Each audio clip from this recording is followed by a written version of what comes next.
Okay, we are good to go. I think I didn't turn it on yet, but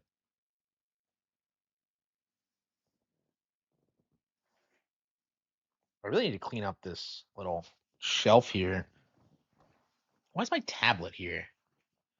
Why is this zoomed out so much? Why is it not on? Shoot. I think I screwed it up. Hang on. Let's see here. Yeah, did it turn on? Oh, it's not.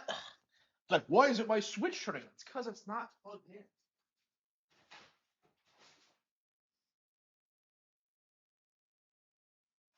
I was playing it over here.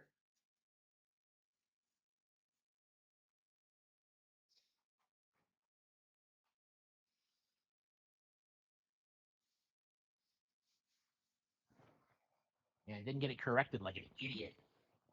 Okay.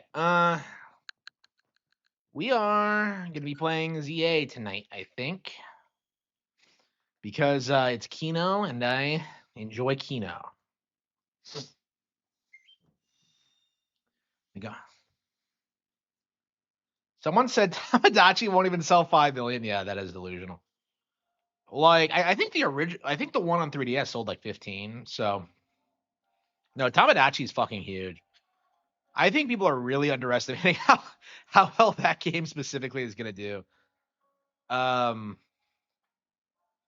I don't know. It really is going to be the next Animal Crossing New Horizons, I think.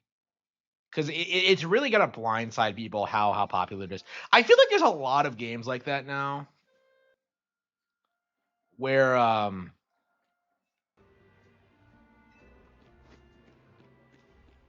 like everybody just has this idea that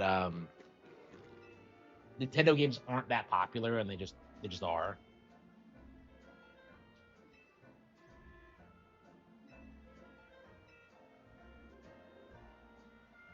50 million? I don't know. Maybe I don't know.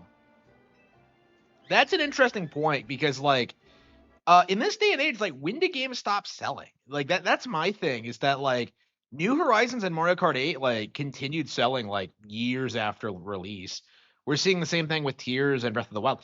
Like I think a lot of these games are gonna sell like for a long, long time because of like digital distribution and them not having to worry about like games going out of print anymore.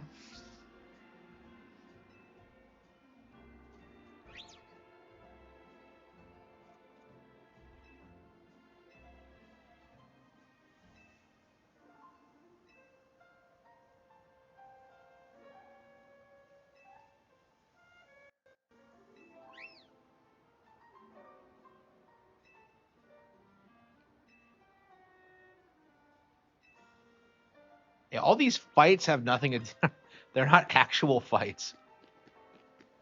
It's just so idyllic. Like nobody in Pokemon ever really nothing ever bad ever happens in these games.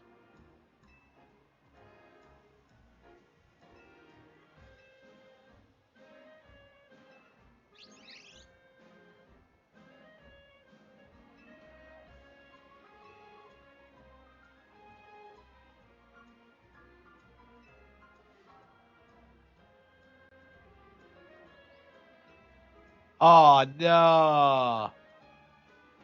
I'll ask about it tomorrow. Wow. They let you work from home. Unfucking believable.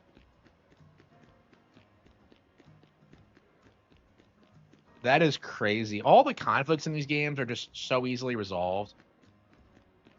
Embarrassing. Hello, hello.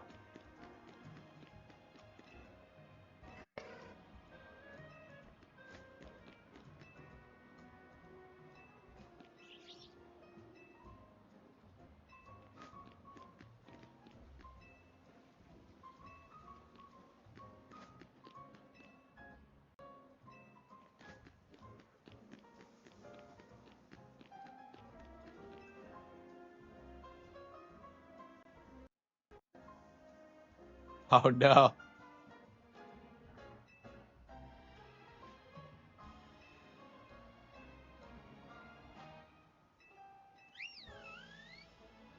Sylvia.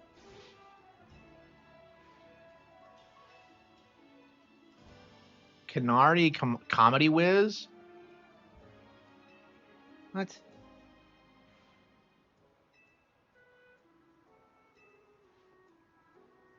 Nobody is fighting. Ugh.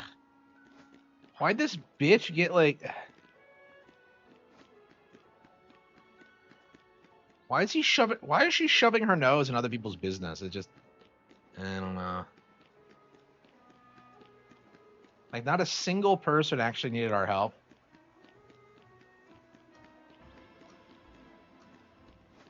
I mean, PlayStation's basically already done. I think what's gonna happen is that they're gonna have their like last hurrah moment with GTA 6, and that's gonna sell really well. But like everything else is gonna bomb, and you're kind of already seeing that already. So wait, is this a wild zone? We're still in the wild zone, aren't we? What the hell is this? Okay.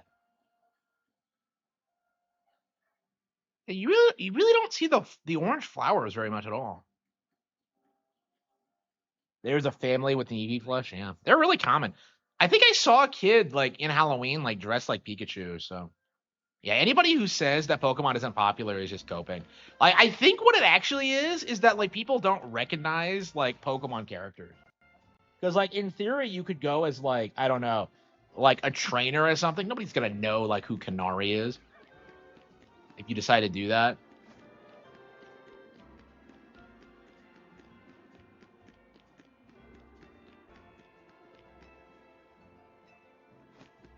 Ugh.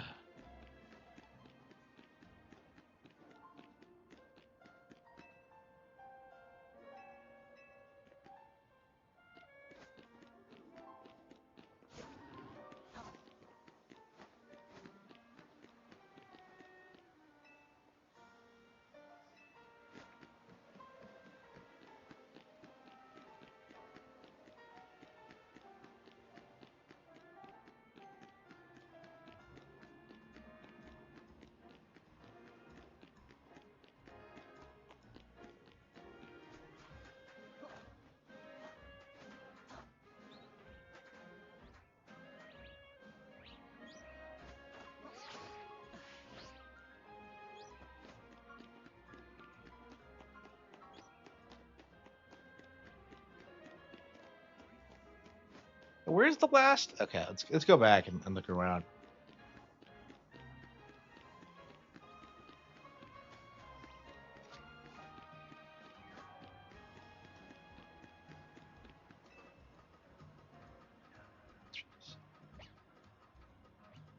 Yeah, I played Pokemon Legends. Yeah. Hopefully, 2D Mario has a revival. I mean, I think Mario Wonder was the revival because the entire cope around New Super Mario Bros. Was always like very specifically like the visual style. So now that they've like changed it with Wonder, first of all, like New Super Mario Bros. Is gonna be nostalgic now when they bring that back.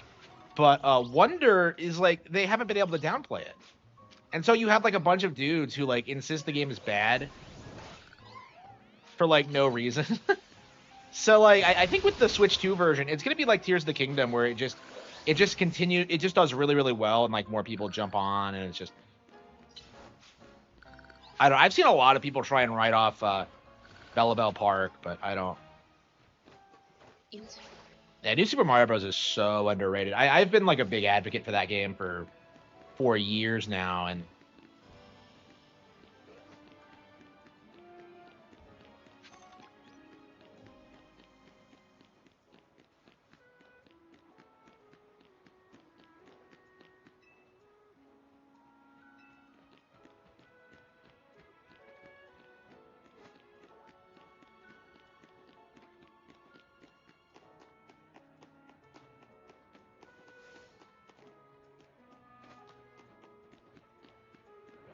yeah, I think so too.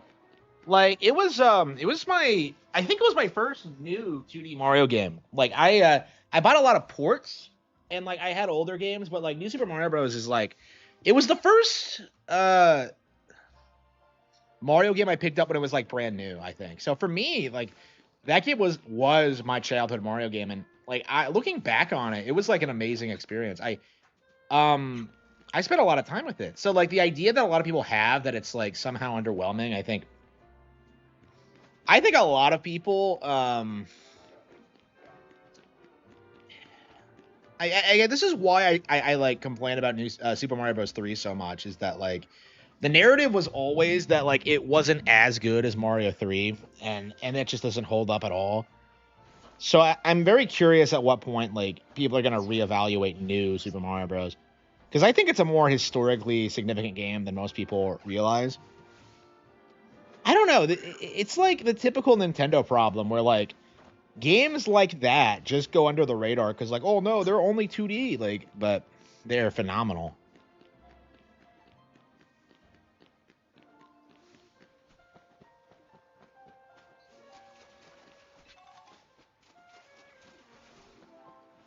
Man, I would love to live in the city.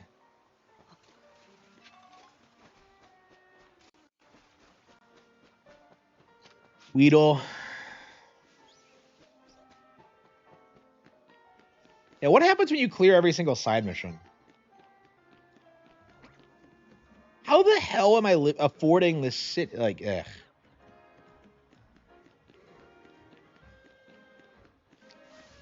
Yeah, I agree. Like, Pretendo's put it on a pedestal, right? It's like people who grew up with the NES, who don't want to admit that like the NES has been topped a long time ago. They just like, well, it'll never be bigger than Mario 3 when like Mario 3's been obsolete for a long time. And like, I don't even hate Mario 3, but like, I just don't like the kind of culture around it. Like, how many people like say it's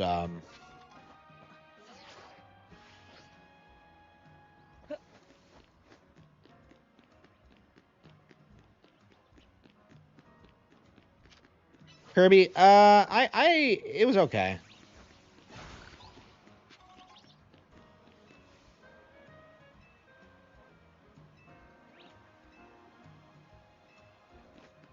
Uh, that Kirby demo.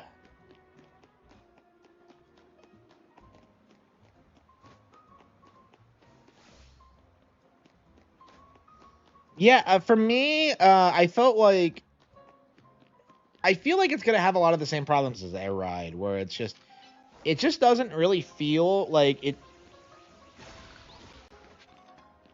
Like the Sakurai thinks it's a simplistic racing game, right? We're like, oh, all you have to do is press one button. You don't even accelerate, and yet like the actual mechanics to it are like complicated as fuck. Like it doesn't make any sense. Is kind of my thing. Like, either you make a simple racing game or you make it like, you don't do both. You know, so I feel like it just kind of struggles to like be engaging. Really, I just playing the demo. I just felt like Air Ride was just kind of pointless, and that City Trial, I don't know, I just didn't get into it. City Trial was better, but like I don't know, I'm feeling kind of I'm picking it up because I love Kirby and because I like all the characters. Like the character animations are the best thing about it, actually. But I kind of came away from it thinking that like I'm not sure I'll like it that much, but we'll see.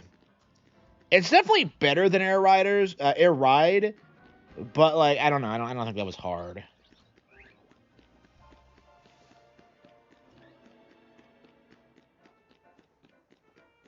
I mean, this is the kind of thing I want to see more of. Is just like crazy niche shit. So, I want to support the game for that reason. But like playing the demo, I definitely don't feel as if it's going to be better than Mario Kart World. Is kind of my mindset on it at this point.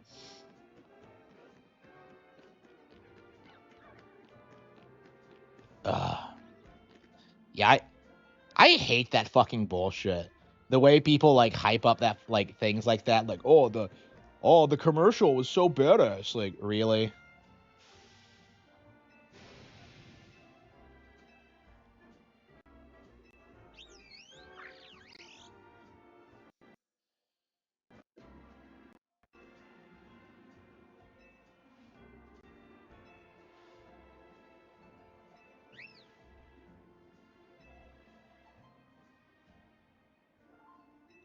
There were any actual conflicts to resolve. Wow.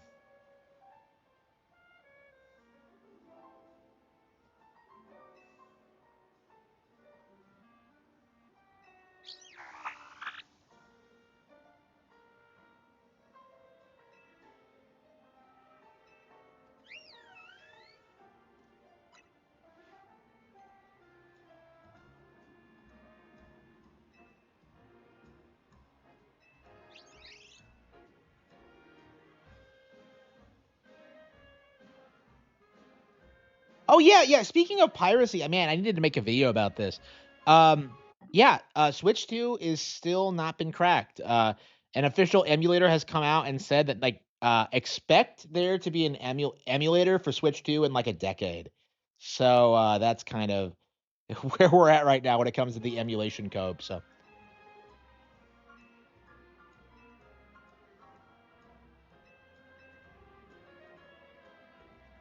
no thanks. I'm gonna stick with Umbreon. And Sylveon's such a cool looking design, but I just don't. Suffa Pirates, yeah. Yeah, I don't know. Like, if the piracy cope collapses, imagine if they go through the entire console generation without getting cracked. Like, imagine.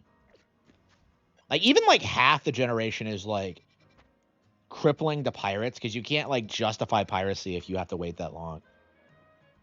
Would Mog if it never gets cracked? Yeah. Yeah, if they can get to that point, and I think it's very possible because if they actually go after like the groups that crack consoles, like they may never be able to get like an emulator off the ground. Like it'll be really interesting if we can pull that off. So okay. So wait, does doing missions unlock other missions? Okay, well we did Sylveon. Let's see.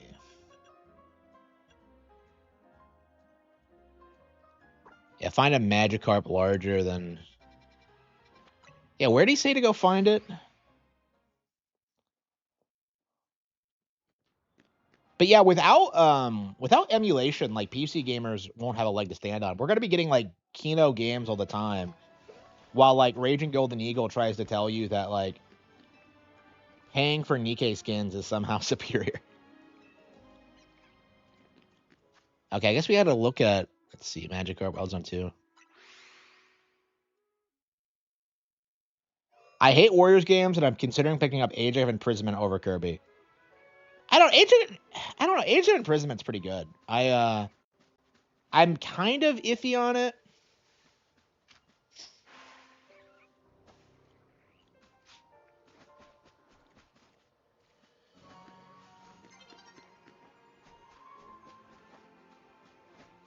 Like I don't know.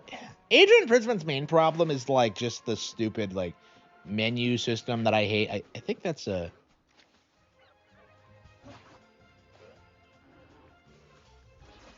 Can you throw the Pokeball over the fence?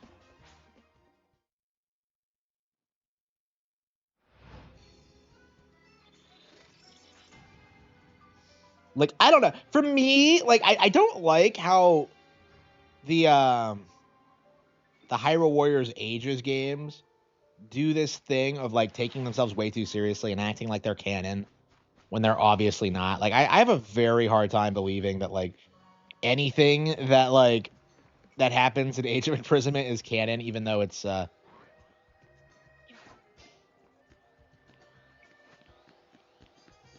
pretty compliant.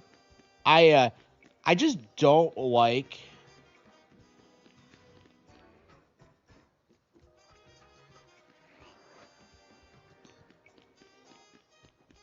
I don't know. I just don't like some of the. It doesn't feel like a Zelda game to me. Like the idea that like there was this epic actual war. Like for me, like I think Hyrule Warriors works best when it's like established to be like non-canon and in a different continuity. Like I don't want to like consider it canon. It's just like I don't know. Them like pretending like it is just rubs me the wrong way. I don't care for that at all.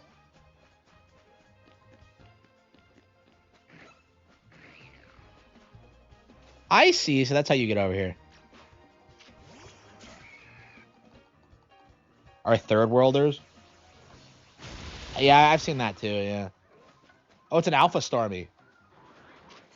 I'm sorry, a Star U.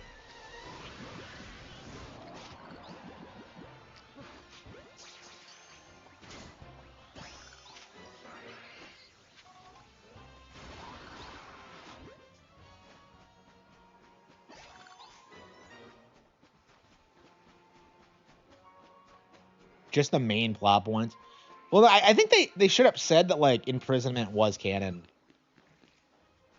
I think they said like they tried to say Calamity was canon too, but that was like that's like just obviously not fucking true.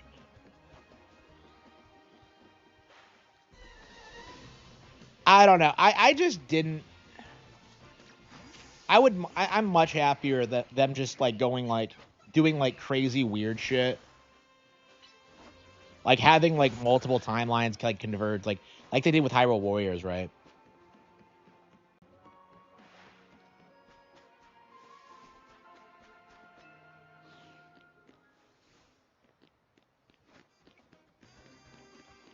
Yeah, I don't know. Nintendo's like won the war in emulation. It's just a matter of time until like pirates are gonna have to kneel and acknowledge it. But I don't know when that's gonna happen.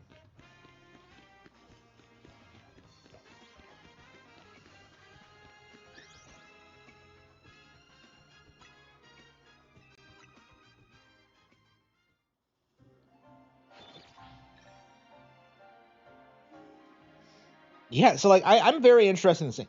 Like I saw the Prime 4 trailer today that they released, and it actually looks way better. I don't know what it is. Maybe they just wanted to like keep it a secret. I don't know. Prime 4, it's the most. I went from like being more excited to Air Riders to being more excited for Prime 4, and it might be because I just haven't played Prime 4 yet, but I don't know. I don't think this was like a great year for Nintendo in general. I just don't think that like any of the oh shit, there it is. That is exactly what I want. Come over here, you. An alpha Magikarp?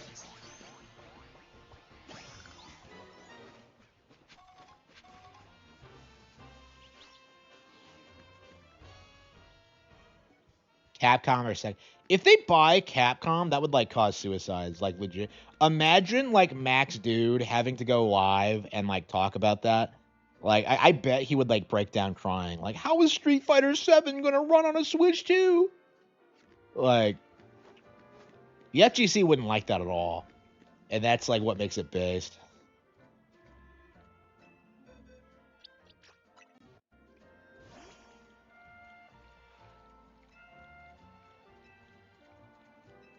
It's an alpha. That's you.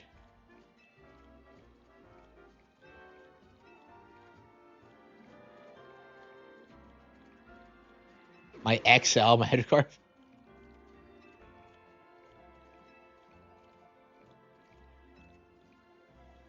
I thought they could jump over mountains.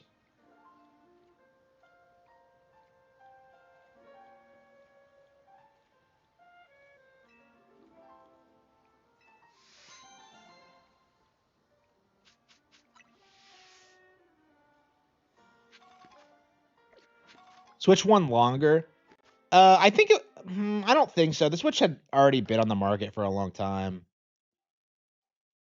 Galarian Stunfisk. We never did find that thing.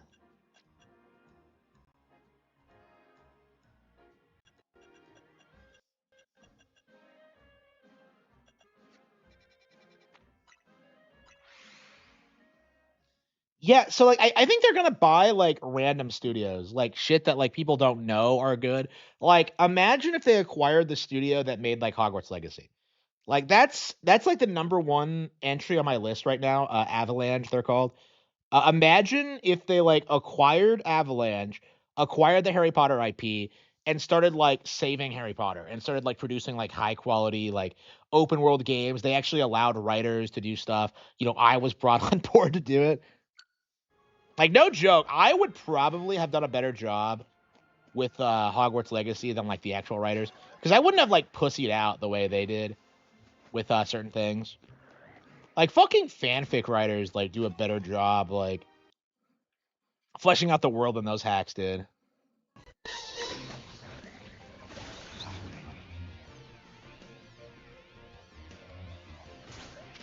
Switch 1 sold 11 million units in 2024, and that was with Switch 2 being announced. I'm curious if it's going to keep selling like after the Switch 2 has come out, because if it can like outsell the PS2, that would be great. Like imagine if both the Switch 1 and the Switch 2 end up outselling the PS2. Like Sony's never going to recover from that. You would make it terrible. Like Hogwarts, I know a lot about Harry Potter, and I know a lot about like what I would do to make it interesting. So I feel like I would do a really good job with it. I feel like if I walked down the street and I saw a Garchomp, I'd be scared of it. Like, that thing is fucking terrifying. Like, there's a fucking giant dog on, like, my grandmother's road that's, like, chasing after me and, like, barks at me all the time and, like, attacks cats and shit like that. Like, he got a hold of my aunt's cat and, like, almost tore it up. So, I don't know, man. Garchomp is fucking scary. Sony literally upped their previous PS2 sales by what? Yeah, I mean, I think that's the thing. I think they kind of played their hand too soon because they had to up the numbers because they were, Switch was catching up, but like everybody was paying attention, and it's like, you can't just call it a conspiracy anymore because like we literally saw it happen like live this time. We literally saw them like try and like gaslight people into thinking that the PS2 sold 160 million units.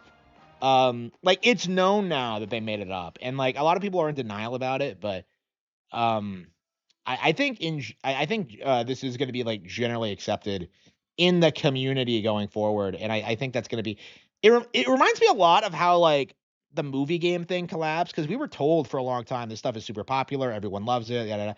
And then like in reality, like gamers kept complaining about it, and then it just finally just imploded.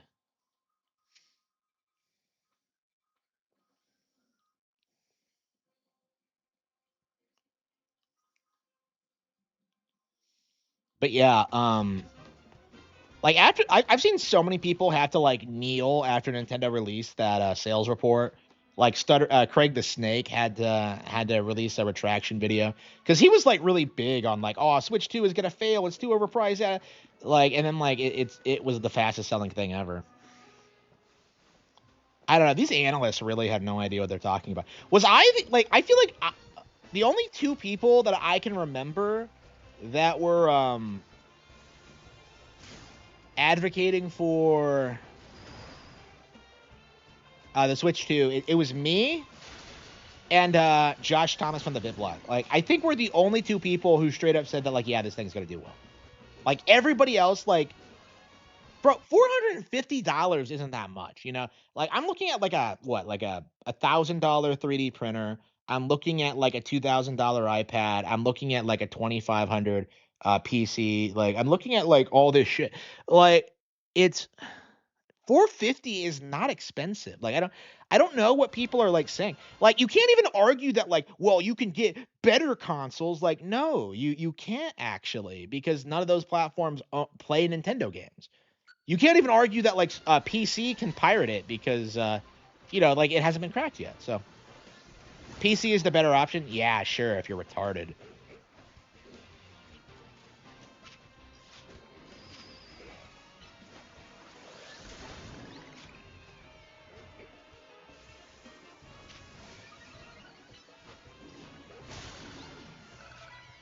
Yeah, the Wii like totally outperformed the PS2. Like the Switch, the Wii like dominated that generation, and you still have people like arguing whether like the 360 or like the PS3 won, and it's just like, no, the Wii won. Like the Wii won quite handedly. Like the fact that it's even a debate goes to show you just how deep like the Nintendo hate goes. Like you still see like Angry Joe seething about Nintendo constantly. You just know that tomorrow when he does his news segments, he's gonna be like cheering about the Power World lawsuit like a week late. Like, even though I've debunked it already, it's like who is this guy trying to fool, really? Yeah, PC is so good that GTA 6 is skipping it. Yeah, yeah. If I get GTA 6, it's gonna be on PC. I actually think that's going to be something I do, and when I get my next PC is just get GTA 5, because I owned it. I bought it for a bit for like $15, but I ended up refunding it because I didn't want it, but. We all know the 361. Yeah, the Red Ring of Death was my favorite game on the 360.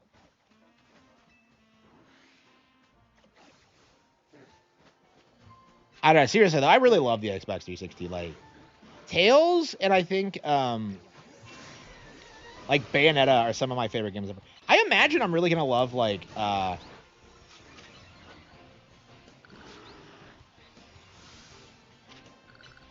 like Ninja Gaiden 2 when I finally get around to playing it.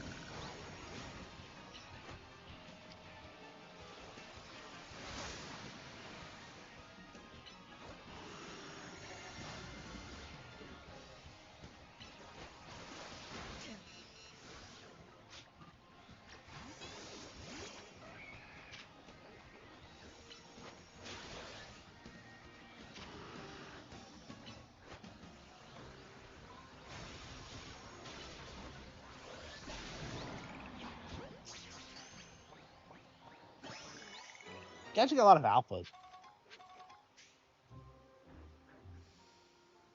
When the Wii have sold 200 million units, it was created in 2000. I mean, it was already very popular. I don't know, like the Wii like would have sold more if like the gaming journalism community didn't rally so hard to hate it. So like again, it was like very common for like everyone to hate the Wii and pretend it wasn't actually popular. It was peak pretendoism, I think.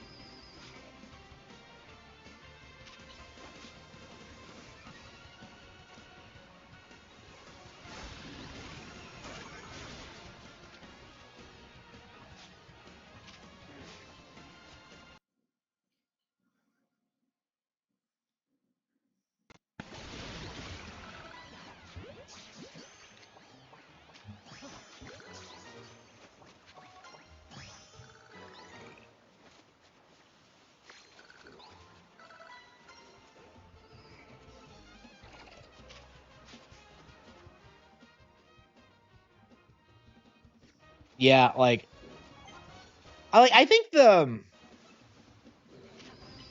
PS3 thing is like what really killed Sony is that it really demonstrated that their strategy was never going to work. How many alphas are there? Like shit.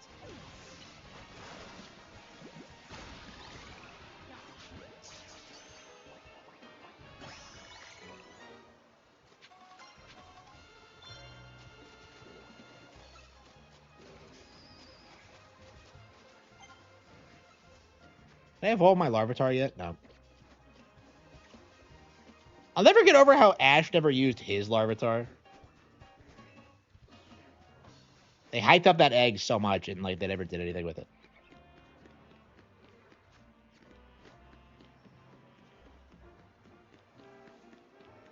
Yeah, I went to my mom's house like this weekend and like she was bragging to me about her DVD collection. Like she still uses DVDs. Like what the like no Blu-ray never became a thing. Like fuck the PS3 not being successful. Blu-ray as a format wasn't successful. Like fucking streaming just destroyed it. And like with it the entire PlayStation brand. Cuz without the multimedia features, like the PlayStation had no ground to stand on.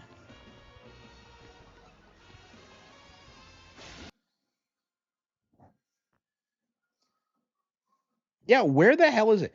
Like I'm trying to find this Galarian Stunfisk, but like, I actually have no idea what it looks like. It's supposed to resemble a Pokeball, but like, I don't know. There must be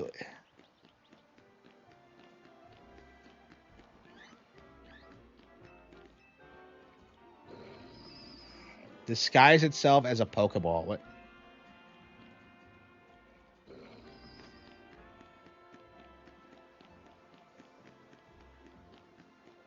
Yeah, Blu-ray like gave no benefits at all. Like you had to have like a what, like a higher quality TV, and like you had a Blu-ray player. It's just like what was the point really?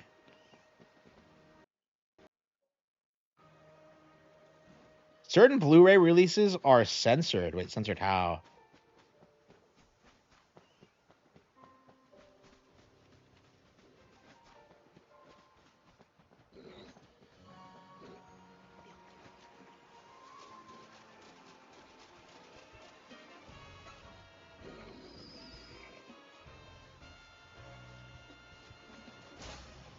Why are these things so aggressive? Netflix on Wii, yeah. I love how people tried to like spin Netflix on Wii as a meme. Like, remember when Screw Attack tried to say that like Netflix on Wii was one of the best games on the platform? To like, yeah, like I love Screw Attack, but boy, their top 10 like Wii games list is like one of the most bullshit things I've ever seen. Like they put like Project M on there, and they put like Netflix on. It's like what? Fire Emblem is woke. I mean, Shadows is woke, but that's like one game that hopefully won't translate over.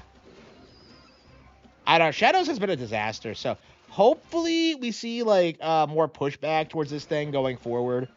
Like, I mean, I want Yuri to be straight up banned. Like, I don't want to see like Yuri in anything ever. It's just like I don't know. I hope at some point it like severely impacts sales, but I don't know.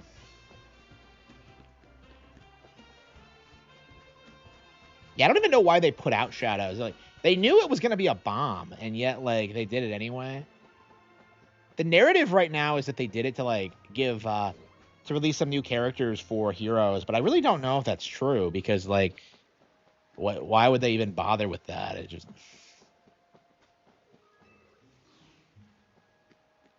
How World is obsolete. Absolutely. Did you see that cartoon they uploaded? It's like it's so fucking shitty. It looks worse than like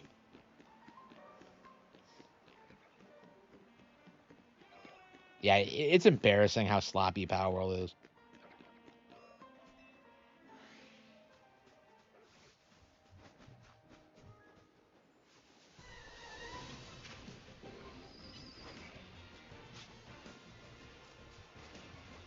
Power World is so peak. Oh, why am I playing this instead of Power World? Yeah, this game is gorgeous. Like that's the thing about Power World is that you're never gonna gaslight like Pokemon fans into thinking Power World is better. It doesn't matter how much you scream about it. It's never gonna be true. Way more views, yeah. Like fucking trailers for this game are getting more views than like original animations that they put on their channel.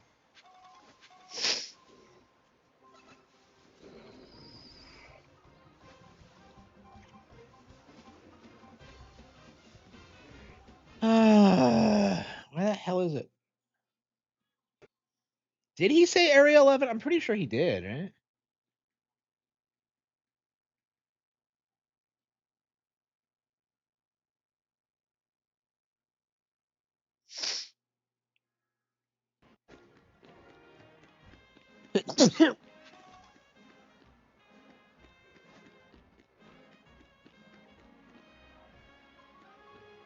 So how far does the wild area actually stretch?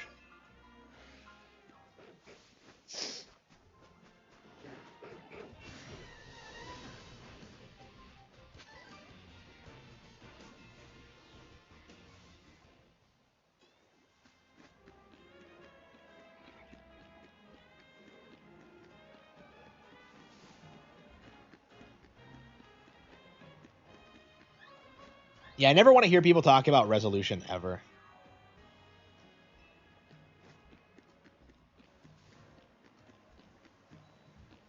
Yeah, my Stunfisk in area 11. Maybe there's another gate. Let's see. And maybe looking at things at a different angle.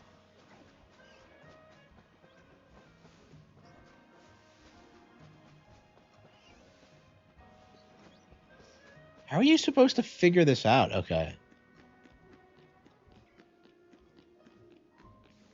What the fuck?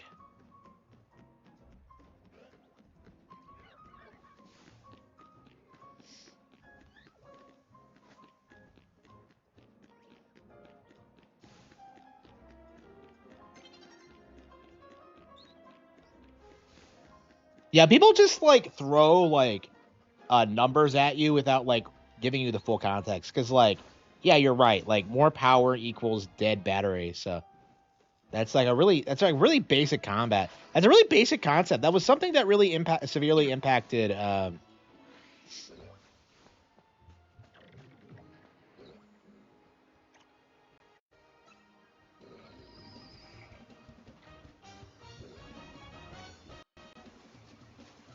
like the Atari Lynx back in the day. There it is. Okay.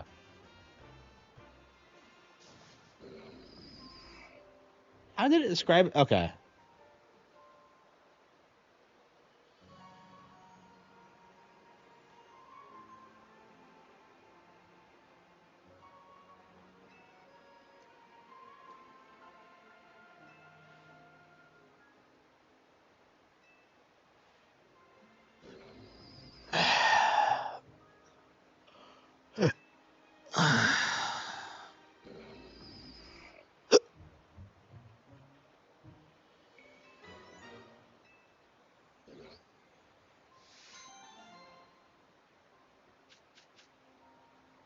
Yeah, the Game Boy was super underpowered for like a long time, and it was dominating up until like the Wonder Swan came out. And even then they put out the color and like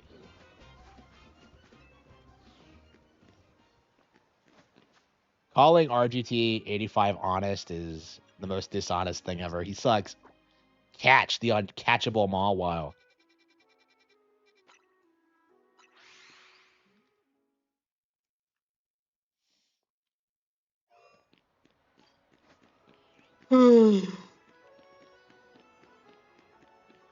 Like the Game Boy really should be like seen as the template for like how Nintendo's gonna dominate the competition, because like nobody fucking cares about horsepower, nobody cares about any of that shit. Like they care about like the games, and like the Game Boy just demonstrated like how to make innovative, fun games with like less power.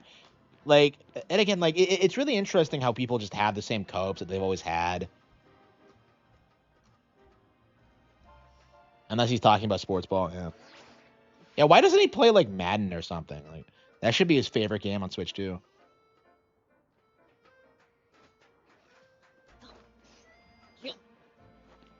Oh. Ooh.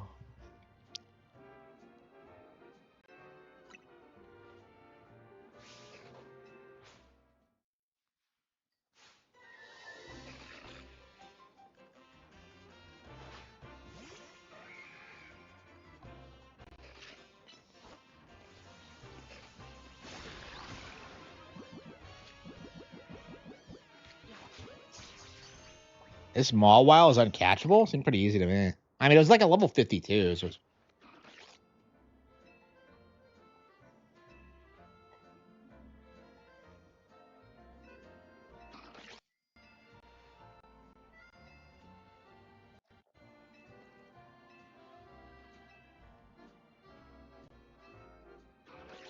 Mawile, yes. Yeah, I've been wanting a Mawile for a long time, so. Next? Yeah, probably. Yeah, probably that or Fire Emblem. Um, I don't know. Why did they put out Coliseum and XD like at once? That was a weird decision. I think the only ones we need now are Coliseum and XD and Fire Emblem, I think.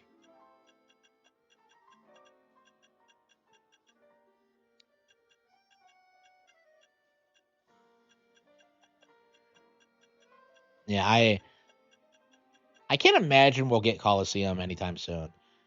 I think it's gonna be Fire Emblem personally. Cause like we're getting Fortune's Weave next year. I don't know. Maybe they'll do it like next year, like right after they do the Fire Emblem Direct, talking about Fortune's Weave.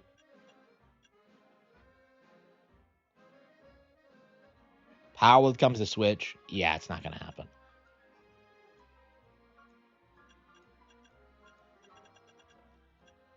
Yeah, we never did figure out like how to get this shiny Mareep, and it must be really easy.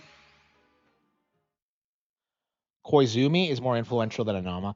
Like people say that, but like I think Anoma is like super underrated, like for his contribution to Zelda, because like he's the one who kind of like led the series out of like the rut of that Ocarina of Time put the series into, because like after like they put out the greatest game of all time, right? So when you do that, like everything is going to be compared to it. So Anoma like really did a great job, kind of like steering the series away from that while still like retaining its roots. And then like he got the team together to put out Breath of the Wild. So wait, is this a shiny Marine?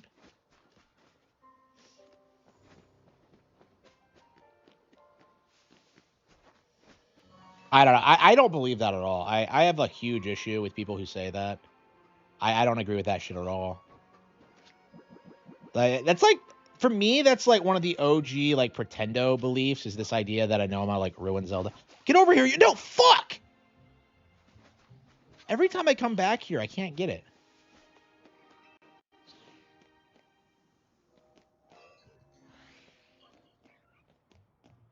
Yeah, I'm aware. I'm well aware of what Koizumi has done. Like, I don't think he's like automatically better than Anoma though, because like people say that a lot, but yeah, Yamauchi knew exactly what he was talking about. Yeah. So what am I supposed to do to get this Mareep?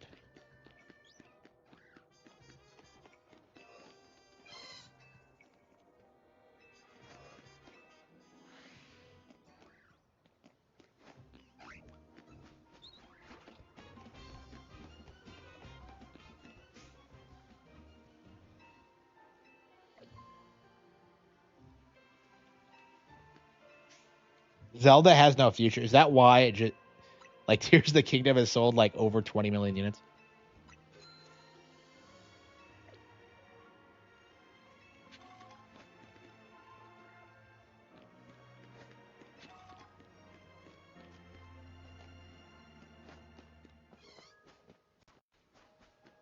Where the hell is the shiny Mareep? I saw a shiny Mareep in. It's probably on the roof or something. Yeah, it's weird how multi-layered these areas are. Okay, I knew it. It's on the roof. How the fuck did a sheep get on the roof, though? It's a sheep!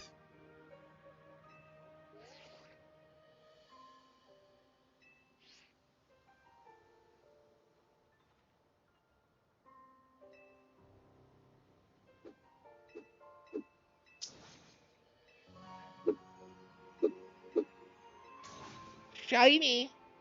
Oh, she's so excited. It's cute. I don't know. I never understood why people get excited over shinies. I guess they're really uncommon.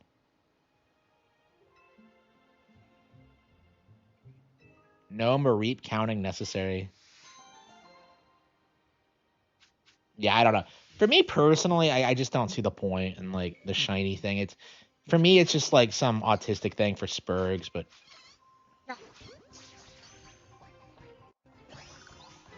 I caught a shiny Mareep.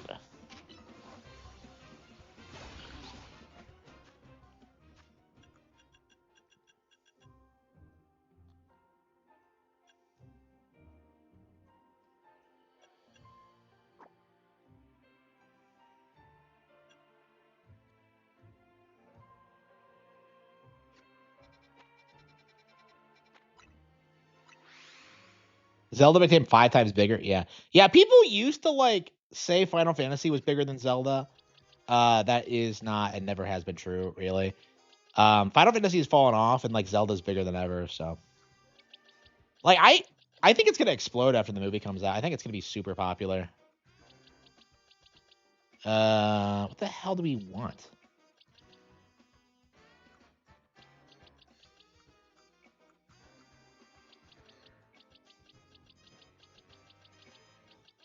And what Pokemon do we usually use? Glade? No, Gardevoir, Aggron.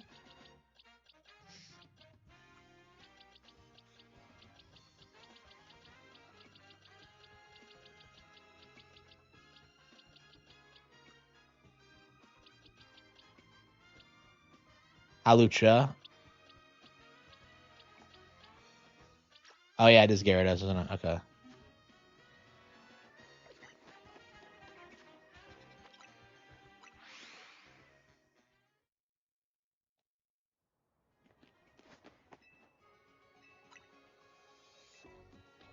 Breath of the Wild actually sold less than The Witcher 3.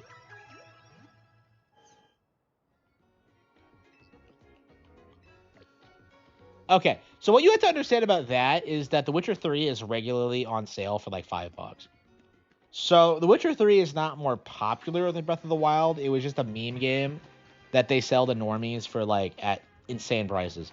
So that's why it sold more on paper, but Breath of the Wild was far more successful, especially when you take into consideration that it got a sequel and the franchise has a long history of relevancy. Like The Witcher fell off almost immediately. Like again, we really do need to get past this mindset that like higher sales equals better because that really doesn't show the whole story at all. Like Grand Theft Auto 5 sold more than like pretty much everything else, and yet Pokemon still grosses more than it because it's a bigger brand that actually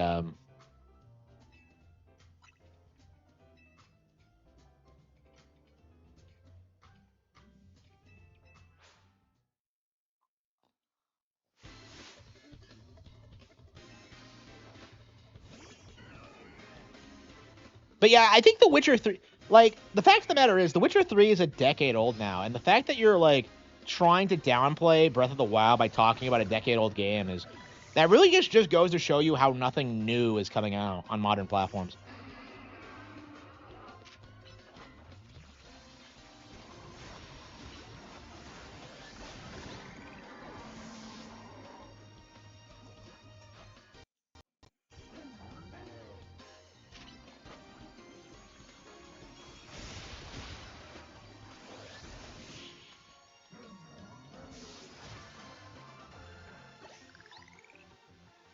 Wait, he married into the family?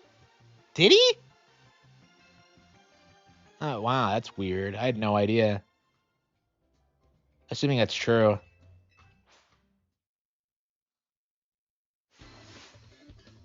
Yeah, I did hear how he worked in a factory during World War II. Excragil.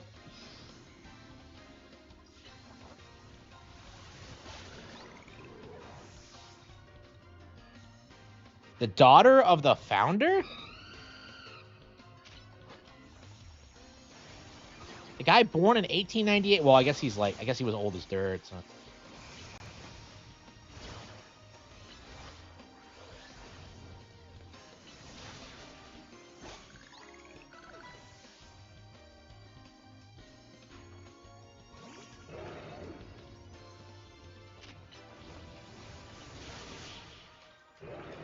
Yeah, I don't know anything about that. I've never heard that before, but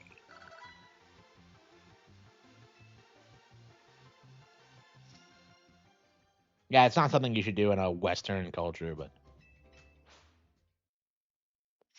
yeah, I'm very much against that bullshit.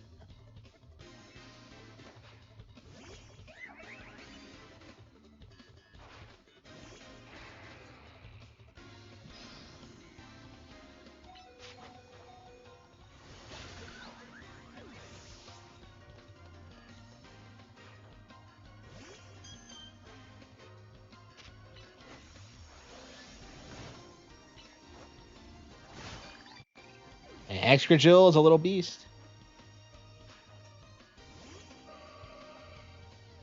I love how she gestures towards me. Like, what's with all these cute movements that like female trainers do? It's amazing. Okay.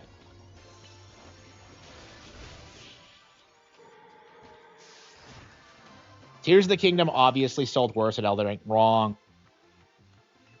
It was sold at a higher price point, so it made more money.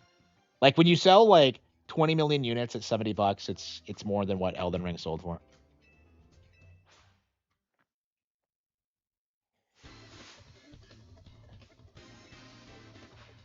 And now we have the enhanced version on Switch too. So yeah, it's definitely outsold Elden Ring at this point.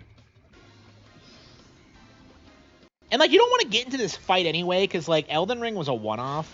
You are not going to see like the sequel do as well. Like 100%, it's just not going to happen. I would say the fad's already dead, honestly. I mean, the next game in the we're getting is it's a Nintendo exclusive. So like, you can cry all you want about that, but like nobody's gonna give a shit about the Nintendo exclusive.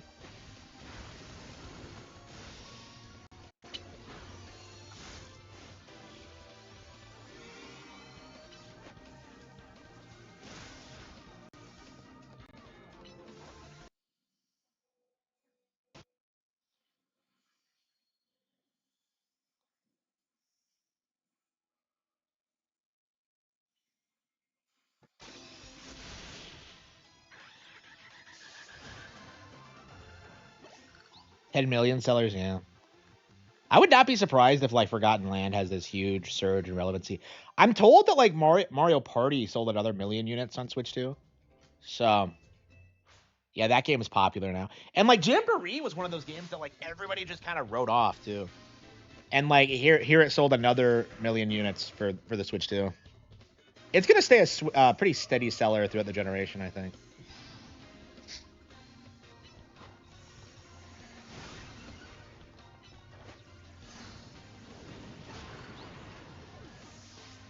I bought Jamboree. Yeah, Jamboree is so good. It's like one of my favorite games ever now. Yeah, my favorite Mario Kart game, Mario Party game. And when did it come out? Like last year? Yeah, this time last year. It's a year old now, and I'm still playing it. Yeah, we need to get back to it. It's been a while. Gyarados.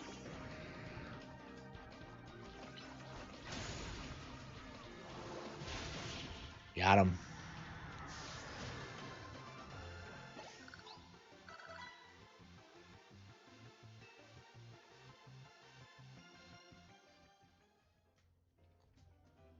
Six. Man, it's like a 10-round gauntlet. Yeah, they don't heal you at all, so you're kind of fucked.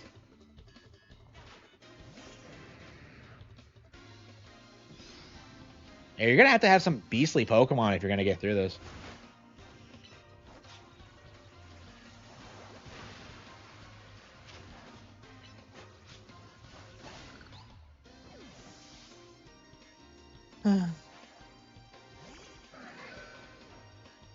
They all do that weird hand gesture. What the fuck is that? Yeah, they get better and better. Like, New Super Mario Bros. Sold like 30 million units, like, when everybody was saying that, like, it sucked and was disappointing. I think we're going to see a lot more of that in the future. Like, it's going to get harder and harder to downplay Nintendo games. Like, traditionally, all they do is just point to, like, the outlier huge sellers, like Grand Theft Auto and Witcher, and, like, kind of ignore, like, everything else.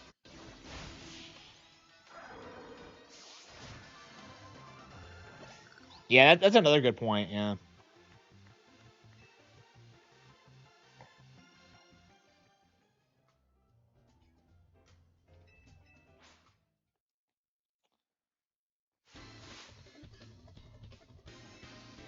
Fabia.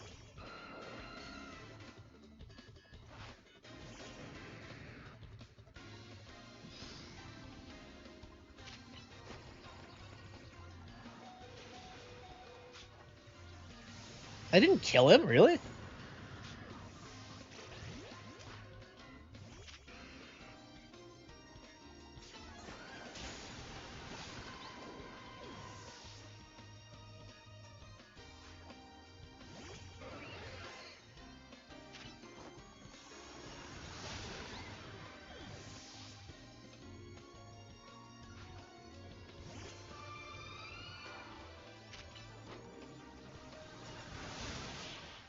Hey, I'm shocked Gengar actually pulled through that for us there.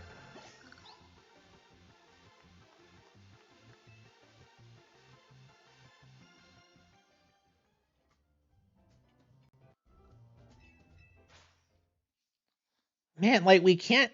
Yeah, we're gonna have to grind a little bit more. I think we're gonna need like straight up like 100 level teams to.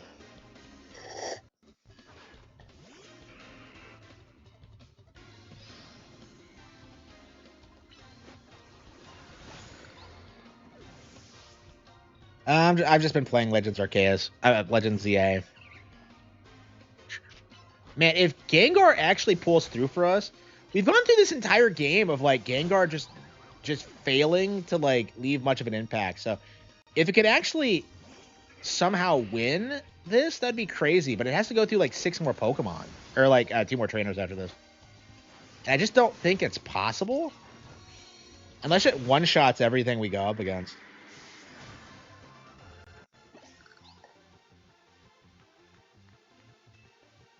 It's like I've been gutted by a fish.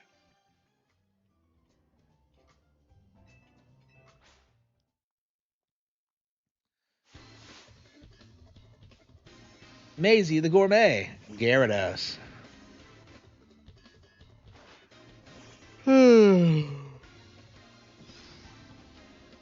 There's no way I can one shot it.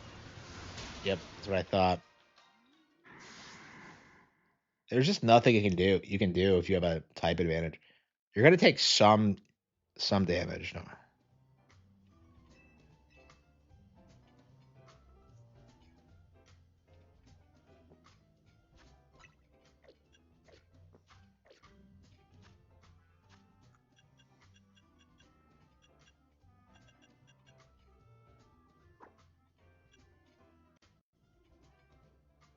A jumbo variety.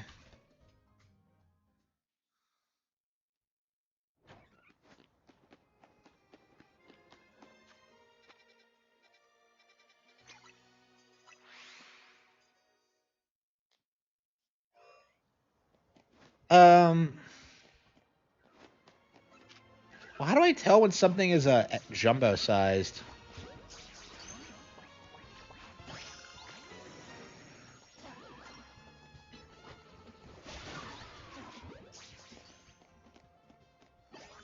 So you're not supposed to...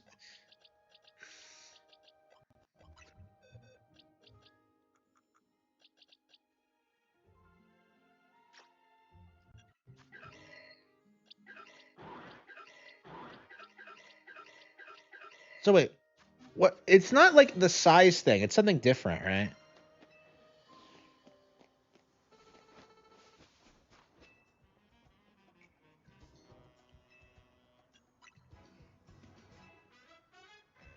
At night in Wild Zone 15. And she specifically said don't get an alpha.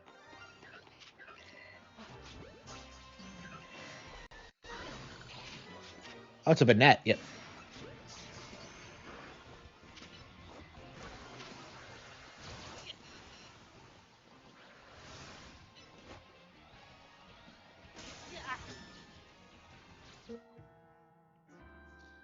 I don't know. What do you think? Is that enough for tonight? We've been playing for an hour.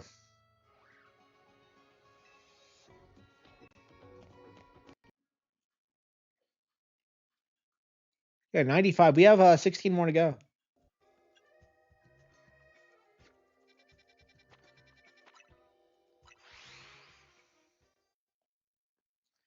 Saturn. Yeah, I really want to play Saturn. Yeah.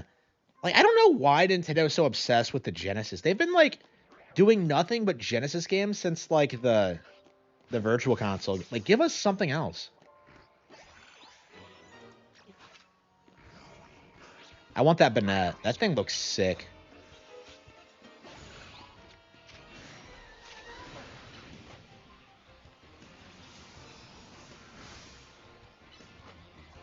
I think Banette's a pure a ghost type, as opposed to...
Got the Alpha Banette. Excellent, excellent, excellent.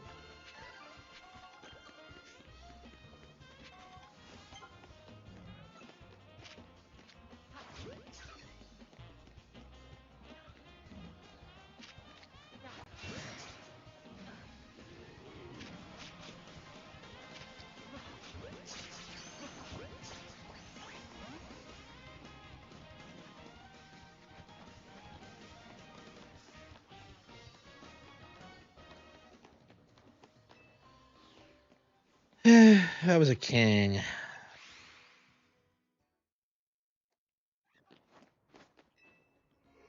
Oh.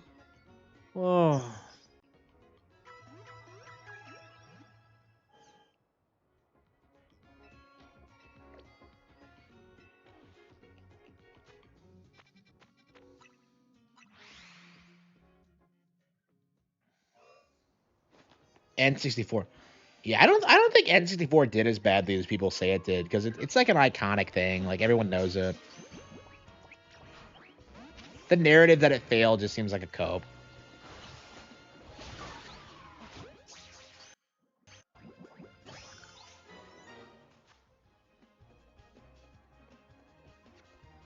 Yeah, the fact that we don't have Sonic Adventure yet is just insane, I think.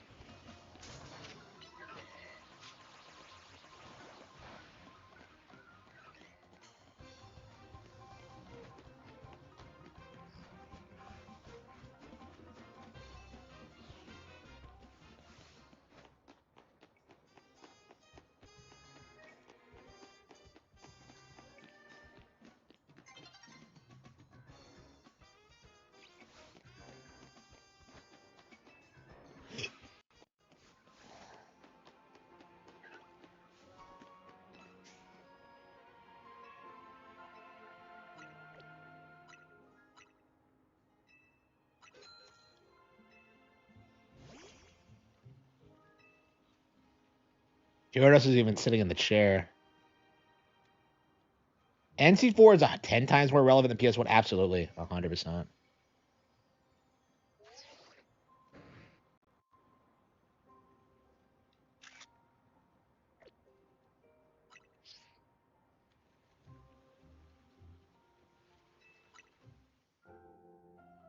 Megastones? I think I got the Greninja one, but not the Delphox one.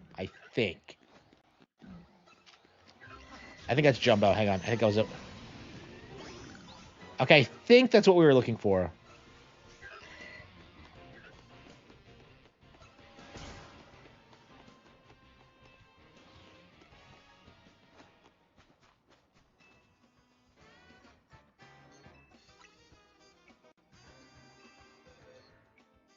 You don't have it? Shit. Of the Jumbo variety. So, like... So what am I looking for exactly? Is it, like, does it spawn, or...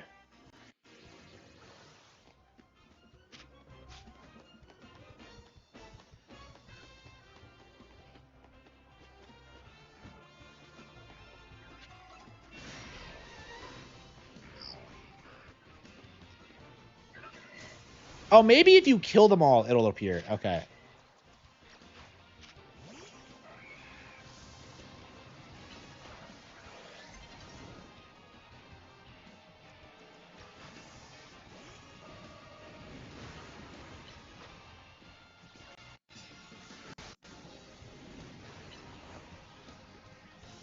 I think I'm ready to play something else. You got on top of the car for some reason.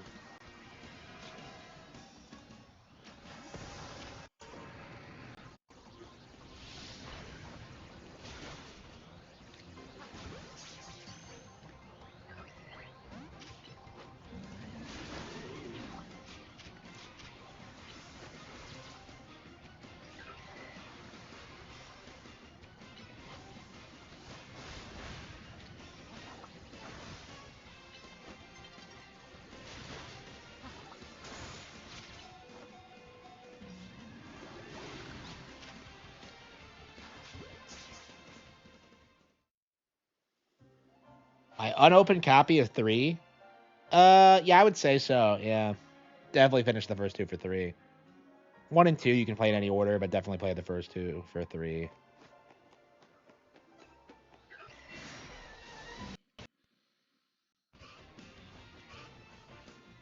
So what I think I'm gonna do is just wait, you can just hang out in the wild zone?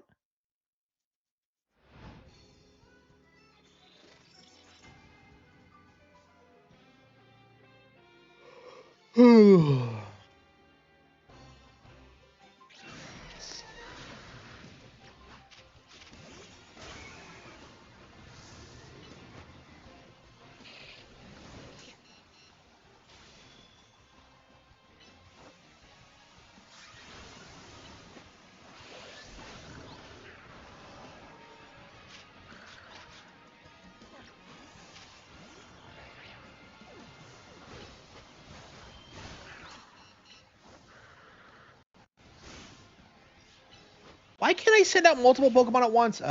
Seems like kind of an oversight. Shit.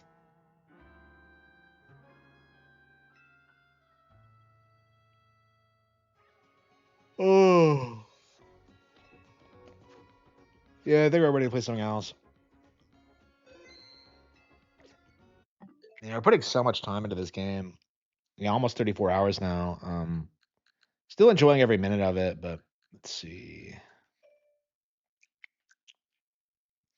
Yeah, we did Animal Crossing off stream. So Monkey Ball, Call Me Two, Hyrule Warriors.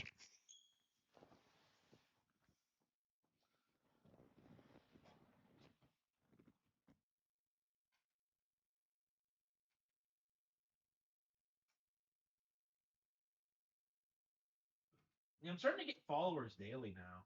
I'm very thankful. Thank you all for your support. Yeah, I did. I straight up did not play this last night because I was so busy playing like everything else. So, like, I think I put like, was it last night that I spent like, yeah, I think the night before last, I spent like 4 hours doing nothing but playing Pokemon Legends ZA, and this was already out, and I felt so bad because like fucking it's Amiibo. Like every single major Nintendo release right now, he like blasts through these games like immediately. Like he beat Final Fantasy Tactics, haven't touched this, you know. I haven't touched it.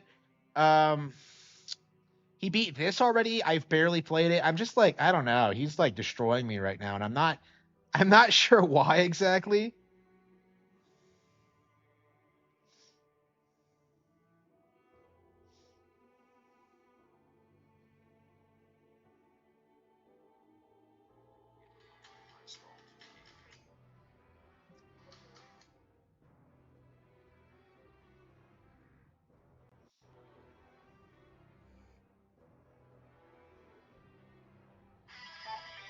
Okay, okay. I don't understand this. It never connects to the stupid.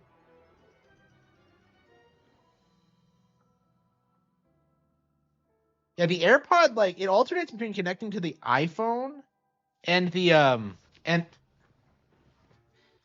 so annoying. Like I keep having this problem where like it doesn't take on the way it's supposed to.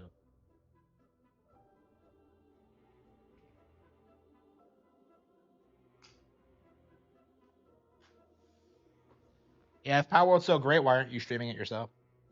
Why are you seething about Legends EA? I think that says more about you than him.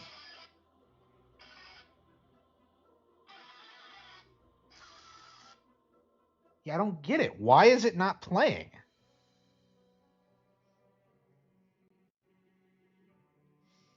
Yeah, I don't know if they need to update the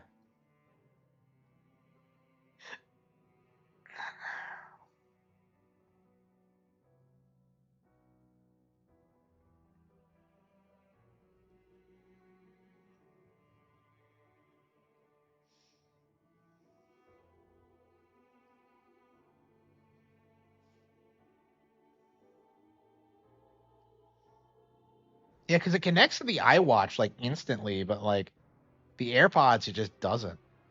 There we go. Okay, there we go.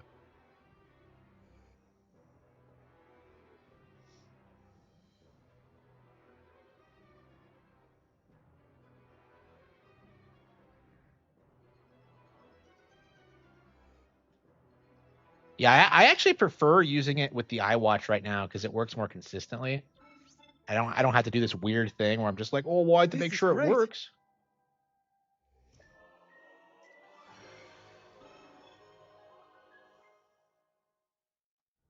Couldn't even finish it.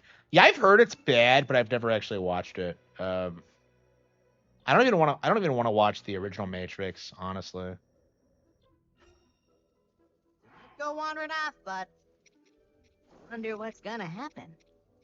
I don't know. I feel like the Matrix is one of those things that's just it's weird to me how people try and like make it out to be a classic when like only the original is good. It's kind of like the Game of Thrones of its time, isn't it? Where like it was this huge cultural phenomenon and then it just kind of fell off.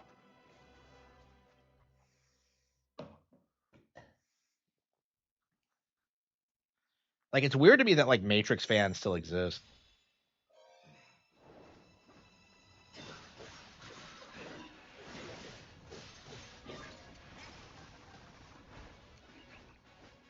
Doug Walker, the nostalgia critic, says the only good one is the second. And I'm just like, I think every Matrix fan in the world like thinks that's the worst take I've ever. I've never heard a single fan like say that.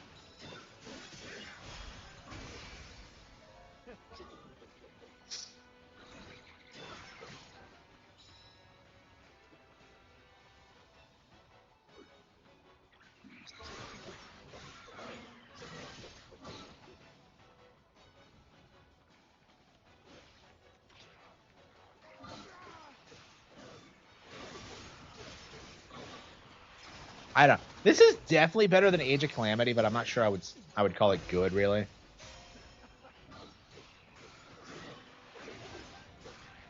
Every time I play it, I'm just kind of like, I don't know. I really wish I was doing something else.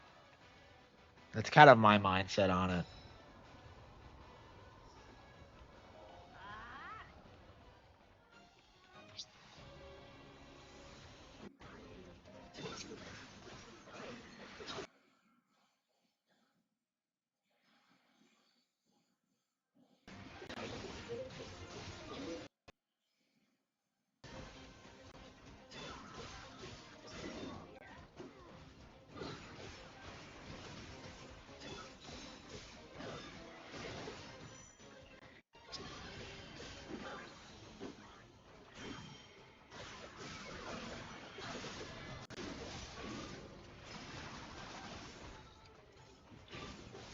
Yeah, I've never actually seen that movie, so like that's one of those movies that like I feel like it's just faded to obscurity. Like people in my age group remember like the direct to TV movies and like weird shit like that.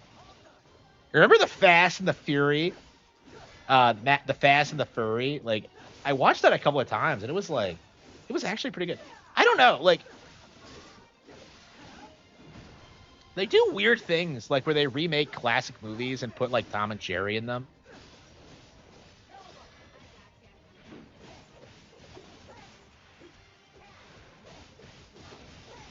Yeah, I've never seen it, so I have no idea. I really do need to watch like some things like that. I haven't seen Batman and Robin in years, and I keep meaning to go back to it because I actually saw that before the original, but it was my childhood favorite Batman movie. My childhood Batman movie. Like I love the visual effects for it.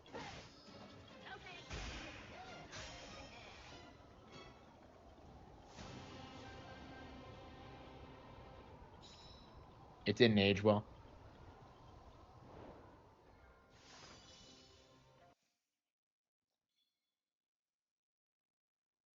Tom and Jerry and the Matrix.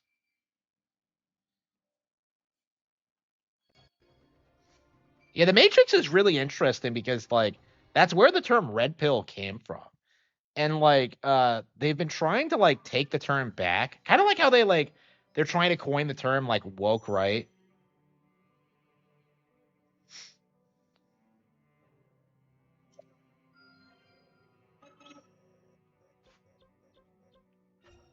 What's the best use of my time? This could work.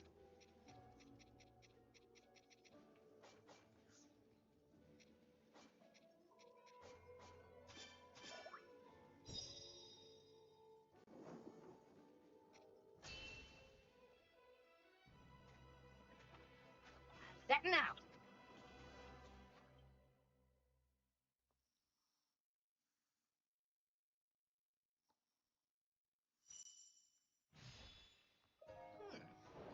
Yeah, I'm just kind of there's so much shit that I grew up watching that I haven't seen in years. Like Toy Story. I might not have I might have last seen it like 20 years ago. Like I don't it's weird to me because I remember watching that when I was a kid and like what thinking that like I couldn't imagine like not being into it, you know? Like that crossed my mind is that like when I'm an adult, I'll probably still like this. And it was true for like Nintendo for sure. But for like Disney stuff, I don't know. If Disney didn't fall off, I'd probably still be a fan of them. Honestly, I like because I was a big fan of them in like 15 years ago. Like I was collecting old like Disney VHA stuff, tapes, and all that.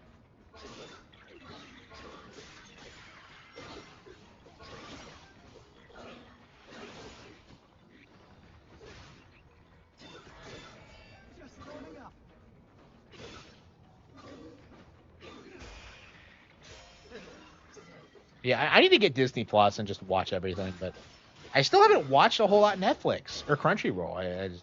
I'll get Disney Plus as soon as I'm like through like watching all the Gundam series I want to watch and all that. But I don't know when that's gonna be. Adventure Time show. Um, I don't follow Adventure Time news because I'm not a degenerate, and Adventure Time was always bad. Like I don't like it is like the SpongeBob for like Gen Z because like everyone does that thing where they're just like, oh well, the series used to be good when it was about a guy going on adventures with his dog, and it's just like no, it was always shit. It was always bad. Like I don't know. I noticed this happening like even back in like 2010 where like these kid shows were being co-opted by these weird millennials trying to like push their propaganda onto people. And like Adventure Time I think is the most it was the most blatant example of it that I noticed. I feel like Steven Universe was probably worse, but like nobody fucking watched that. Like I don't know a single person who ever watched Steven Universe.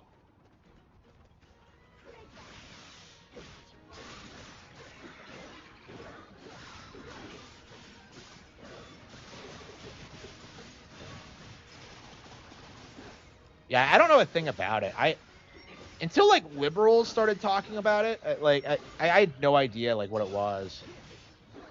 I don't think it stopped airing until after I mean I stopped watching cartoons because of Adventure Time specifically. So like I had no idea what they were doing after that. Other than like Teen Titans Go. That was such a meme that like I was aware of it, but I don't know. I prefer like Teen Titans Go over Adventure Time, honestly.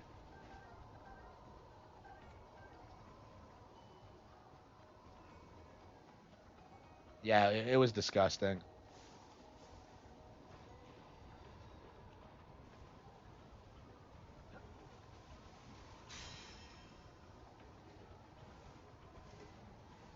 Yeah, that's another thing about kids shows. It's just how garbage the animation looks.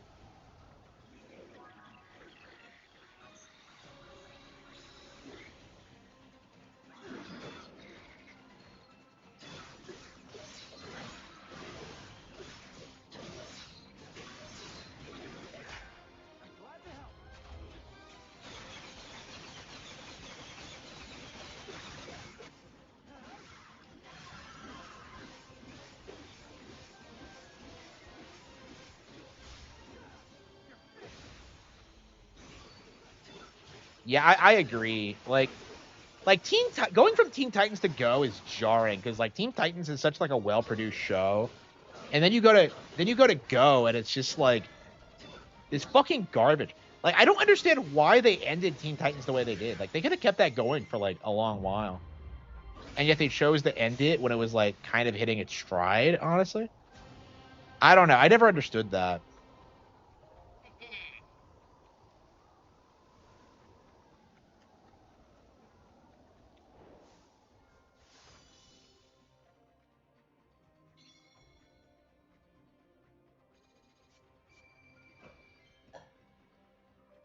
I don't know. The shit we watched when we were kids was just garbage. Like it's weird look like seeing like people who were nostalgic for watching Family Guy when they were like 10. It was just it's just such a blatant like even in like the Prime time to 90s like prepare before we cartoons were move just on. really shitty. Curious how this goes. Like I don't know. Hopefully going forward like people stop watching this shit. I can't imagine I don't think anybody in my family watches cartoons, but I certainly don't hear them talk about it. I think they were talking about Naruto when I saw them over last year. So yeah, Naruto is based, and I think that's like what's basically happening is that everyone's watching like relatively based anime like Naruto, and like finding that way more relatable.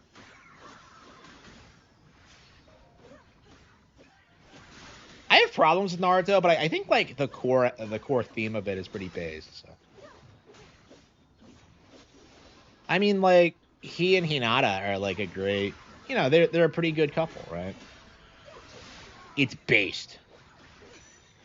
I need to watch more Bleach. I never have gotten into it.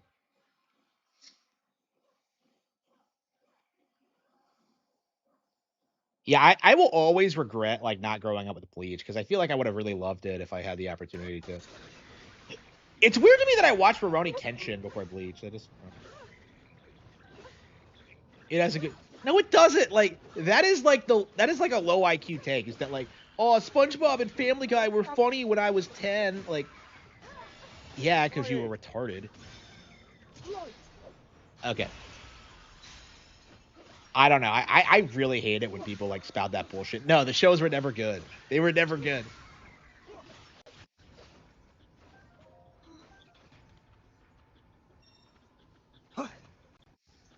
Yeah, Rurouni Kenshin. Yeah, I love Rurouni Kenshin. I really need to like get through the manga. Actually, there's so much shit I want to do, and I just don't have time.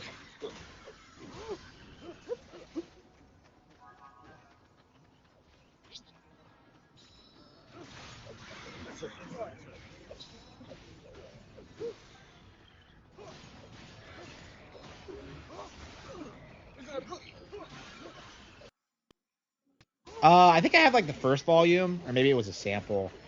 I'll have to check, but yeah,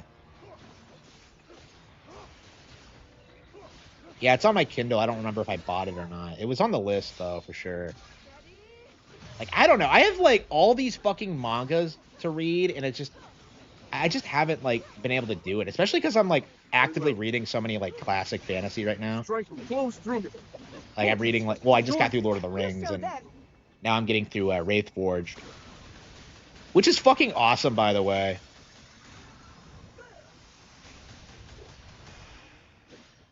Like I keep saying that like I feel like Wraithforged is like objectively shit, but I love it anyway. And like I don't know, man. I think I really do. I think it's really good. I'll have to finish it before I don't know. Like I think that was my issue with it, is that the ending to the first book was kind of lame.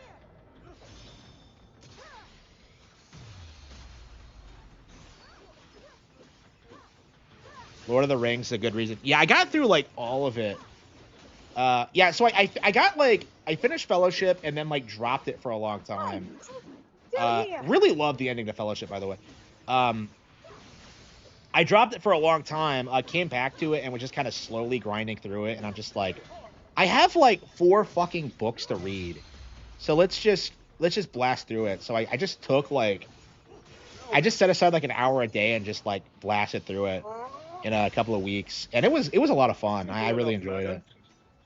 I mean, I'm kind of iffy on Lord of the Rings. I think as I like when I go back to it, I'll appreciate it more. But I don't know. It's like I love the ending. That was my thing. Is I thought the ending was really beautiful. Yes.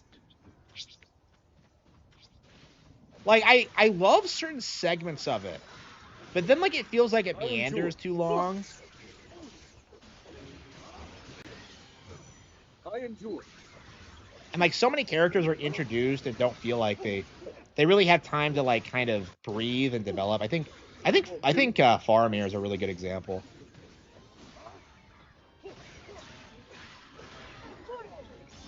Like he just marries Eowyn at the end, and it's just like, where the fuck did this come from?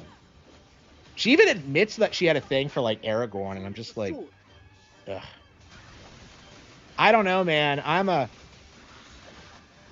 big fan of Aragorn and Eowyn. Like I would ship it.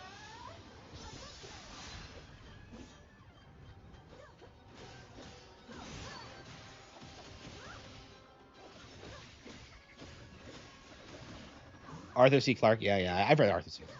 It's been a long time since I've read any of that though.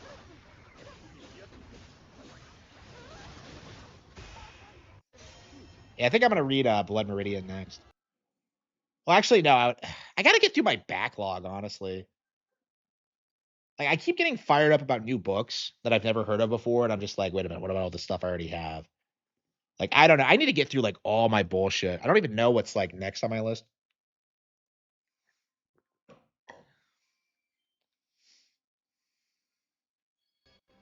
I started listening to Dracula on Audible when I was when I was editing The Cattle Have Fangs, and it was kind of a sobering moment because The Cattle Have Fangs is technically also a vampire novel because Amaris Yu is in it, but like it's nowhere near as good. It's I'm just really I don't know.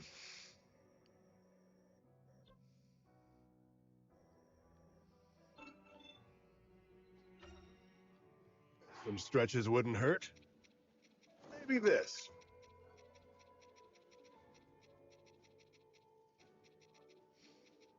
Yeah, The Cattle Have Fangs is like nothing like Dracula. It's like it's weird that like I kind of had that like realization listening to it is that like this is technically a vampire novel too. Setting out.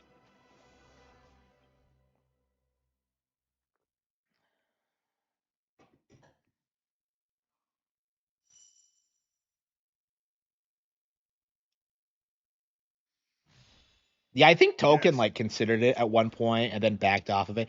I did kind of get that like that kind of vibe when she's like talking with him before he leaves.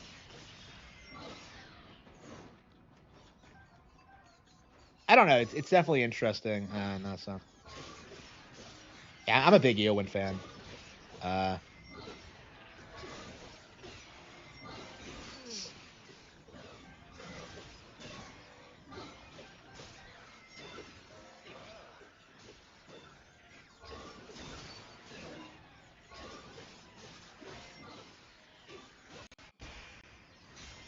a lot of weird vampire manga. Yeah, I read like I don't know. I haven't I read like Call of the Night and like ended up dropping it. I mean, there's some shit that like was really appealing to me, but like yeah, as a whole, like I can't stand like I don't know. Like it's been so long now, I can't even remember. Like I hated how it tried to like have a serious plot about his friend being like taken by this fucking vampire, and I'm just like, no, I don't fucking care about this douchebag. Like fuck him. Let him get fucked up by the vampire. Who cares?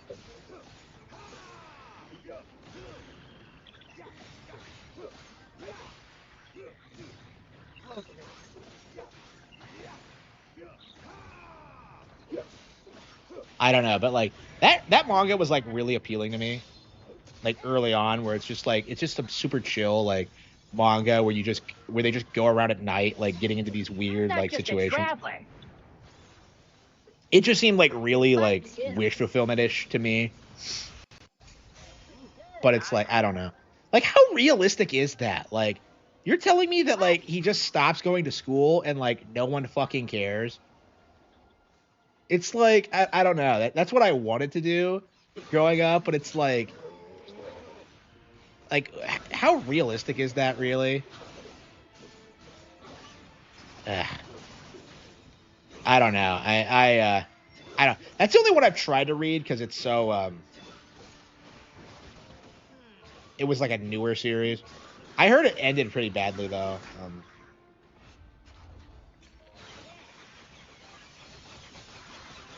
I don't know. I didn't like the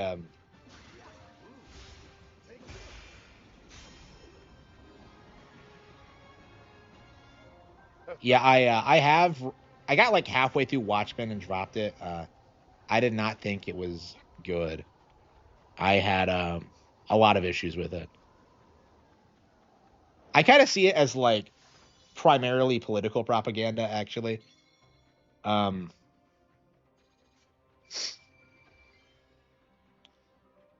because that's why Alan Moore hates it so much is that like he doesn't like how people interpret it differently than he intended, which is by the way like a really shitty take to have as a creator. I don't respect that at all. But Things will go even better now.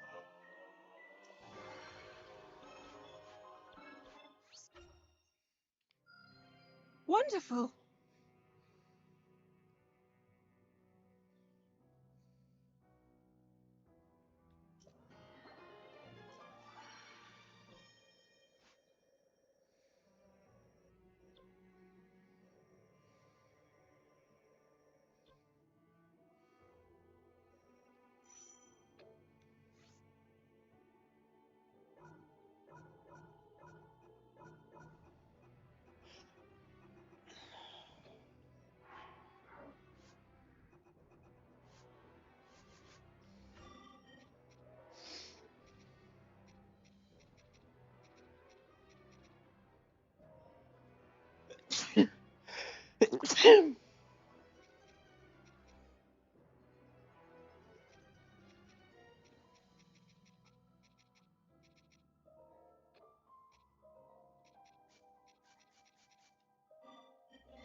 A fine time to prepare before we move on. Perhaps this Yeah, will help. I don't know. I feel like I should like finish it at some point, but like I really don't see the point because like it's only popular among comic book nerds who like using it as evidence that like comic books can be serious literature. But like first of all, I don't know, it's slop. It's not it's not serious literature. And second of all, like that's no reason After a to brutal battle, Rauru and his fellow escapees retreated to a temple promote a at book Tanagar anyway. Canyon Like for a I don't know. momentary Like respite. I Still, don't little like it hope when remained people for try and Hyrule write at books for large, as the critics. newly crowned Demon King's hordes Because I left think naught critics are but scum ruin and in their wake. they're not actual human beings with actual experiences. As Rauru's concern grew ever deeper, in the eastern region of Lanayru, the aquatic Zora were embroiled in a bitter conflict, one which had regrettably claimed the life of their king. Thus, his daughter Kia had no choice. Unable to abandon a people in need, Rauru came to a decision. The fake alien invasion? I don't remember that, so no, I don't think so.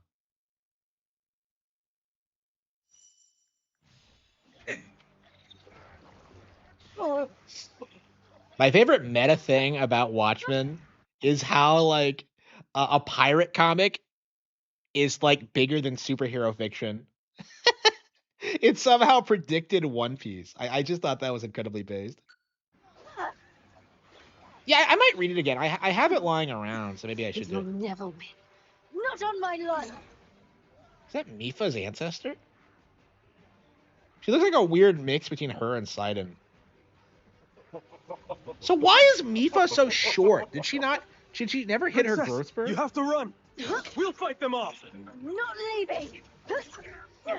Don't tell me Link is gonna fuck this one too. It's the most You're badass not your female Zora I princess think we've ever anymore. seen. I am your queen. I am your queen. They killed my father, destroyed our village, but I won't let them take anything else. She has a narwhal head. Oh man, amazing. I fucking love What narwhal. is this? Over there! So Kia has taken up arms herself. All this after losing her father. How cruel.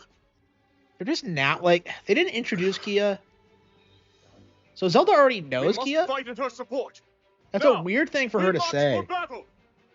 Like the timeline for this, I don't know.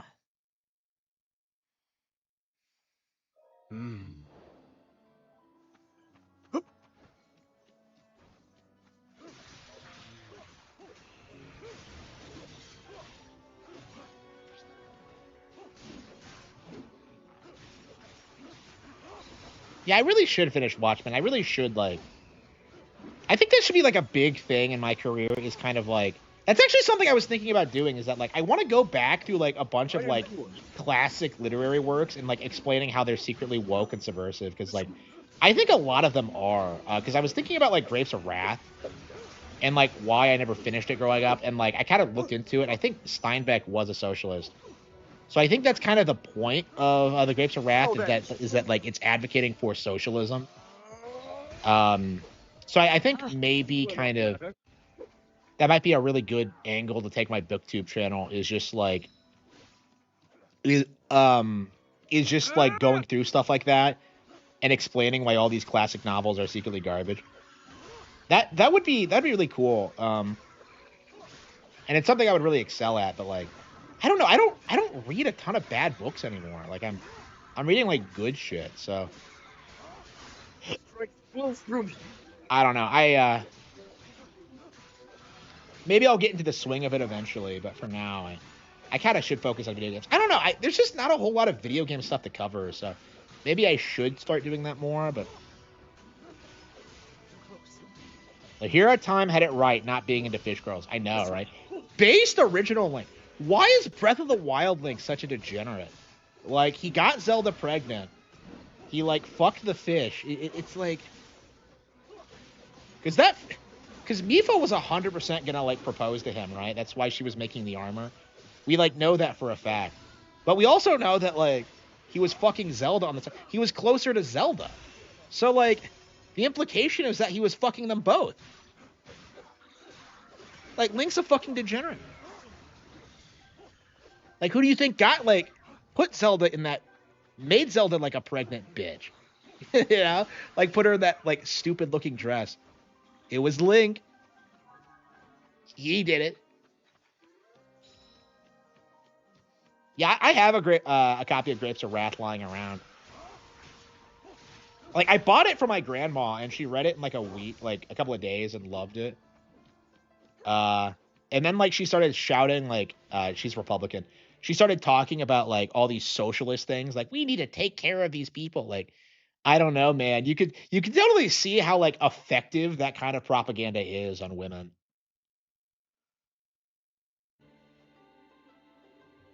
But yeah, I haven't read Grapes of Wrath since high school, so I'm really interested in going back to it. That might be a really good video topic, actually.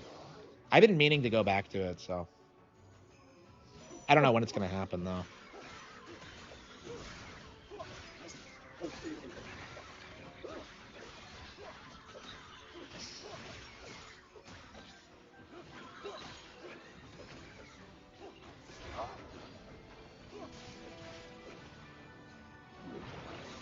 So wait, are we actually going to see a demon that's actually badass? Because I'll never understand why the boss of the Water Temple in Tears is a fucking Octoling.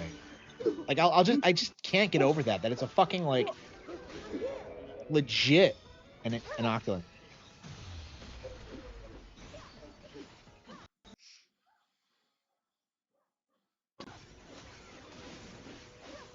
Nephew of Feud, yeah. I don't know a lot about the Feud thing. Like, I've heard people say that, like, his theories have been debunked, and I don't know if that's, like, a based or a woke thing. And I don't know. I don't know. I don't know a lot about it.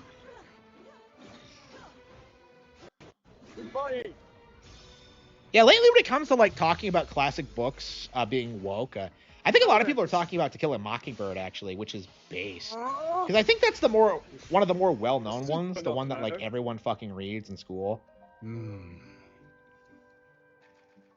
So it's really cool that people are finally starting to notice that. Like, I hate that book more and more every time I go back to it.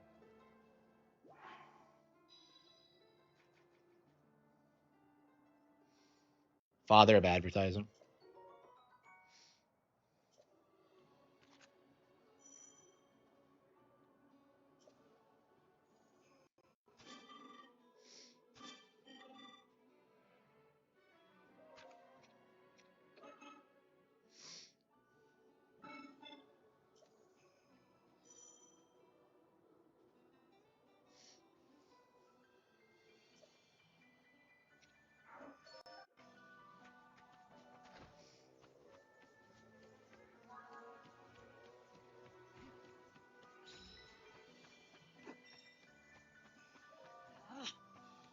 Is it just me, or does it feel like the atheist, like, movement has, like, completely collapsed over the past 10 years? Like, it feels like they used to be, like, everywhere, but now I haven't seen them, like, heard from them in forever. And I'm like, I was thinking today how I'm, like, planning on reading the Bible and, like, joining some kind of church. So I guess atheism has completely lost me. Like, I might be, like, moving from agnostic to, like, I don't know, some form of Christianity.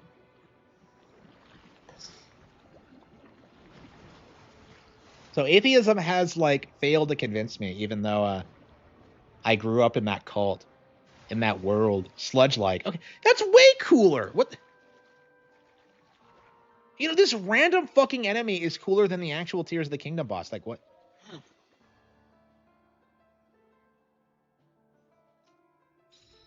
You can now play as Quia. Yeah, a character that has no build-up or introduction.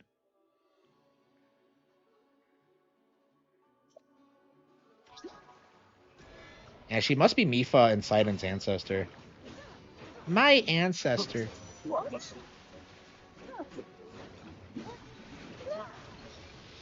So yeah, this is the. So yeah, one of the weird things about this game that I think makes it worth playing if you're a huge fan of Tears, they actually give the sages names and backstories now.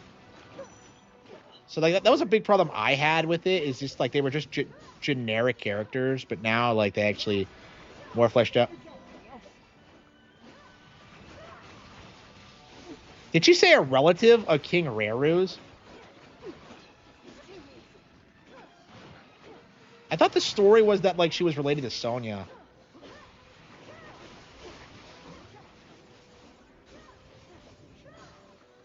But yeah, Sonya's dead already, so it's like, yeah, a lot of people were seething about it. You can't actually play as Sonya in this, which kind of blows my mind. I thought like the war kicked off and like, okay, so Sonya dies, and then like we have the big war, and then like they seal Ganon, and then like I don't know, Zelda takes the Secret Stone and becomes the Eternal Dragon.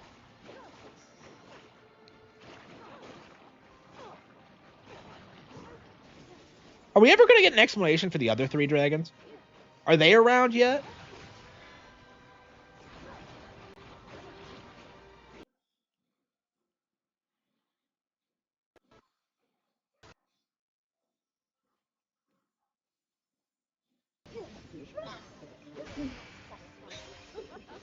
That's how it's done. Yeah, I'm a big fan of her moveset. I think she's my favorite character so far.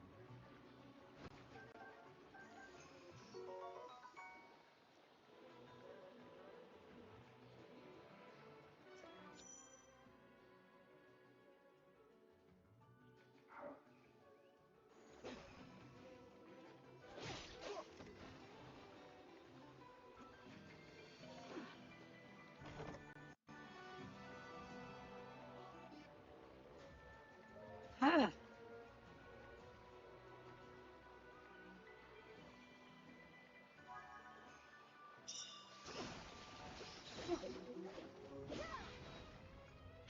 Yes.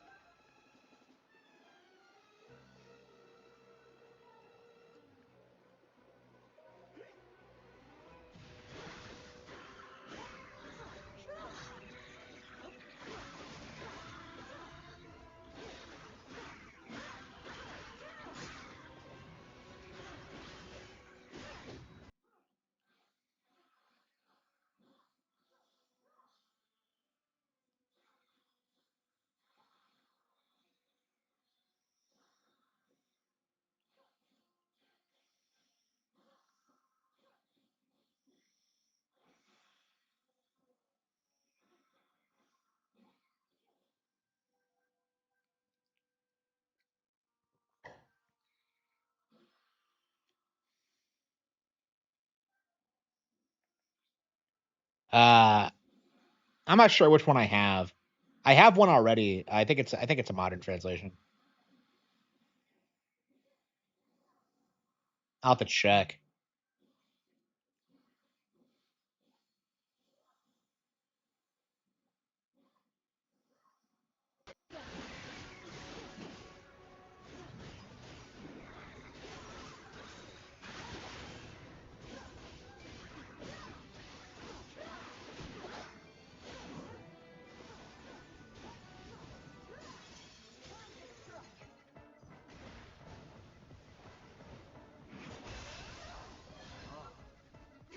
Not satisfied yet.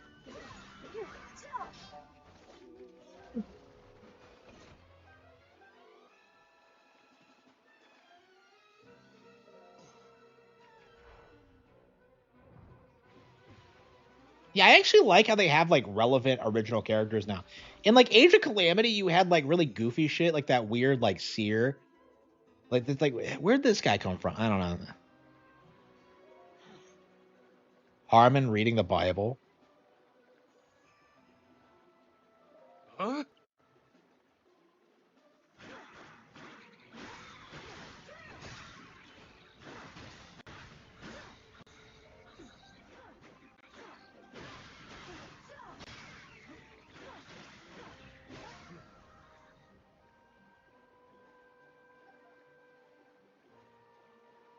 Okay.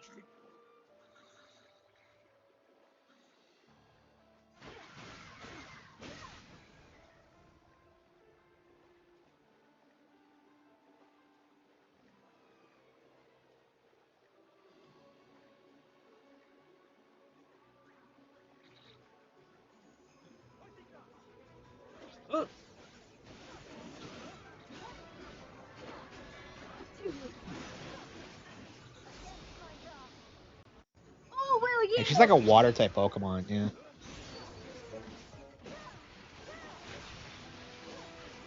I don't know. I like the game. It's like fun to play. The characters are reasonably likable. It's not annoying. It's reasonably well written. Not as good as Three Hopes, but like Three Hopes is probably the best written like Warriors game ever. Honestly, I don't know. My thing for me is that like I wish they would think out the level select more often because like I don't understand why it's not just like a mission select screen. Like I don't understand why it has to be a map. Yeah, Three Hopes. Yeah. Yeah, Three Hopes is phenomenal if you've never played it. Like, if you're a fan of Three Houses, like, playing Three Hopes is, like, insane. Because you get, like, all this new lore about, like, the characters and, like, the setting. It's really exciting. I don't know. There's some things that are wonky about it, like Shez, but they actually fix, like, quite a lot of, Hey. they actually fixed quite a lot, that was wrong with Three Houses. Like, it doesn't have the same pacing problem that Three Houses has, where like you have to like spend like half the game in the academy, and then like you choose a route like later on. It's like no, it's a bit more streamlined than that.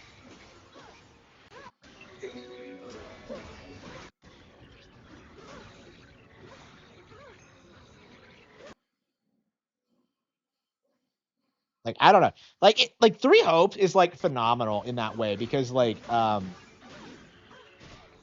you get like invested in like one route and what's going on, and then you play another route, and then suddenly you're like killing characters that you got really attached to. It's like I have never been that like emotionally affected by any game ever. Like when I was playing Three Hopes, it's just so good. Like that doesn't happen in Three Houses actually because of the way that game's recruitment works. Where like it's really easy to just kind of like recruit people to your side or like ignore them or whatever.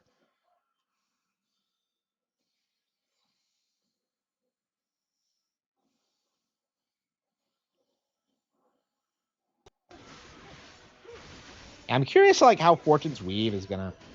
I was hoping for a Fire Emblem like Engage Warriors, but like I don't know if we're gonna get one before Fortune's Weave comes out.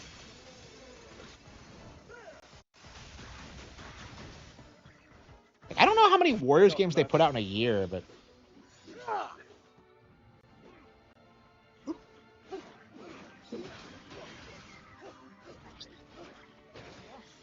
yeah, like I don't know if I would say that like Three Houses is beginner friendly. I'd honestly recommend Engage over it because I think Engage is like a better game than Three Houses.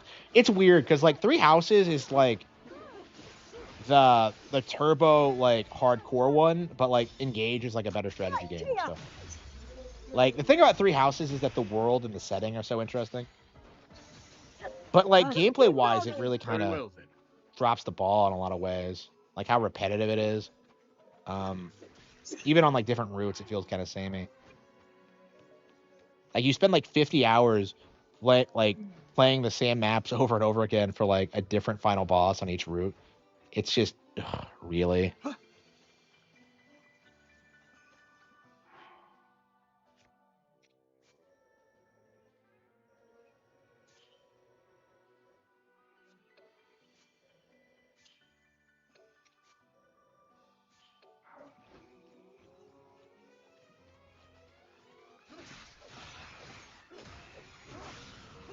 I would say so, yeah. Like Engage introduces you to a lot of the franchise's iconic characters. So I would say Engage is probably the good beginner friendly one right now. I would say Awakening is probably better if you could get a hold of it, but like that one's out of print at this stage. So I would say it's always gonna be the best like entry point, but um yeah, until it gets re-released, it's not available. Yeah, it's been like 10 years since it came out. I'm really curious when we're gonna get a port for it.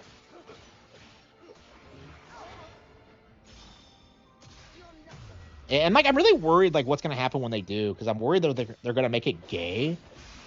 Like, imagine if they like introduce like gay marriage into it.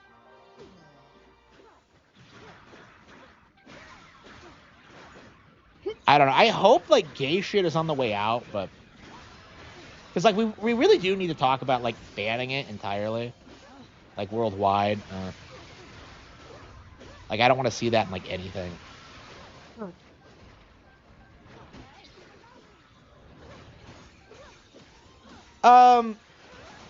They kind of treat like gay shit differently there. It's seen as like more fan servicey than anything.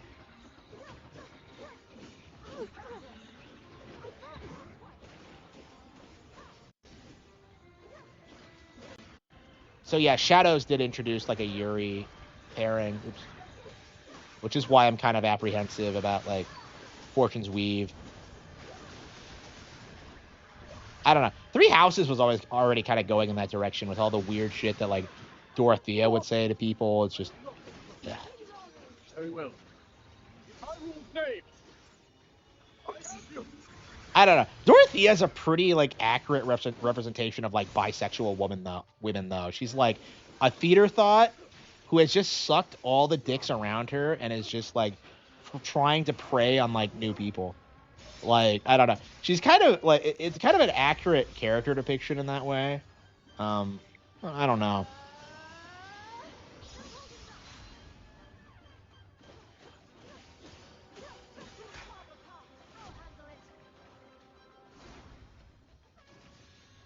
But yeah, I think like the Shadows thing is like is so much worse because it really like goes out of its way to try and like portray them as being the perfect couple, even though like for obvious reasons it's it's not actually true.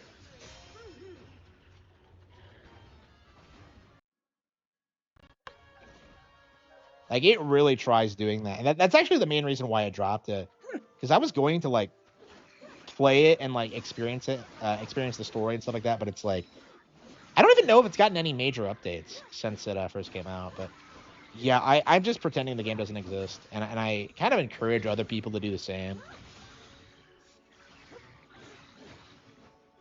I don't know. I'm very curious how the DEI thing is going to end, because I do think like everyone has like issues with it. But like you saw at like the investors meeting that they did kind of advocate for it. So I don't know if that's them like virtue signaling, or if they're actually going to like have foreigners like take charge in their offices. Grim to rock.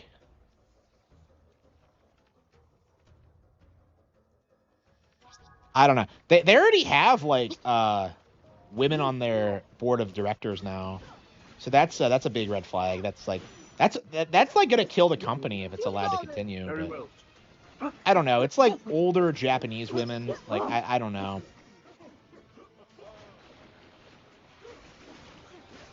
But like I do think it needs to be like a globally recognized thing, is that like women should not be in any position of authority, like regardless of how well educated they are. Like, it doesn't fucking work. Begun.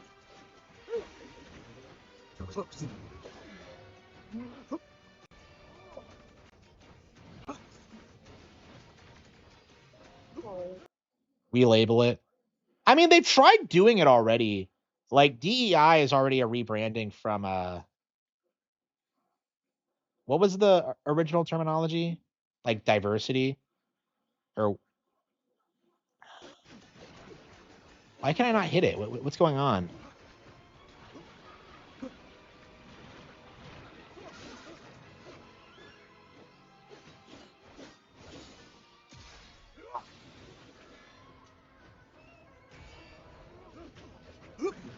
This one.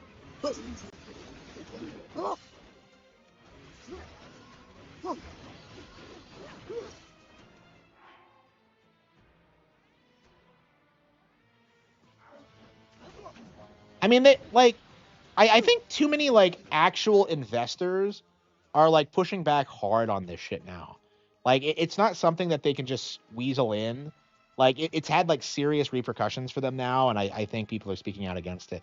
Like Square Enix straight up had them had their investors like question their relationship with Sweet Baby Incorporated, which is something that like they shouldn't have known. It's not something Square Enix talks about, but like they were scared when that happened because they know that like it's just going to result in the shareholders jumping ship. And I imagine it's a major reason why Square has been struggling so much is that like people are aware that like woke activists have taken root at the company and they're just like ruining everything. Like Final Fantasy 14 died because of wokeness. So I don't know. It's definitely on the way out, but it's like I don't know. Like I'm curious, like at what point we're gonna like just remove women from all positions of authority because that's something that needs to happen.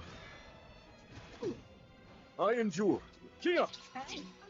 And like they just elected their female PM, and like people are hyping her up right now because she's anti-immigrant, like completely ignoring the fact that she's a woman and is gonna fuck everything up.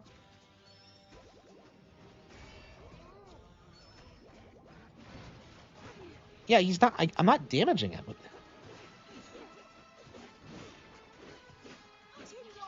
Very well. Kia! I've got it.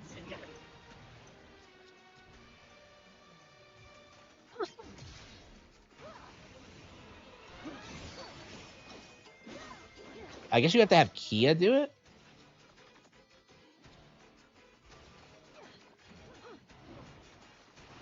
Time bomb, like those things in the Wonderful 101.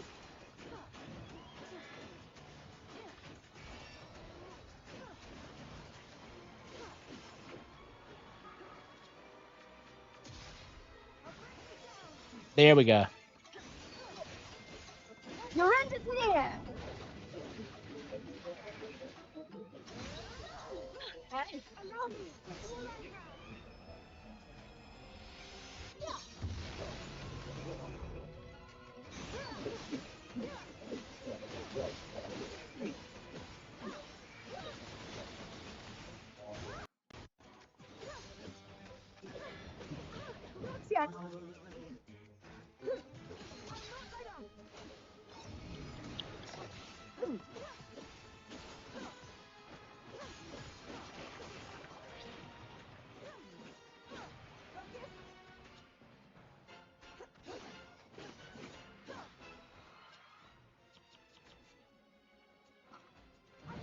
Let's try it.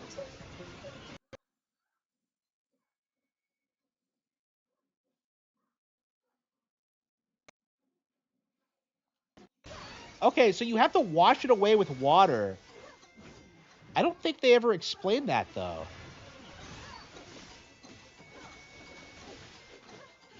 Like, I don't know. This doesn't make any sense to me, really. Like, I had to kind of think about it.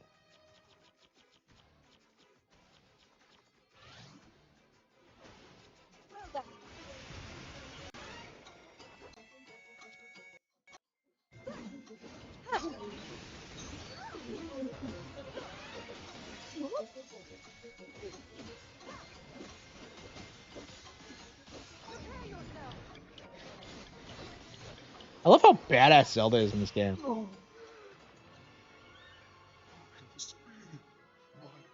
Visage, a glimpse upon the Demon King's boundless majesty.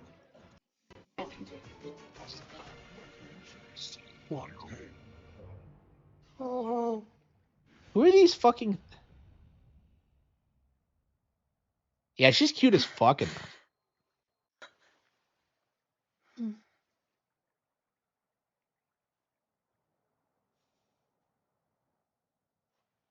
It would seem nowhere in Hyrule is truly safe. Like, this would be a really interesting story if they fleshed it out more. Like, that's kind of my mindset. Like watching this is that like it's well written, but like it doesn't do enough with the characters or the setting. Like I feel like you should like get to know Kia. You should get to know her background and her characters. Like there should be several missions before you fight the boss. But like no, it's you didn't get to do that. Like what a waste of a character. She's really cool.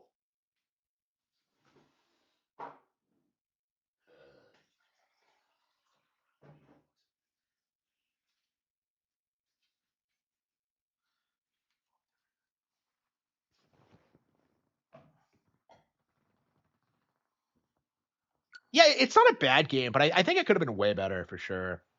The Gorons, the Rito, all are at risk, especially against these archfiends. But then, we must help them.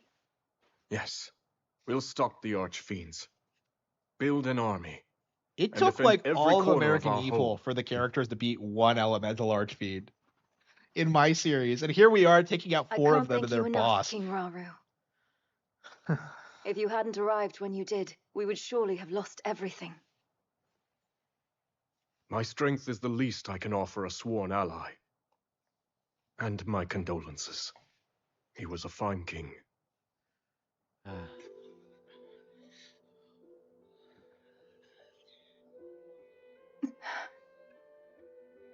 That foul construct was like none I've seen. The Archfiend alone couldn't possibly have defeated someone as strong as my father. But that construct was something else entirely. It tore through our ranks like they were nothing at all.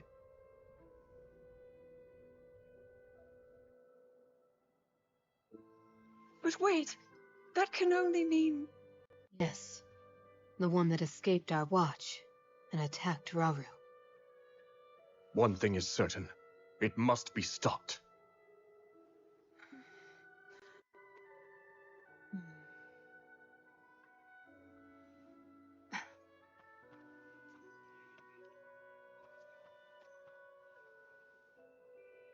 King Raru.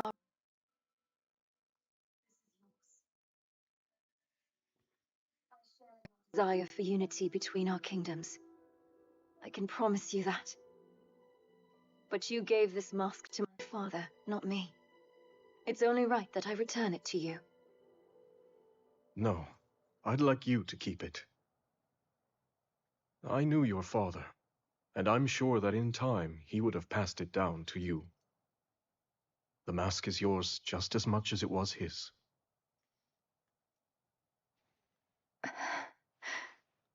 It's an honor. In that case, I have a request. Those of us Zora who are still capable want nothing more than to aid your quest to safeguard Harman. Disasters like this have struck in every corner of the land. Were it up to me, I'd do whatever I could Hopefully to assist never. those in pain.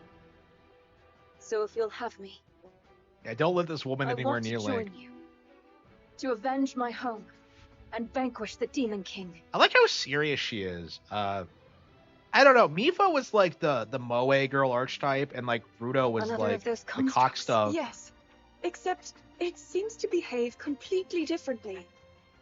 One of them is Ganondorf's puppet, shrouded in evil, although the other one appears to have sided with us.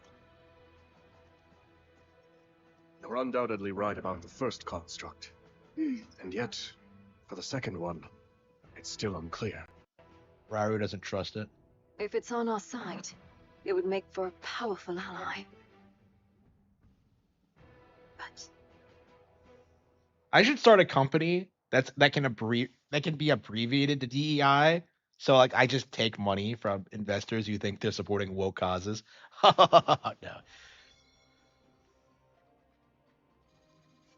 Yeah, I'm not a fan of her. Hopefully she gets replaced by the next one. I've never liked her. I mean, like all the actors in these games are terrible. I don't know where they're finding these people.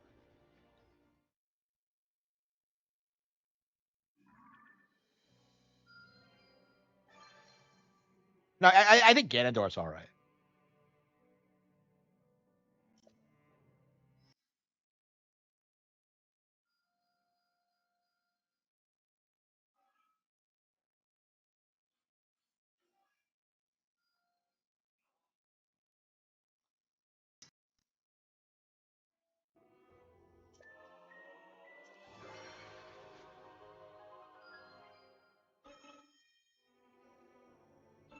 Yeah, that's based. Another reason Pokemon is Most like impressive. is to be commended because it understands that like you don't need fucking voice acting.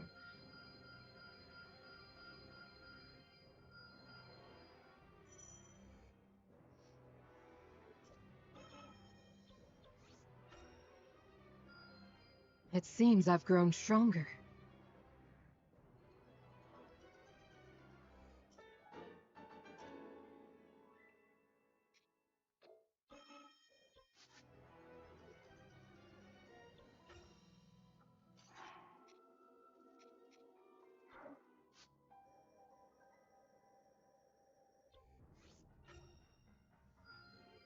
Fine showing.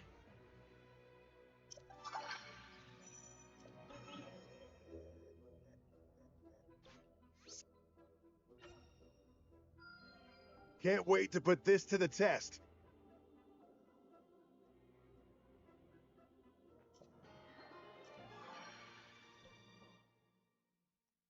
Yeah, I agree. I'm playing digital. Yeah, these days I'm a digital fan. I'm a big advocate for digital. I've further yet to go.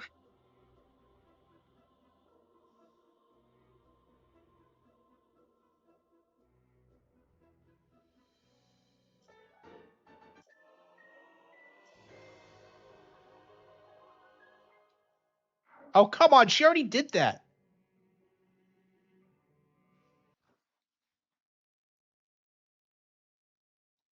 She already did that against Ganondorf and fucked it up.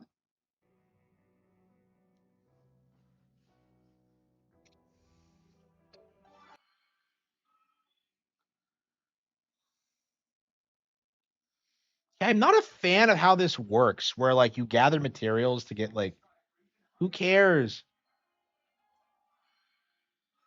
Like, I don't know. I just do not give a fuck.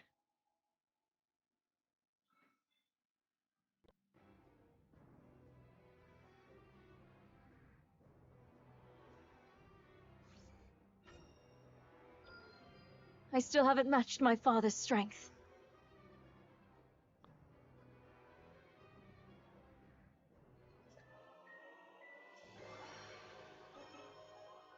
Why is she training in this period where we're going to war? Hey, King Rauru, looking forward to this.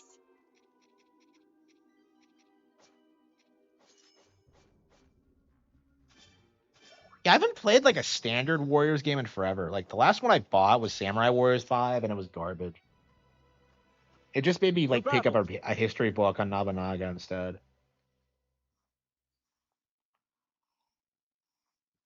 Like honestly, I've been sticking with like Nintendo Warriors games forever. I don't know, Pirate Warriors wasn't bad. I keep saying that, but I keep rage quitting it because of how ridiculous it is. Like if you were there when I was streaming like that Alabasta arc, it's like I couldn't figure out where the tower was because like I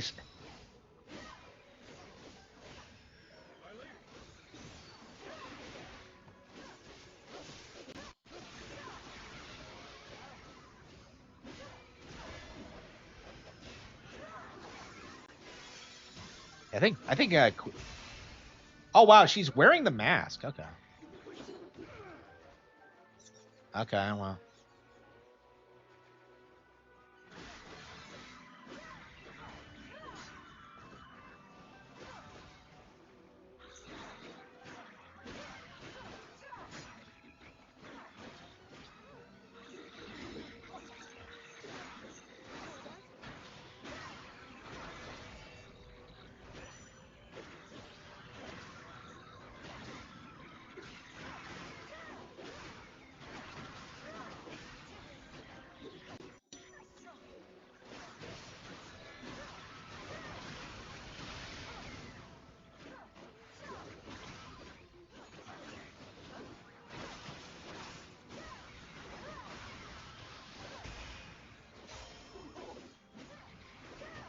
Yeah, ZA is great. I can't stop playing ZA. I've put like almost 35 hours into it now. I think it's going to be one of my most played games this year. Honestly, the way things are going. And like it still has the DLC, so Yes. I don't know. The DLC for like Scarlet and Violet was ridiculously long, so I'm curious if ZA is going to be as ridiculous.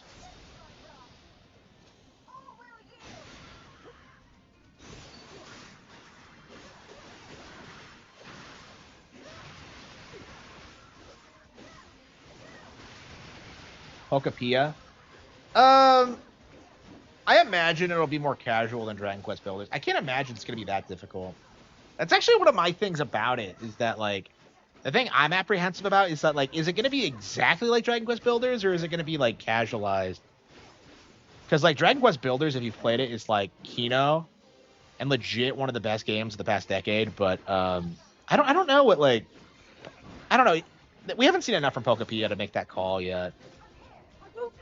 And I've seen so many people, like, seethe about it, like, usually complaining about the visuals.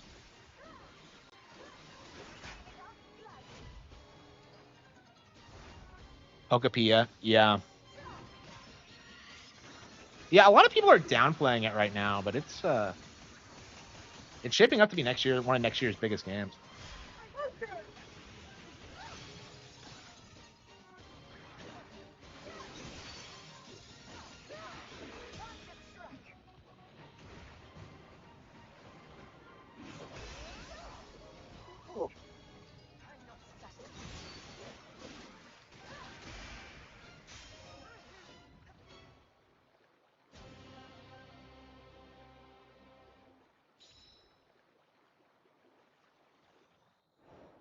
Yeah, it's like some weird building sim, yeah, with Pokemon in it. So it looks Kino. Like they got the Dragon Quest Builders guys on it, and if you know anything about that, it's like the Dragon Quest Builders games are phenomenal. So I'm super excited about it.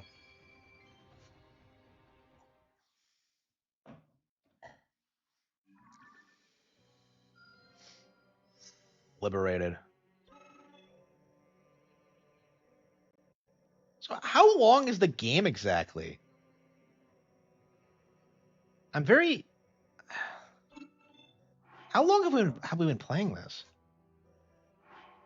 Hang on, where the 5 hours? Like, I don't remember how much time we put into the original. I think it was like 10. Well, I hated like the original so much that like that felt like so much more time. And I wanted to finish it before this came out, but I haven't been able to do it because it's so shitty. Tawny's Mega Evolution in 1. Yeah. To battle!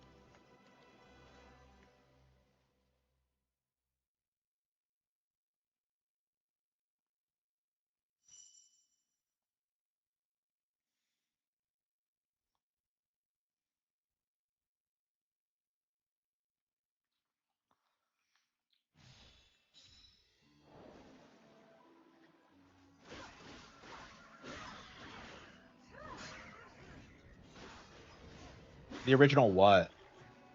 Hey, what are you talking about? I don't. Age of Calamity, like, legit felt like they hired a 14-year-old girl to do like some alternate reality fan fiction. It's that bad. I am just so upset by it.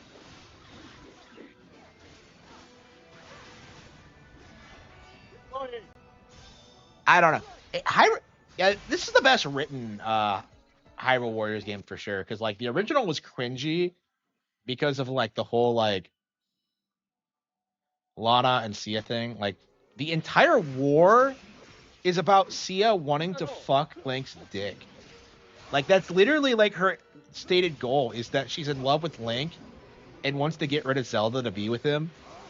And it's like you're killing millions of people in a Warriors game so you can get dick down. It's just like it's so ridiculous. And that's kind of what makes it great, but at the same time it's like really, this is what we're doing?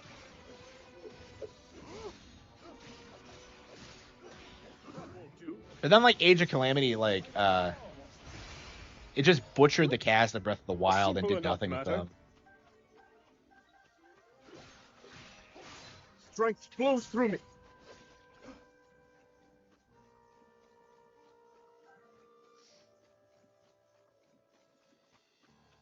Yeah, it's weird because a lot of the characters in Age of Calamity came back in Tears, and they're like nothing like it. I was kind of shocked with like Riju in particular because like in Tears she's using like Gerudo twin scimitars like they did in Ocarina, which was pretty base, by the way. But like, for some reason in Age of Calamity, she was using a fucking sand seal, and it's just like, fucking really? Like, they couldn't have sent like someone else? Like, it's just, I don't know. It was definitely a weird decision, and like Tulin's dad is there, and it's like it's just like, you're not even like a major character in Tears, so like Onward. I don't know. There's just so many like weird things about it that just drive me nuts. Carry on.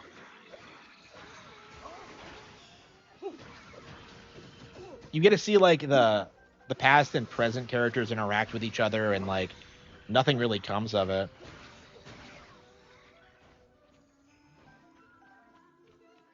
Like, I don't even remember how the future characters even come back.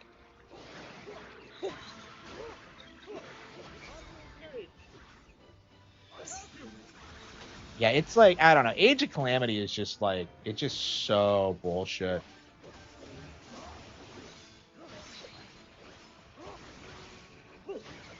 Yeah, it's definitely better. It definitely feels more in tone with the series.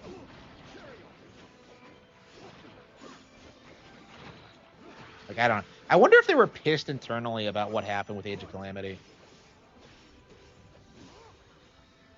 Because, like, this seems like a pretty big overcorrection, because it definitely fixed, like, the story problem, I would say.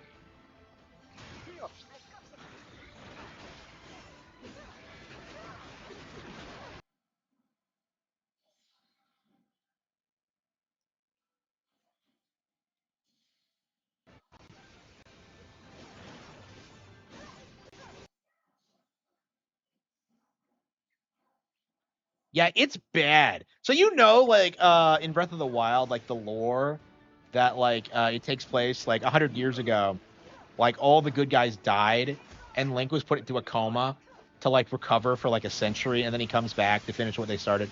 Like, that's the plot of Breath of the Wild, right? So we all knew what the plot of Breath of the Wild was, what Age of Calamity was supposed to be, right? Is that everyone just dies at the end, right? Like, no questions asked. Like, that was how it was supposed to end. We knew that going into it. Like, all they had to do was like pull it off. And instead they don't do it. They cop out, and then suddenly you just win. It's like, so Breath of the Wild never happens in like Age of Calamity's version of the story. It's like, wait, what?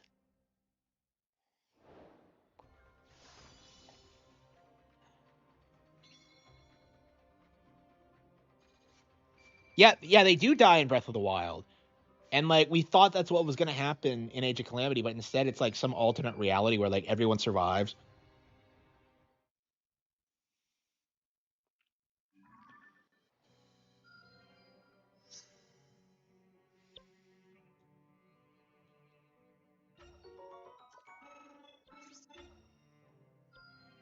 I'm making good progress.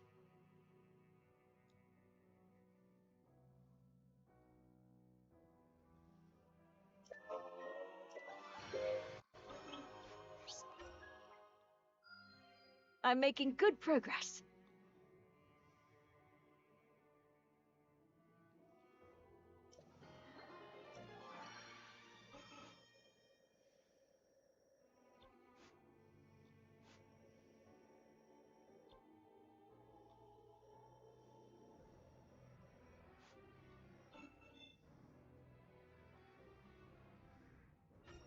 Time to make ready. Maybe this. Why would you do anything other than like get more experience? I don't.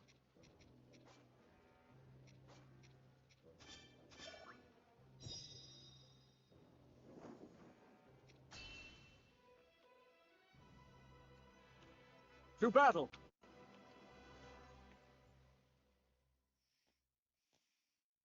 Should Tingle come back? No. Like, I hate Tingle. I never understood the character's popularity in Japan.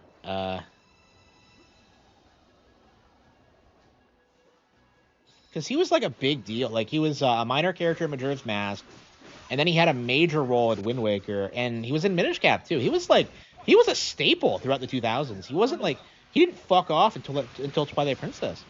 And I remember like people being shocked by it because he had been such a he had such a mainstay thing at that point.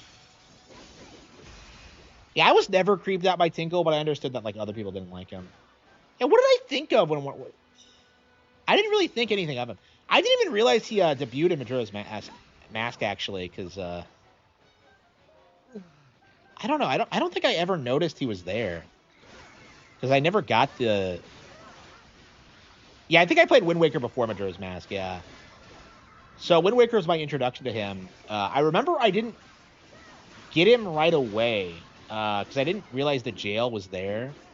So like I go back to Windfall and I find him there, and I unlock the Picto Box, and it's just I don't know. I don't think I really messed with him much until it was time for like the end game quest. I don't know. I think he's better in Wind Waker than he is in Majora's Mask. Because in Majora's Mask, he's like a fucking man-child. Like the man at the swamp shack is his father, and he like spurgs the fuck out about him for being so immature.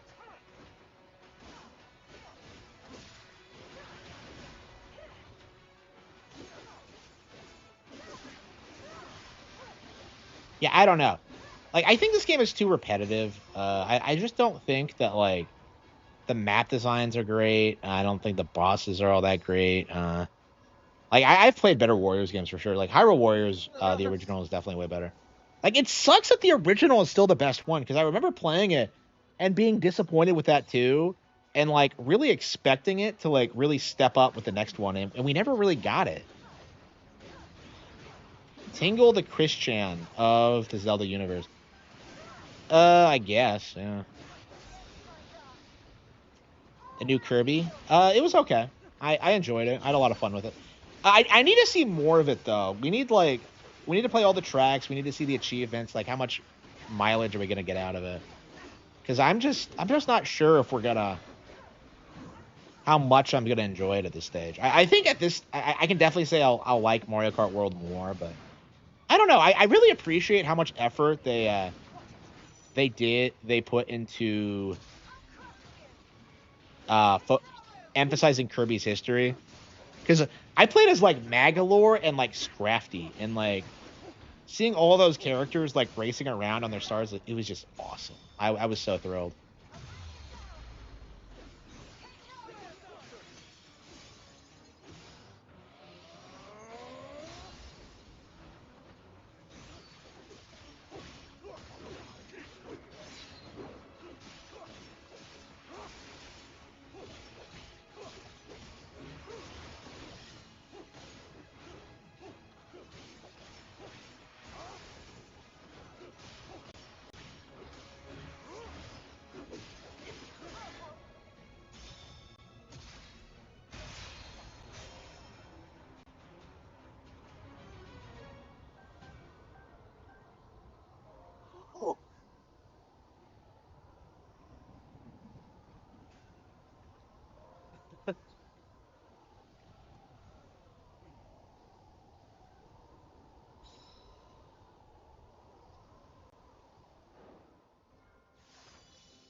go wandering off, but wonder what's gonna happen. Alamo's so annoying. His actor doesn't know what he's doing.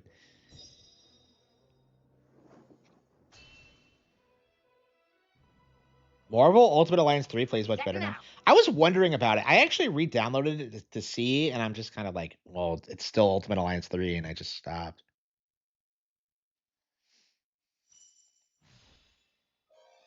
I hate how that was the last Switch game that Angry Joe ever reviewed. Was Ultimate Alliance 3. Just unbelievable. Okay.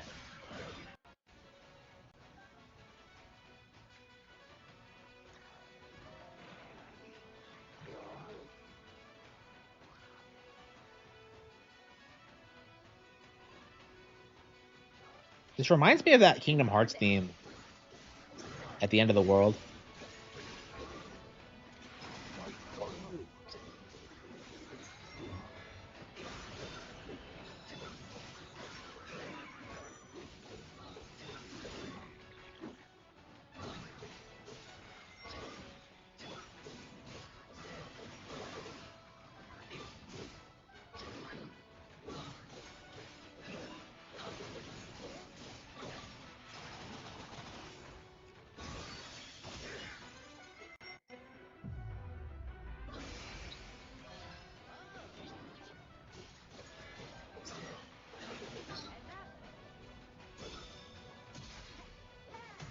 I don't understand why Calamo is so hardcore for a Korok. I've never seen a Korok be this competent.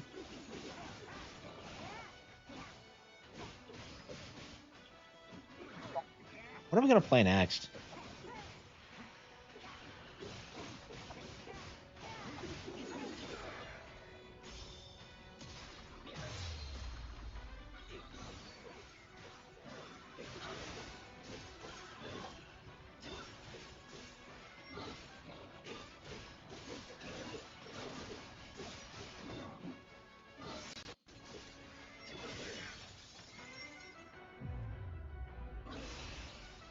Oh.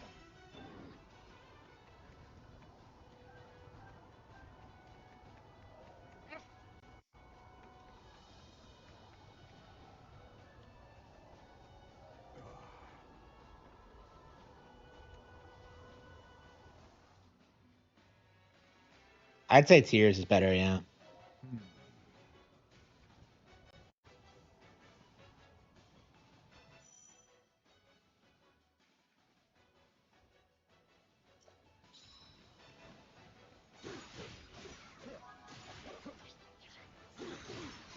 Yeah, I haven't tried No More Heroes 3 yet. Yeah, I need to go back to that one.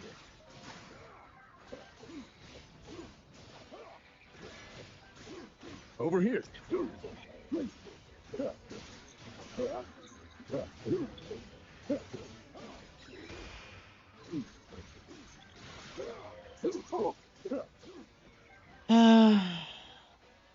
Yeah, all the characters for this are really cool. I just wish they were like.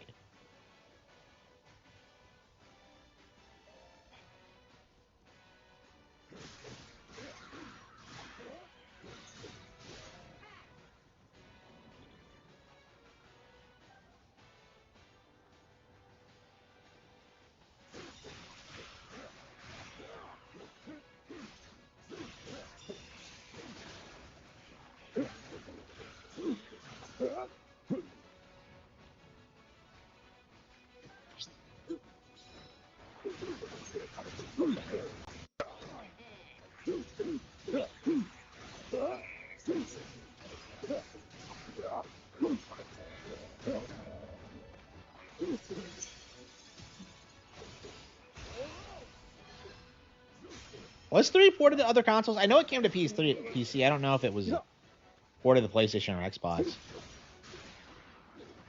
Of course.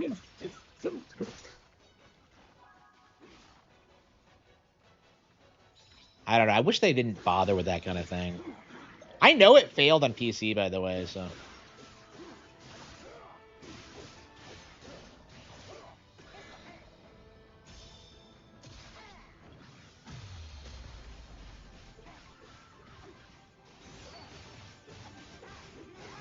Yeah, nobody cares. Wow.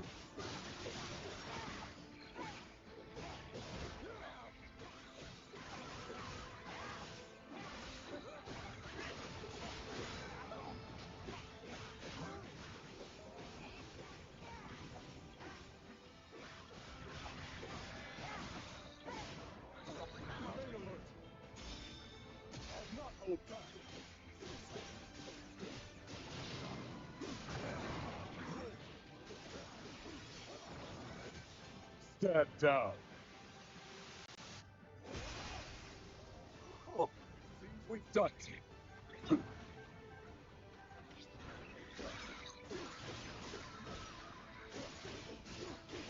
I'll not hold back.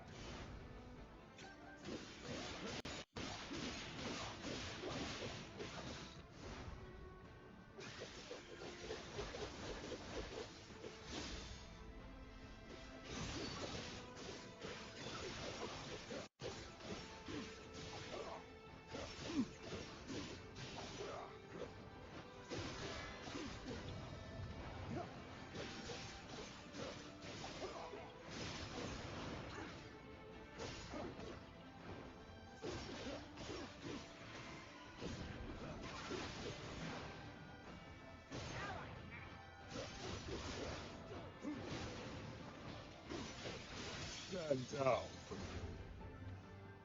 Oh. Yeah, I think I'm ready to play something else. Over here.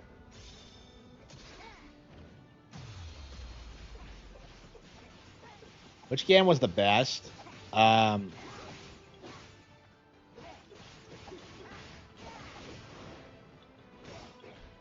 feel like Wind Waker is the one that really leaves an impression on people. That or Ocarina.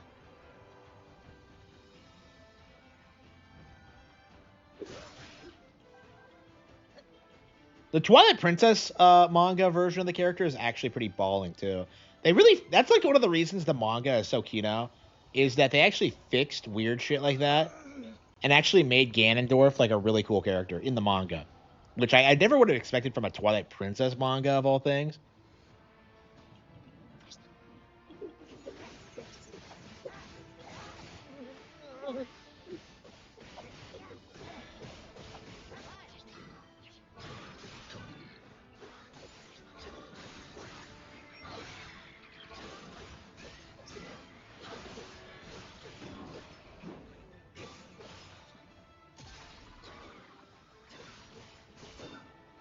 They are, yeah. I'm kind of surprised at how good like Zelda manga actually is, because as a kid I hated them because they weren't like 1-to-1 with the games, like the stupid bullshit they pulled in like Ocarina, and then like you would have like girls who would try and gaslight you into Sheik was a man because of the manga, because of something Zelda said in the manga that was taken out of context. It's just, ugh. I had like a huge issue with it for a long time, and it wasn't until recently that I finally got back to it. And yeah, it's actually good. It's really good, actually.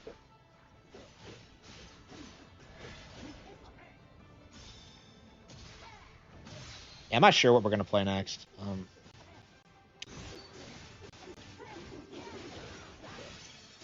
not just a traveler. I can bite you. Yeah, that's like a legit thing that like female fans try to tell you back in the day. Cause like Zelda really turned herself into a man with magic to hide herself better. It's like, what are you talking about? Listen.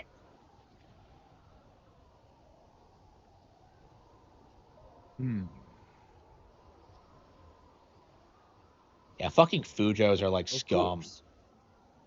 That's like the only interaction I've ever really had with them, but I've always just had this like deep disdain for it.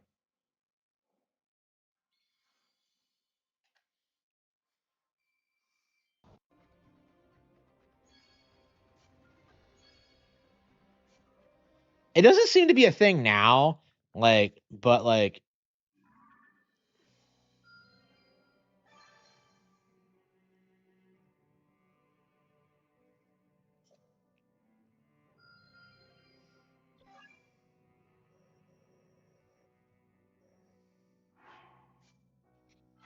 yeah, 5 hours and 45 minutes. Yeah, I mean, we'll get through it, I'm sure, but I'm not enjoying it. I don't know. It's not great. Is kind of my mindset at this stage. Hmm.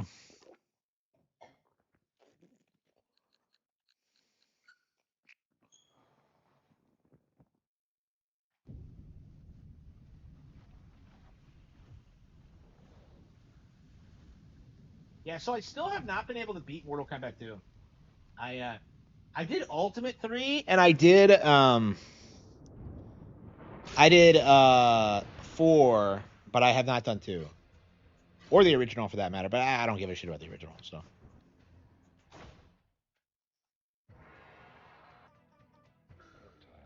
I'm getting more used to the arcade version. I have more of an appreciation for the sprite work.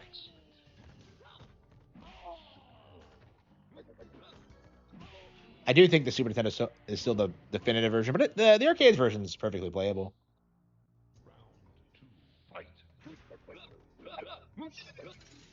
Yeah, I've always wanted that. Yeah, yeah. I was actually thinking about that today. How like I would pitch that to Nintendo is that like I want to make a game about Sheik and it'll be a stealth game and she's hiding from Ganondorf. I don't know. I think they hate that shit though, because I think Retro Studios tried pitching something similar and it got rejected hard. I don't know. Retro just never really. Yeah, I'm glad we're past the point where like Retro is this like deified studio, because they were really worshipped back in the days when like people thought they were gonna make like mature Western games for Nintendo fans. The whole like thinking that like Metroid equals Halo thing is just.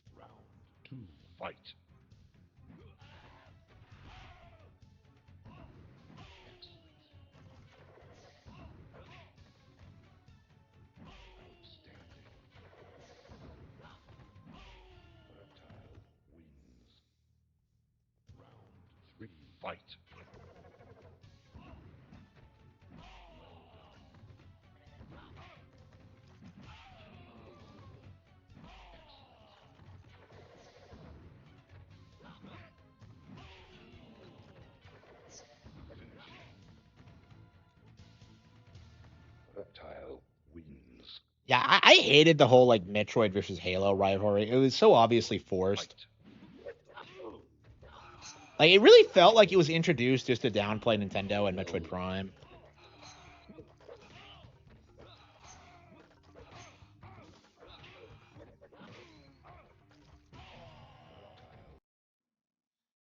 Yeah, I agree. Like Retro never lived up to Rare's reputation, but I don't know if they'd kept putting out games as good as Metroid Prime, they could have done it. But like they just no, they never did really.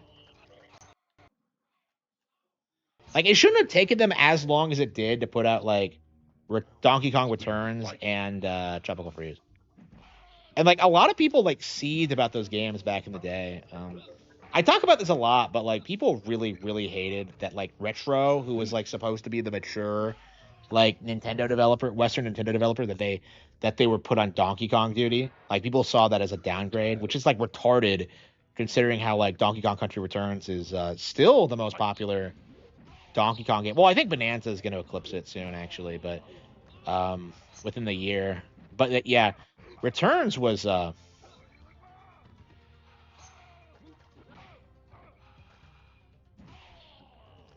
Yeah, remember when Razorfist started spurging out on Twitter about how like Retro Studios Donkey Kong games failed and how no one liked them, and it's just like, what are you fucking talking about, you retard? That was like a weird hot take. Like it's not an uncommon opinion, but it's like it's for people who haven't played the retro games really. So I mean he has. So I'm just kind of. Yeah, the Metroid versus Donkey Kong debate was just bizarre. Like so many people like hated fucking Donkey Kong because of Retro Studios being working on it. What did Razorfish say? He thought the original DKC trilogy was better than like Returns and Tropical Freeze, which is like retarded if you actually go back and play those games, especially Donkey Kong Country 3. It's really not very good. Like the Rareware game, the retro games are so much better. And like a lot of people who grew up with the Super Nintendo games like don't like admitting it for whatever reason.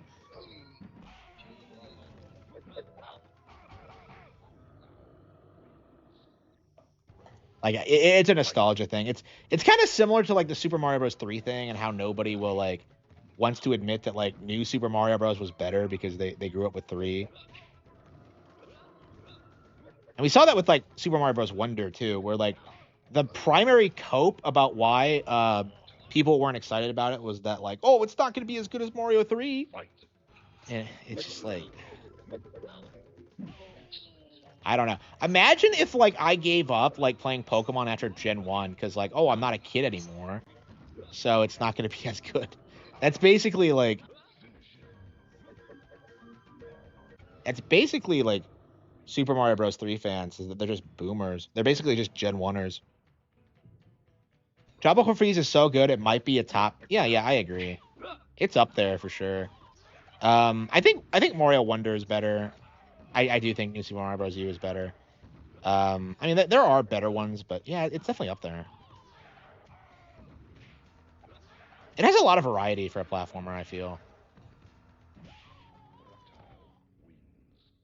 Yeah. Gen 1, yeah, and Gen 1 is great. I love Gen 1. It's like one of my favorite games ever, but like I didn't stop playing Pokemon just because I love Gen 1. That was my point. Is that like Gen 1 will never be topped, and that's why I'll never play the sequels. It's like that mindset is just insane to me because like I love, Pokemon. Yeah, every time I go back to Yellow, I'm like shocked at how good it actually is. About how it like introduces the world and all the puzzles and all the really cool segments. They won't do the crazy edgy shit anymore, like the gambling and like the ghost tower. It's like that always kind of confused me. Why did you need the Sylph scope to see ghosts in Gen 1? Like I never understood that. Like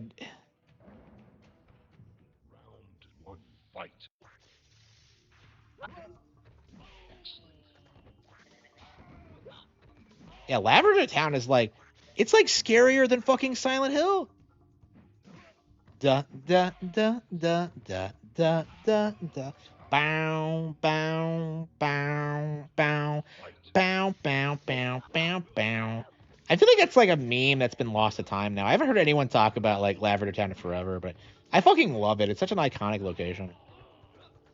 Did they ever go there in the anime? I don't remember. I mean, they go into a tower to get the Honor to fight Sabrina, but I don't remember if that was in Lavender Town. And that'd be pretty stupid if they did, because like Honor's a fucking poison type, and that's weak against Psychic.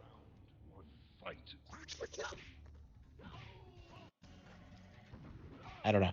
It pissed me off that he never formally caught the Honor. Because that thing was responsible for like beating Sabrina, the most insane like gym leader ever. Has there been a gym leader in history who's like more unhinged than Sabrina? Like I don't think so. Why is every Kanto gym leader corrupt? Because you have fucking like Brock whose parents like both left him. You have Misty and like her ditzy sisters. Misty fucks off and like to leave her sisters to run the gym into the ground. You have Lieutenant Surge who's like abusive and like sends people's Pokemon to the hospital. You have Erica who's such a who's such a turbo dyke that she refuses to let boys into her gym. I don't remember what Koga does. Blaine is hidden. You can't find him. And then you have Sabrina, who's just some crazy fucking like a psychopath. Like it's like they're all insane. And then Giovanni's like he's a crime boss who doesn't even run his gym half the time. That pisses me off, by the way. Ash never confronts Giovanni. Like it never fucking happens. Like it felt like for a while they were building up to it and there was all this like weird speculation and then like it just never happens. Like it's just weird.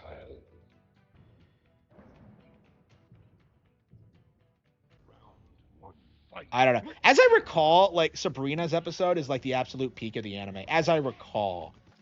Like I haven't seen it in years though. But that's probably like why I saw like so whenever I think of psychics, like I specifically think of Sabrina and like her crazy fucking backstory, how she just developed psychic powers and then started like doing all this crazy shit. I was so happy when I got her in Pokemon Masters. Like she's an iconic character for me.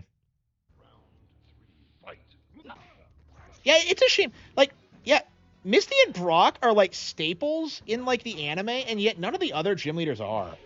Like, I don't think you ever see Lieutenant Surge again. I don't think you... Like, do you see Koga again?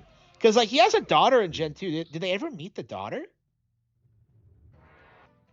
Like, I don't know. I'm very confused about who they met and who they didn't. Because, like, I know he met Agatha. I know he met Bruno. I know he met Lorelai. I don't know if he met, yeah, he surely met Lance, yeah. So who's the fucking champion of Kanto in the anime? Because it's not Gary. It's not Ash. Like, who the fuck is it? Like, do you not ever actually see a champion in Kanto? Because you see Cynthia.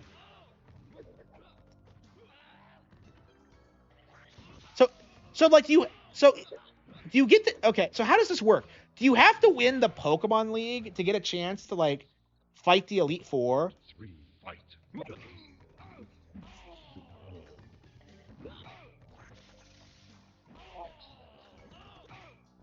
Like, I don't know, because Ash doesn't really battle Elite Four members all that often. I remember he, like, fought Agatha once, and she, like, just destroyed him.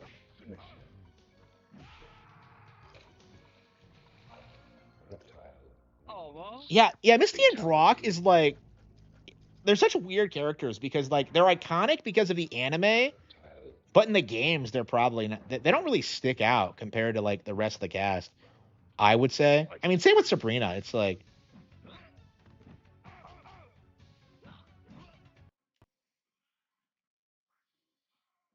Like, I don't know. They're iconic specifically because of the anime. I don't know if they would be as popular if it wasn't for, like, that version of the characters. Like, whenever you're talking about them, you're specifically talking about the anime. Like, I talked about this, like, a lot, too, when I was playing Pokemon Masters. Like, Misty and Brock really do feel like completely different people in a lot of ways. Like, they both have, like, different voice actors, and it's like, you can't really, like, consider them the same people. Fight.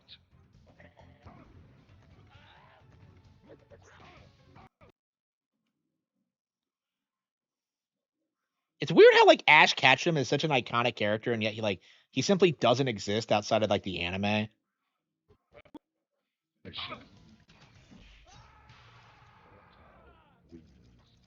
Fatality. Reptile.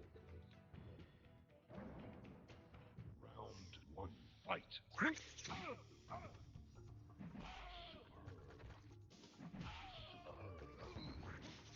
Yeah, I don't know. I love the Pokemon anime, but, like, Indigo League is kind of, like, messed up if, like, in hindsight, because of just, like... To fight.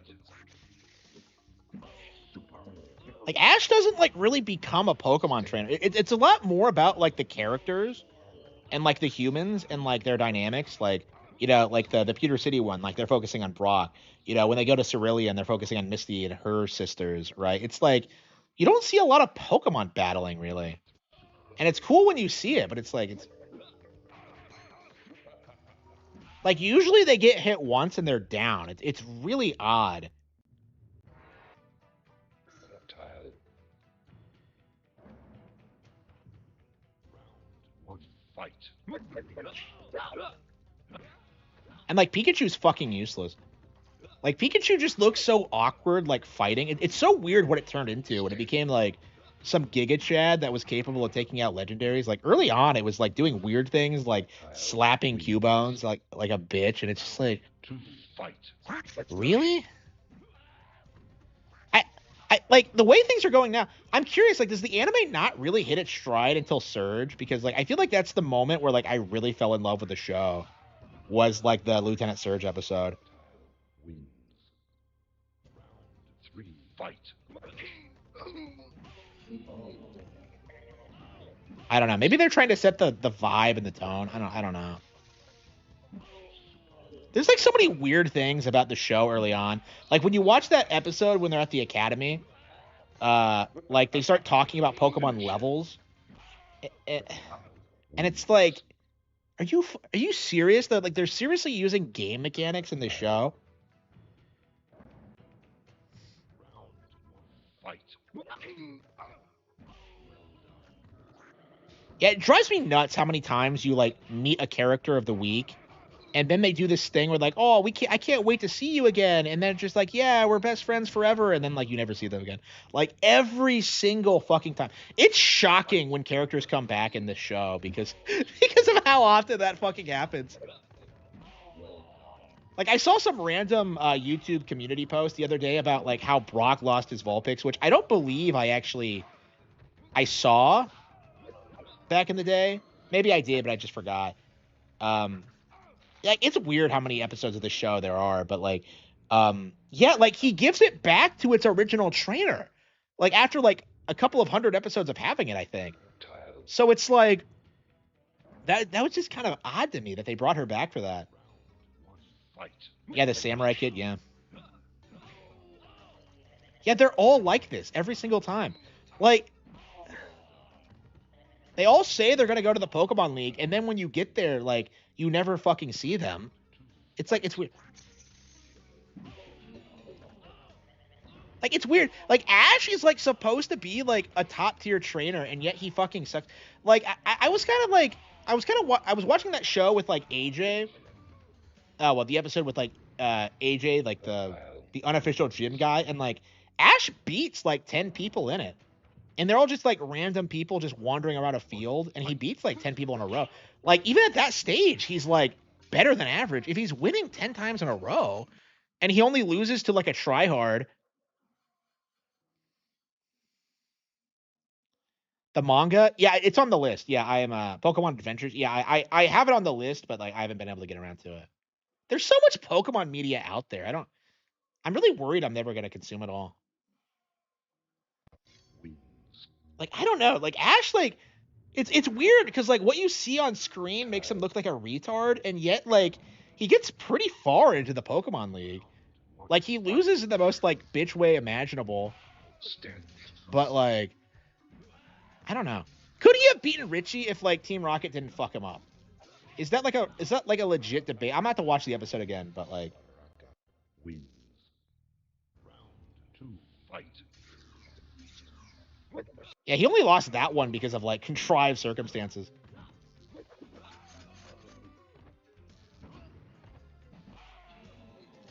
Yeah, that shit was brutal. Finish him. Wins. Tile. Ash would have won. Round 1, fight. Yeah, what was the issue? Like, did Charizard, like, refuse to, like, do anything? Because, like, I think he, like, fucked up his other the Pokemon he was gonna use. And he had to send out Charizard when it wasn't, like, obeying his orders. And, like, Richie sent out Sparky. And Charizard just refused to, like, do anything. So I think Ash would have won if he could have just, like, figured out the whole Charizard thing.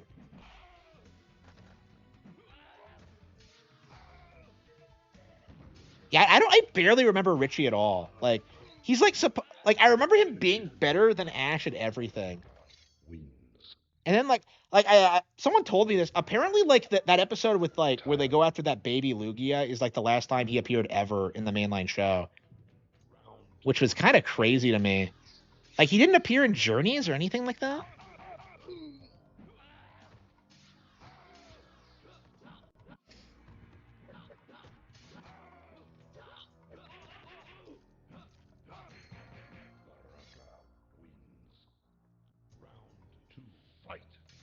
Yeah, that Lugia episode was Kino. I remember watching it, and, like, I think I wasn't, like, following along with, like, the show at that point, but I remember, like, I was still watching it occasionally, so I watched the Lugia saga, and I thought it was, like, the most badass thing ever. They're going under this, like, giant lake with those, like, crazy fucking rebreathers that I wish were real. Like, I remember seeing those things, and how they would always, like, stand at the bottom of, like, a lake or something and, like, battle water type Pokemon underwater. And I'm just like, that is, like, the sickest fucking thing I've ever seen in my life. Like, but yeah, that episode, that saga was fucking sick. Like, yeah, I barely remember anything about it other than, like, Butch and Cassidy were in it. Round 2, fight. The movies? Yeah, they are, yeah. I haven't seen any in a while. Like, I remember catching, like, I think the last time I saw any of them was, well, I see clips of the original all the time, but, like, I think the last time I saw one all the way through was when it was on TV. It was Pokemon 3, which I think is my favorite, actually. Yeah, Pokemon 3, and I was, like, shocked by how good it was. Like, it has, like, a really good setup. It's, like, badassly animated. Like, it gets great usage out of the characters. Like, I've always been upset that I never watched Pokemon, like, the 5th one, because that was the last one with Misty. Like, the 4th one was the last one I ever saw, actually.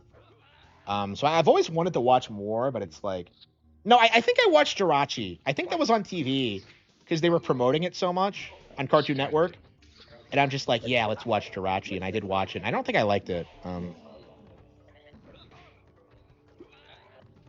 never understood why why Jirachi was supposed to be a big deal. I mean, I guess it's a mythical Pokemon that you can't really get, but...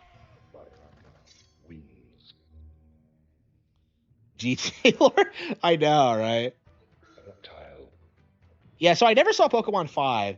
That's the one where, like, Latias, like, kisses Ash, though, right? Where, like, it turns into a girl and, like, I don't know, makes a move on it. It's just, like, that was 100%. You can't convince me that was, like, an actual fucking girl. It was, that was Latias. Like, but I've never actually seen the movie. And I've always wanted to. I'm gonna have to look and see if it's on, like, Netflix or something. Because they have, like, I think they have, like, the first couple of seasons on there. I don't know if they have the movies. Like, this is why I never get around to watching them, because they're just so hard to get a hold of. They're like, it just, ugh. I don't know.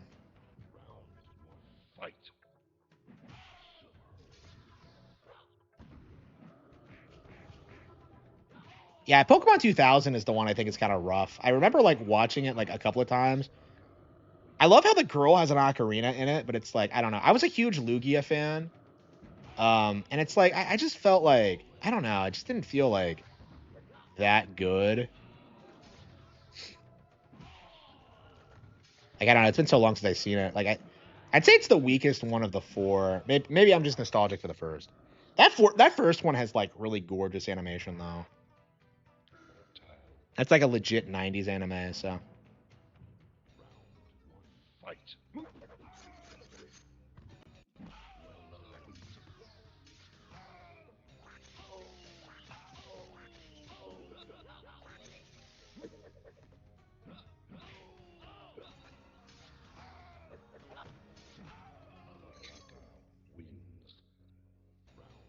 Yeah, I'm very curious if I'm ever gonna watch all of it. I feel like it's very unlikely, because, like, it's like, what, 1,000 episodes of bullshit. I can't even get through, like, anime series right now. I don't know. Maybe when, like, I'm more comfortable, like, I don't know, retired, I'll do it. But it's like, I don't know. It just feels like it's not gonna happen.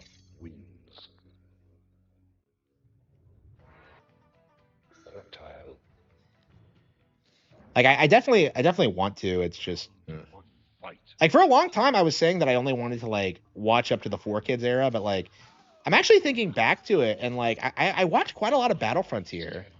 And, like, I remember watching the first episode of Diamond and Pearl and getting really into it, but, like, never actually committing to it because I was older then and didn't want to fucking watch, like, a show I watched when I was, like, 5.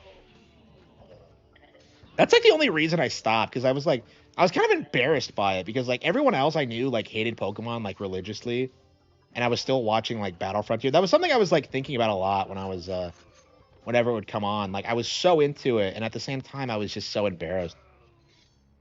I'm glad I'm kind of past that point now. But that's something that really mattered a lot to me at the time, was trying to fit in, and it just never really happened. Is that more than One Piece? I think so. I mean, One Piece is gonna catch up eventually, surely.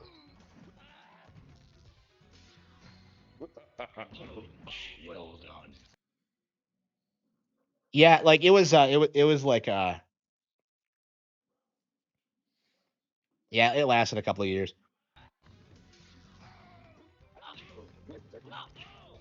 It's actually one of the reasons I'm so, like, dedicated to Nintendo, is that, like, I felt like doing that didn't, like, improve my life at all, and I was just like, not doing the things I genuinely liked to try to be like accepted by other people. So yeah, I just stopped doing that.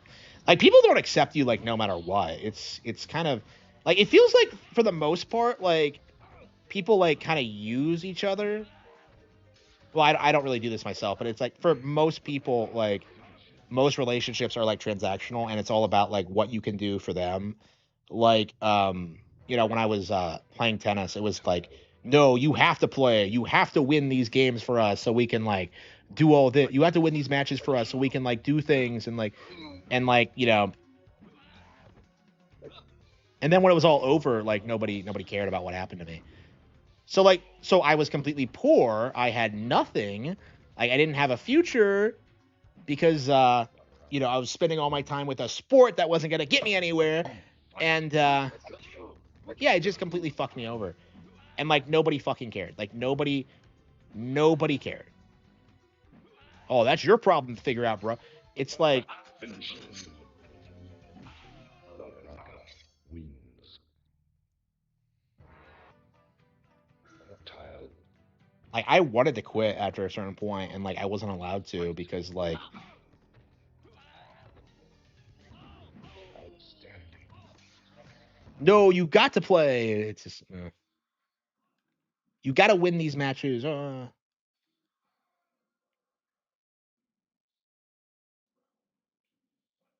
Yeah, they were really pushing you to do that. That's like that's the only thing they really thought I could do really was like go pro, which is retarded because like we knew someone who was gonna go pro, who has gone pro actually, and I wasn't on his level, like not even close. Fight. So I've always been like, I've never liked the idea, like, because even back then I wanted to be a novelist. That was always like what I really wanted to do. That was always my goal, and yet there was no like real support for it. Reptile wins. Fight. Yeah, I don't know. Like I was that's one of the things I was like kind of surprised by when I was like kind of spending time with the family. Like they don't really do that. It felt like a lot more natural. Wins. Fight. Like I don't know. I'm kind of anxious to have kids at this point because I was interacting with a lot of these kids in the family this past weekend, and it was really nice. I got to know them a little bit. Oh, here we go. Reptile. Get to see how they were doing. And it was like, I don't know. It really puts things into perspective. Is like what's actually important, really. Here we go. Oops. Outstanding. Finish him. Jax wins. Fatality. Yeah, I was very surprised how well adjusted they were because like I was kind of like I was worried that they would like turn out like as kind of messed up as me, and Fight. I don't know. Like for me, I think it really was just a product of like being abused by my parents, being in the public school system, getting fucked over by everyone I interacted with. It was like there was no positive thing in my life at all.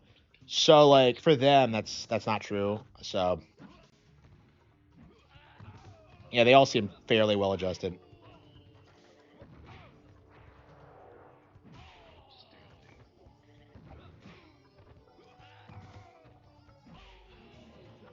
So yeah, I'm gonna keep doing everything I can for them. I don't know how much I can do though. Uh, mm. I mean, I guess I can just be there for them like anyone else, but. And that was kind of always my problem is that like nobody was there for me. Outstanding. I don't know. That was kind of my mentality is that like I was kind of worried that like history would repeat itself, and that doesn't seem to be happening. Reptile wins. Two. Fight.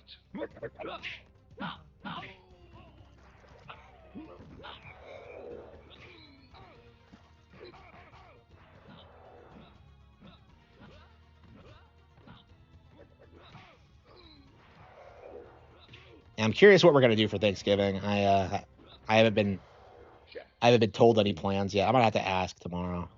3, fight. I was gonna ask today, but I completely spaced it.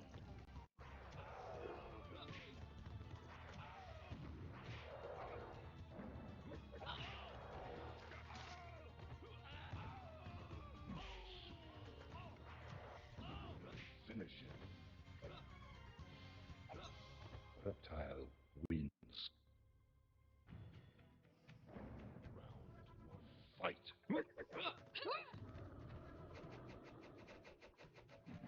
Standing.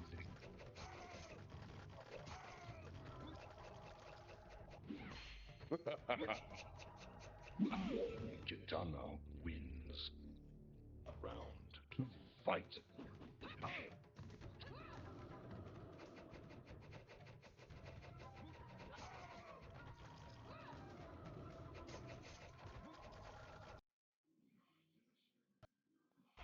Kitana wins. Ba-da-ba-da-ba-ba-da-da-da.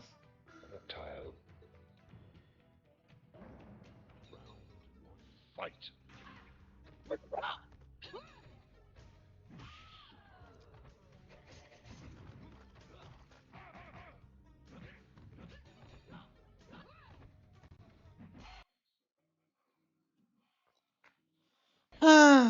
Okay. Yeah, should we stop playing? Yeah, it's midnight. I'm still wide awake, so I think we're gonna keep playing until I go to sleep. I don't have any plans tomorrow, so I think I'm just gonna probably stream until I drop. Finish him. Yeah, the cattle have fangs. I'm making progress on it. But like I do think the Reptile. yeah, the section I Fight. I don't know. I just feel like the manuscript is kind of a mess right now. I'm glad I decided to like not release it this year because it's gonna take a lot of extensive editing. More severe than I think I did with American Evil. Fight.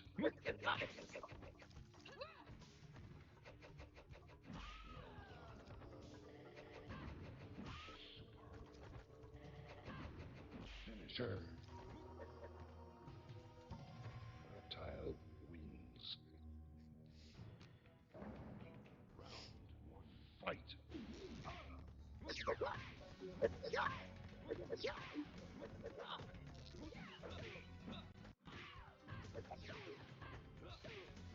Keeps jumping and doing the psi thing. Reptile wins. It didn't work, girls. Stop it. 2, fight.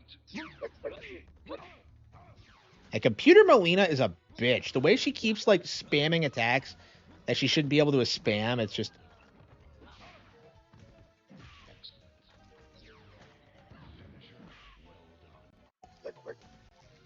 Reptile wins.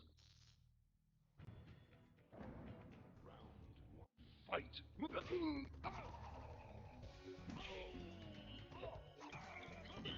yeah. I'm kind of committed to beating this as Reptile because I've beaten 3 and 4 as Reptile, so I think we're gonna do 2 as Reptile.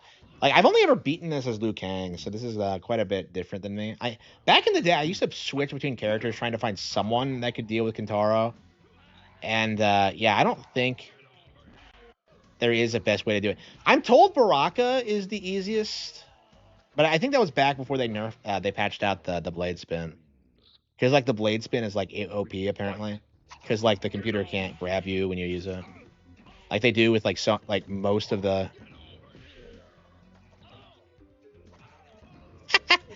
Oh wow!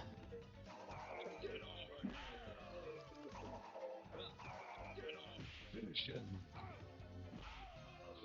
Get over here. So he does say that. Okay. So what does he say? So does he have 2 different voice clips? Come here and get over here. Fight.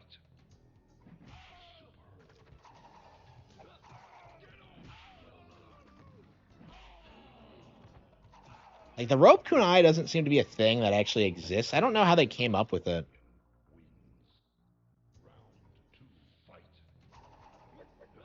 Like imagine a Naruto ninja doing that. Like get over here.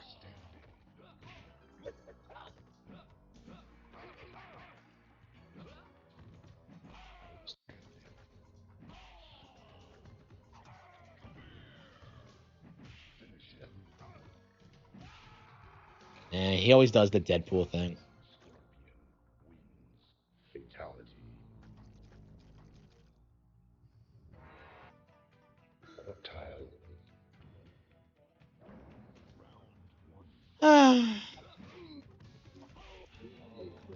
Yeah, I feel like I'm pretty happy with the way things are now. I do think that's going to be I think the next thing I'm going to do is get a 3D printer. I'm going to try to start producing goods that I can sell online, and I think that is going to include merchandise based on the Golden Age.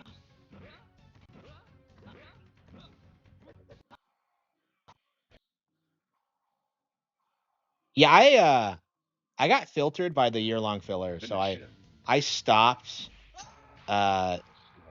when Naruto was running with Rock Lee on his back. I saw that, and I'm just kind of like, no, I'm never watching this again. And I never have. Like, I've never gone back to it. I hated that bullshit so much. Fight.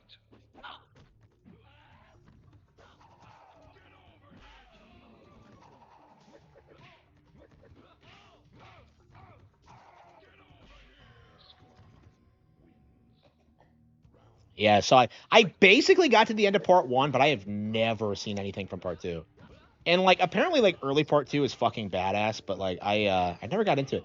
Oh no. Well, like I played Ultimate Ninja Storm 2, which covered Shippuden, so I actually saw like quite a bit of that stuff.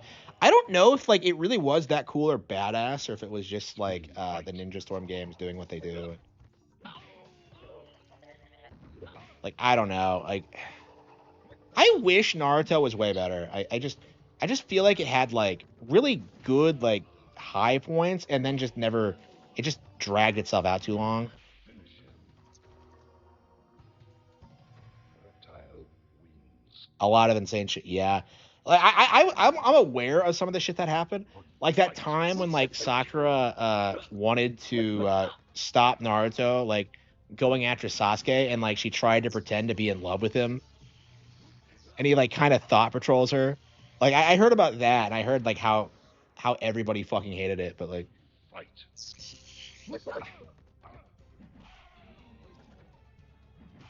the animation gets worse. Yeah. Like I don't understand why they couldn't just use the nice animation. That pisses me off. Like I would much rather have like less episodes but like more high quality animation. I don't understand. Like I was so pissed when like we watch all these like shitty episode after shitty episode of these garbage looking characters. And what do? They use the better animation for like the third Hokage's funeral, like when nothing fucking happens. It's like, what the fuck? And I love how like you see Sasuke like laying a flower on his grave as if he like gives a shit at all. Like, come the fuck on. Like, I don't know. I love Naruto when like it actually had like good fucking animation, but like I don't know. Like for me, I feel like it was already falling off by the time they got to like the tuning exams, because like first of all, like they shouldn't have gone to the tuning exams. Let's be real. Like Aruka was 100% right. They were not ready, like at all. Like Sasuke could handle it, but like Naruto and especially Sakura can't. I love how like the most character development that Sakura ever gets is her giving herself a haircut. It's like fucking really. Yeah, I think the music. I think the OST. I think the music for the anime is iconic. Yeah. Like I still like think about that theme, like the themes, like.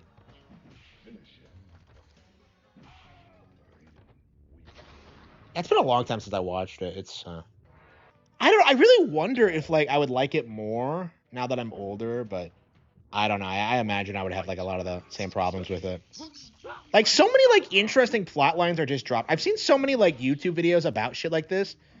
Like how like that guy who was killed in the tuning exams, Hayate, how he had like this girlfriend Yugito, and then they set up this idea that like she's fucking like depressed that he's dead, and they set this up and they do nothing with it until some like random filler arc at the end of Shippuden, and it's like I think she fights a zombie or something, and it's like, bro, you don't set these things up and do nothing with them, like you need to like talk to Oda and like figure out how he does it, because like Oda has been like foreshadowing shit in One Piece for like thousands of chapters, and then meanwhile you have like Kishimoto like setting things up and then never doing anything with them. It's just like I don't know.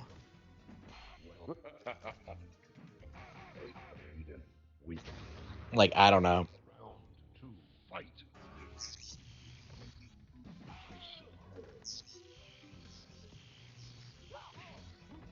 Yeah, I don't like how the entire plot like revolves around Sasuke or even Naruto for that matter.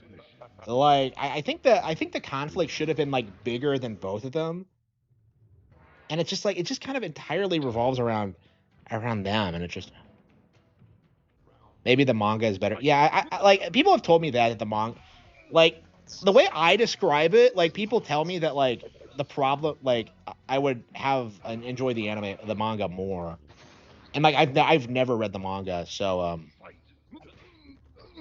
I don't know how I would feel about that.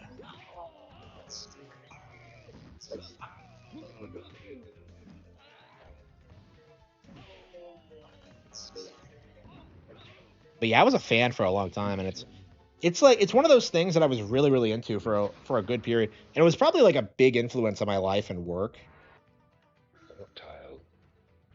Like the golden age at one point was called the Ninjaverse, right? When it was specifically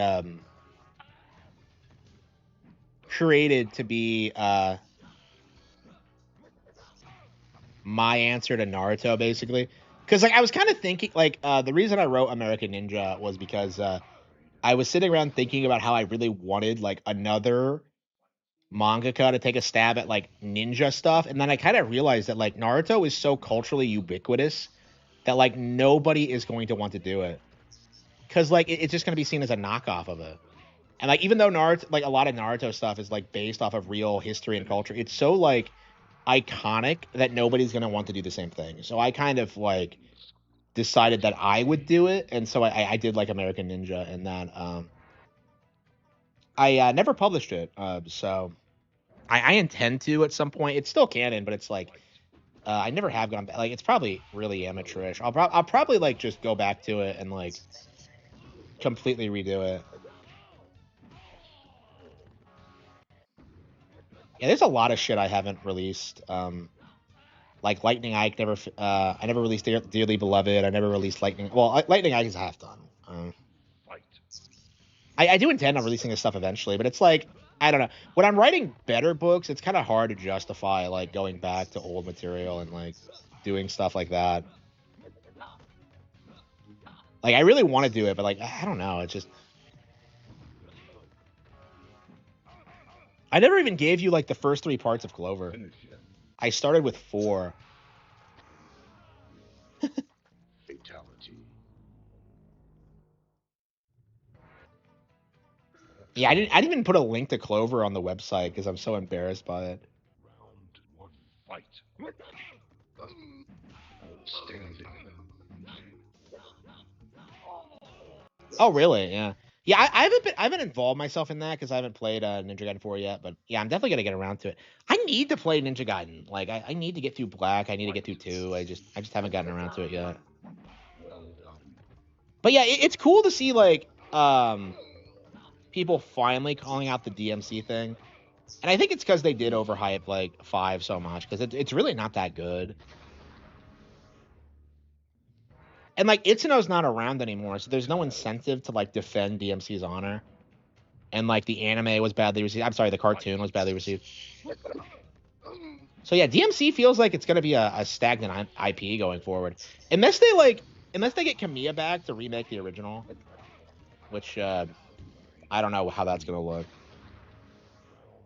Like he said he wanted to do it, but it's like I don't know. He says all sorts of crazy shit. It's weird. I used to be so supportive of Kamiya and his attitude, but now that I'm a creator myself, I just really hate how he like lashes out at his fans. It's so fucking stupid. Like, just don't respond if you don't want to answer the fucking question. It's not a like I don't understand why he gets so angry about it. Apparently, like he still gets messages begging him to port Bayonetta 2 to like other platforms, and it's just like what the fuck year is it? Like, it's crazy to me that there are still people like that. Like, a lot of people have like committed themselves to like seeing Bayonetta ported to other platforms, and it's just so unbelievably cringe. Hopefully, it's the last time we see this happen. Honestly, Finish.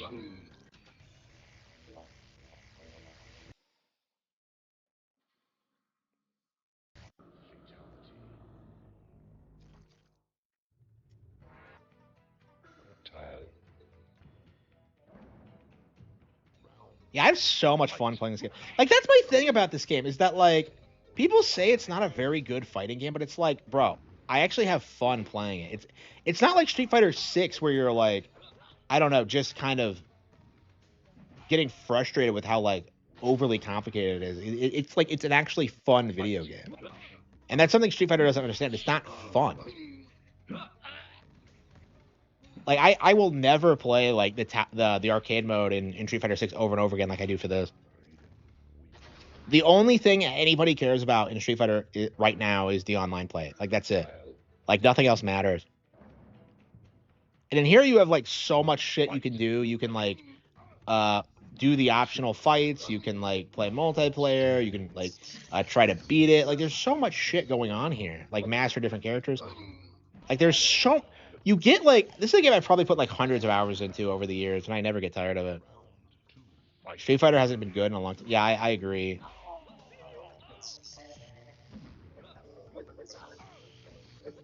And I put a ton of time into 6 too, so like I think I'm qualified to say this is that like Street Fighter is like slop.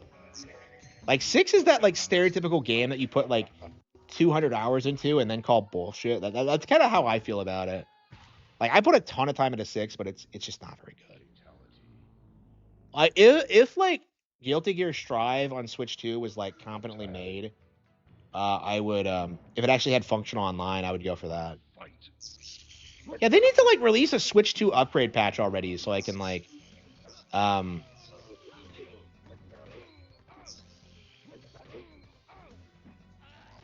I can actually play it again.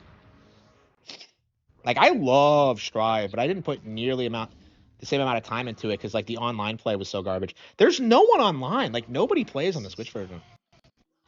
And like the other versions have like crossplay and the Switch doesn't, and it's just like I don't know. I mean, I supported it, and I'll keep supporting Guilty Gear in the future because I love Arc System Works. But I was seriously thinking about getting that Marvel fighting game they're doing because I love them so much. But I don't give a shit about any of the characters. Like I really have a massive hate boner for Marvel. I don't see myself ever being a fan of anything they do.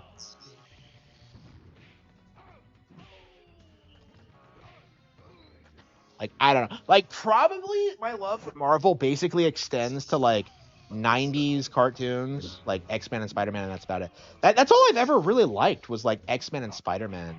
Like everything else they do is just like I never understood like what was supposed to make it good. Like the Hulk, like oh he gets angry and smashes stuff. It just seems like kind of childish, really.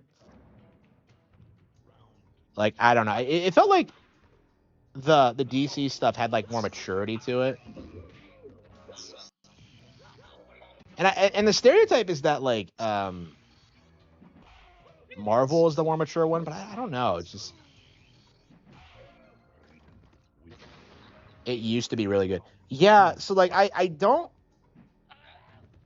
think I grew up with like the really good era, so I guess I don't have the nostalgia for it.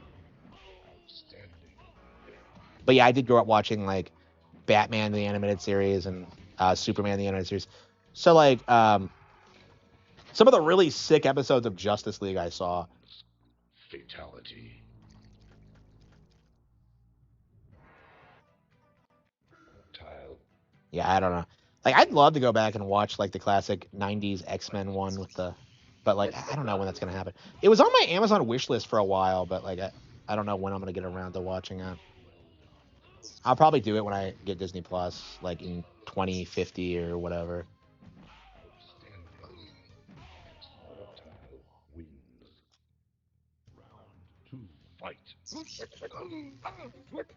Yeah, we need to start watching things. I need to like commit myself to watching things every day. I'm curious when I get my new exercise bike if it'll let me like stream like movies on it. Because I would love to just write it and then just like watch like I don't know Big Trouble or something.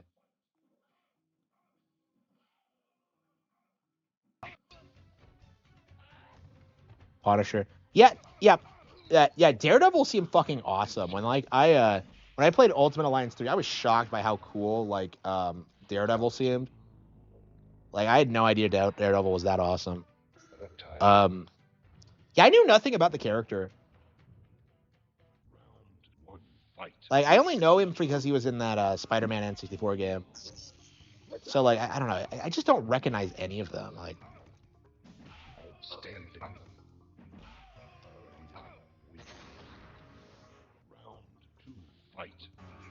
yeah, okay. So I guess Marvel was good in the '90s, and like animated DC stuff was good in the. Actually, no. I think animated DC is still pretty base because I watched like the Doom that came to Gotham, and I was like shocked at how good it was. Like I watched this random fucking Batman movie, and it's like some crazy alternate reality where he's like fighting Lovecraftian shit, and like everyone fucking dies. It's so cool. Like I loved it. Yeah, Lovecraft is a really good mix for Batman because it takes such it took a lot of influence from it. I was just listening to Lovecraft today and like they start talking about Arkham and I'm just like that's where Batman stole that from.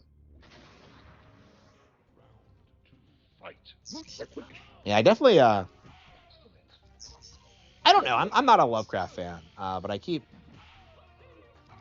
I want to familiarize myself with it. Uh the comics, yeah, yeah. But like who the fuck gives a shit about the comics though? Like nobody like if a bad comic gets produced, like people just don't buy it. I'm told that like the Western comic book industry is recovering. Is that propaganda or is that true? Because like manga was fucking raping them like all throughout the last decade, and I suppose they still are. But like I saw some news stories today about how they're actually doing really well, but I'm pressing X to doubt on that. I don't know. I didn't grow up reading comics, so I don't really have any propaganda. Yeah, that's what I thought. Yeah. Yeah, because I like last time I looked into it, I read a random article about how like comic books were totally doing better than manga, and I actually believed it for a split second, and then I had this like self-awareness moment, like, wait a minute, that's if this was about gaming, I wouldn't believe this at all. And then I kind of like looked into it more, and yeah, it was bullshit. So that's kind of my history with like the comic book thing. Like the industry really doesn't like the fact that like manga is bigger than they are now. Like I don't know, like I'm a very big critic of like this idea that we should like consider Superman like the greatest hero just because he's American, bro. Like I don't care. Like I don't fucking care about that. Like Goku is a way better character.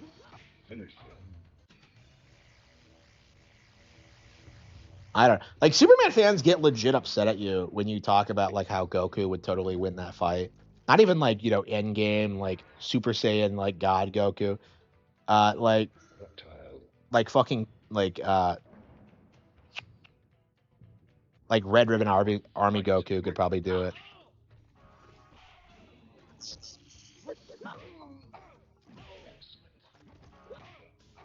Yeah, it's so funny. I was just watching a clip of like Goku just randomly like walking past some ticket girl and like just ignoring her when she asked for a ticket. And I'm just like based. Like he's such an asshole and yet he just makes it work. Like it's so charming. Like it's such an iconic thing. I don't know. I hate how like I don't really feel comfortable showing early Dragon Ball to kids because of like how sexual it is. Like I don't know. Z is great for that, but like Z is way more appropriate. But like, yeah, early Dragon Ball is like I don't know. It's too. Yeah, I don't know. Like Bulma flashing Roshi on the beach is like that's a little bit much. Yeah, you don't see anything like that today, do you?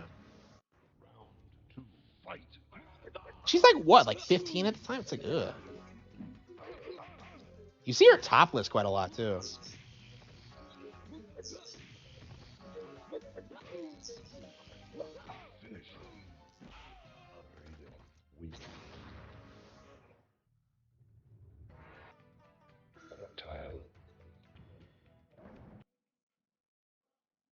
Yeah, I haven't seen Dragon Ball forever. Um yeah, it's definitely on the list, but I don't know. It's just yeah, I'm too busy like trying to beat all these games. Like I mean, there are things I want to play for the first time, right? Like I got to get through like Tales of Graces soon. I got to get through like Bat and Kite. I don't know. It's just I sh- I should make time for it because it feels like a lot of the games I'm playing right now, like I'm not really enjoying much. So maybe I should take some time off and like watch some anime. But at the same time, I'm a fucking YouTube streamer. Like I need to like make money. I need to like sell more product. I need to build my audience. I need to like I don't know, promote my books. I need to do all this shit. And I'm not gonna do that by watching anime all day. I don't know. I guess I could make it work by just I don't know, like reviewing shows and the like. But To fight.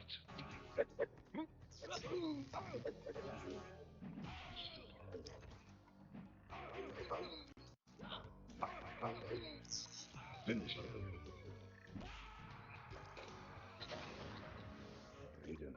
yeah, I mean, I'm very happy with the way things are now. But it's just like I had to spend so much of my life working that it kind of feels like I really got to miss. I really missed out on like a lot of the things I really wanted to do when I was younger. You know, there's so many things I can't even really keep track of them. Like right now, I'm just kind of obsessed with watching all these like movies and what shows that I never saw and like reading books. But like eventually, I think it's gonna like go into like owning like a nicer car and just doing all sorts of things. Fight.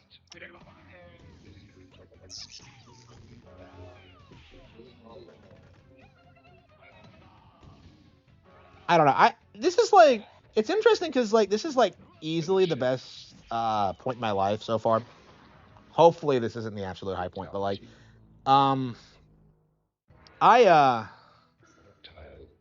I don't know. I'm very happy with how things are now. I mean, I'm like working. I'm doing all the stuff I wanted to do. It's just like I just wish there was like someone there to like help me. Really, like there was no reason for me to like kill myself like doing what I did. Round two. Fight. I don't know. It just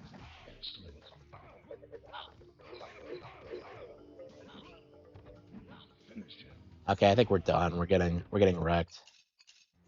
How much time have I put into this game? It came out like last week. Yeah, 10 hours or more. Yeah. I imagine we'll put more time into this than Street Fighter 6 eventually. Okay, ZA or shit.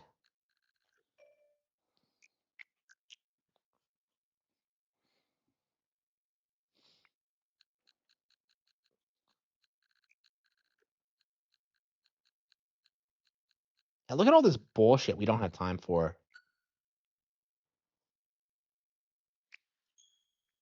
Yeah, we finally got past the that stupid Umbra and like we got the diadem and it's just ugh. Oh yeah, thanks for the follow. Yeah, I'm getting more viewers all the time. I'm very thankful. Um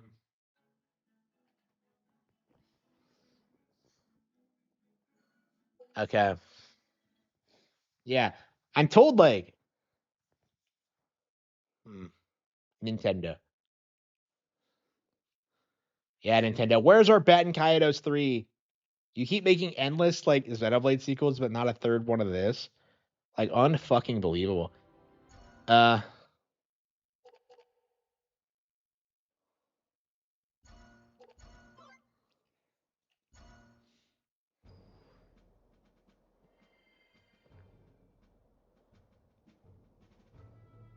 Celsica, my goddess.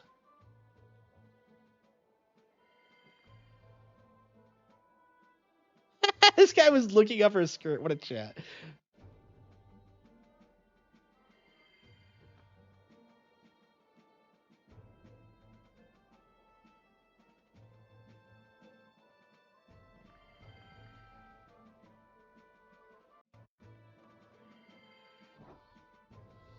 Yeah, this game is like it's my all-time favorite RPG. It's so good.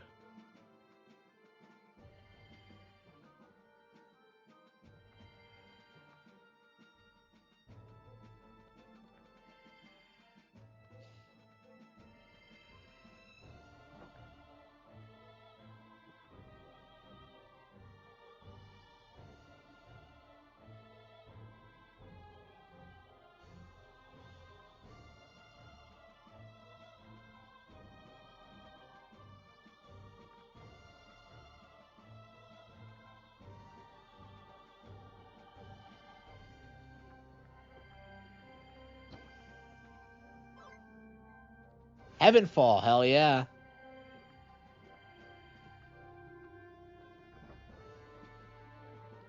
Yeah, this game has like one of the best like settings in any RPG ever.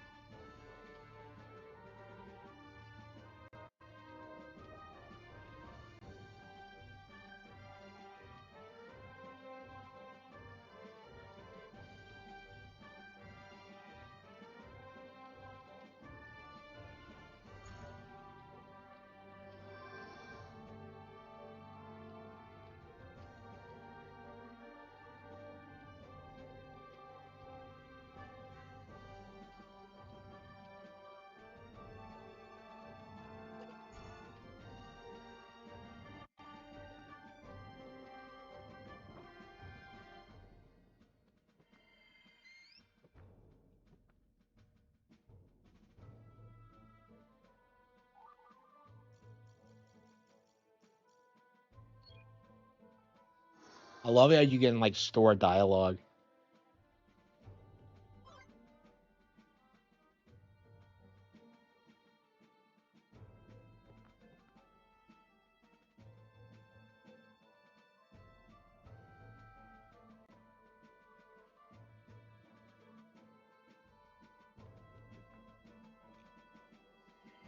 The Zora guitar based. Oh, Celica. Celica.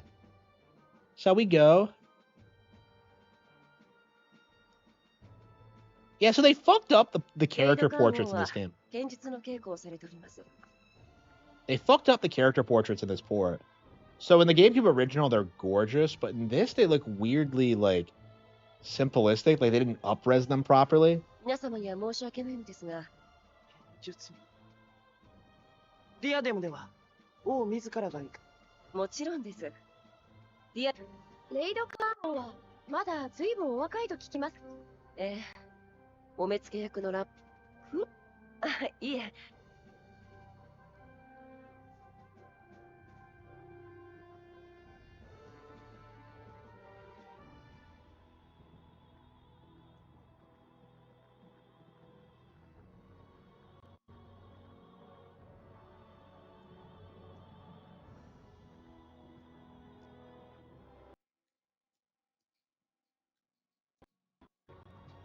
Why are they practicing in the halls like this?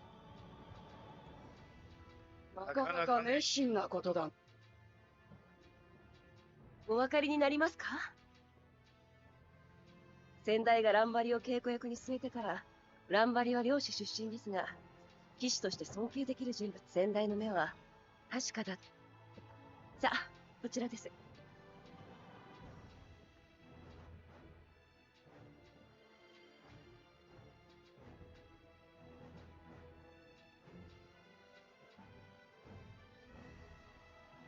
So Celica is supposed to be really, really hot, but I don't know. It's just because of like you don't get to see her up close. 噂の化け物が出たとしても、すぐに対峙できるでしょう。化け物？ええ。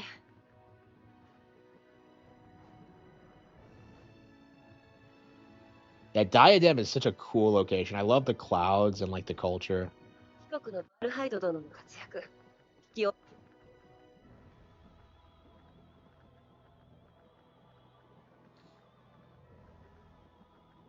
お待たせしました。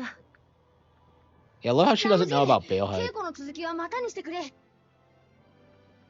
そろそろナシダの漁が終わる。こいつを見ない手はないだろ。ゲイ、お前も後から来い。お待ちください。 Sounds a lot younger than like he does in the original. In like the English version.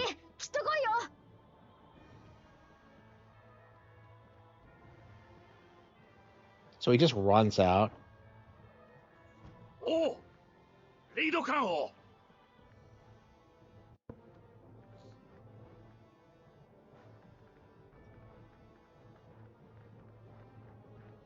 親父、俺。Ibari. Yeah, so Givari is actually one of the characters in the the first one. He's one of the party. 王が漁を見た年は国に災いが起きるという言い伝えを。また迷信か。それに俺は何も吹き込んじゃない。じゃな。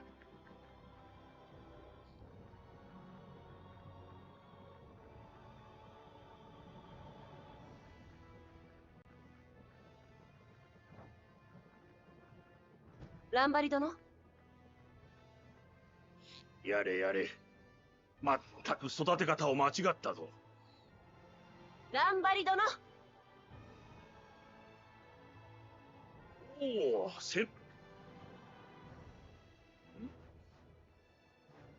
Bari. This throne room is sick. バー大陸を巻き中とは。ええ。彼は軍務官は各国の指導者たちが軍務官。ご協力無論。しかしな。レイドカーン王のさ。うん。さっき飛び出していかれ。ああ、まったくの愚足でお恥ずかしい話だが、もう少し王としての自覚を持ってくだ。シャギ、追いかけるか。うん。ランバリさん。無論だ。私も騎士たちの稽古が。わかりました。サギ君。よそ者。ああ、いえ、その、他の国の者が訪れると。善処します。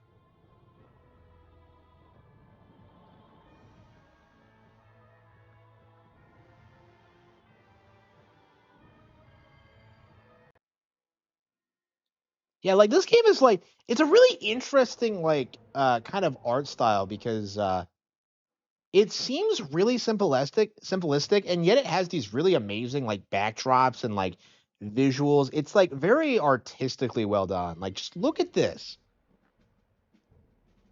Like this is gorgeous.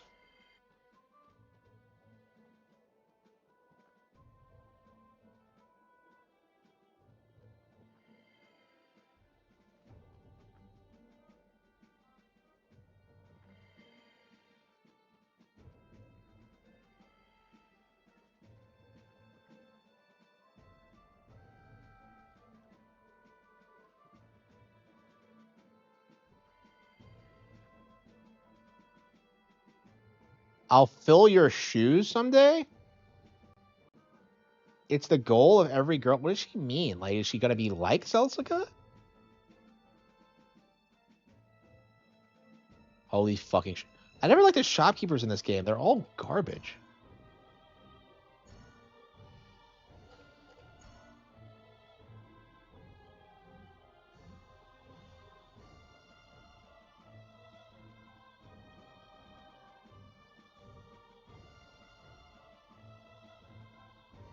I love how they give you junk mail.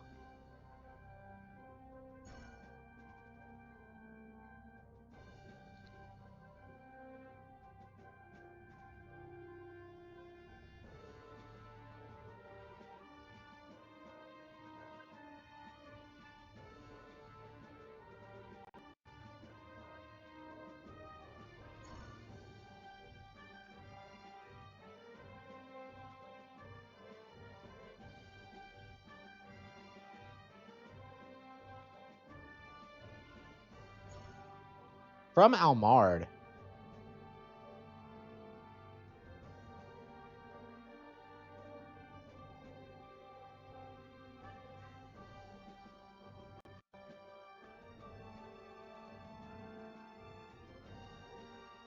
I'm sure your wings must be beautiful. Like, did she not see them? Like, I don't know. That's weird how the culture of this works. I guess you don't usually see people's wings, but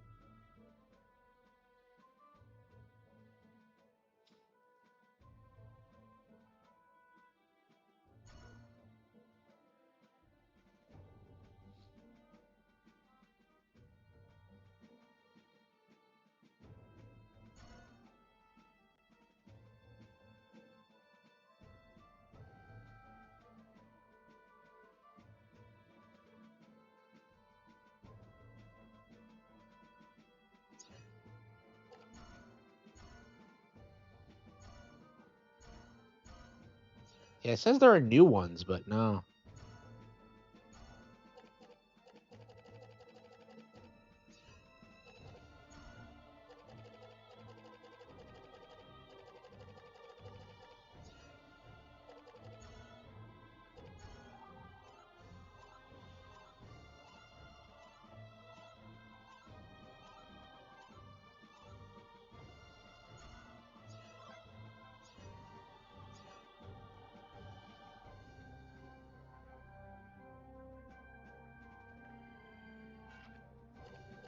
Yeah, can we change our deck? Let's see.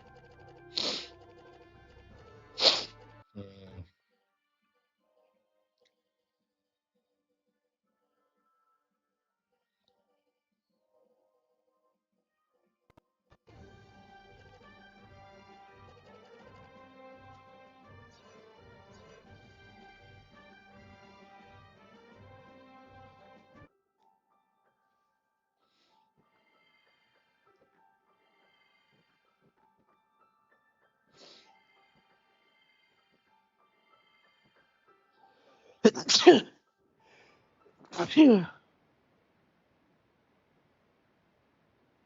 Lesser Celestial River.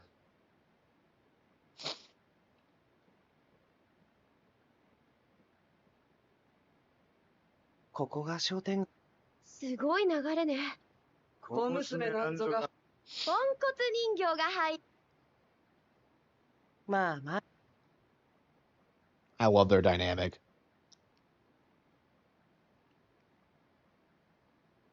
はい。ねえ、サギ、あそこに。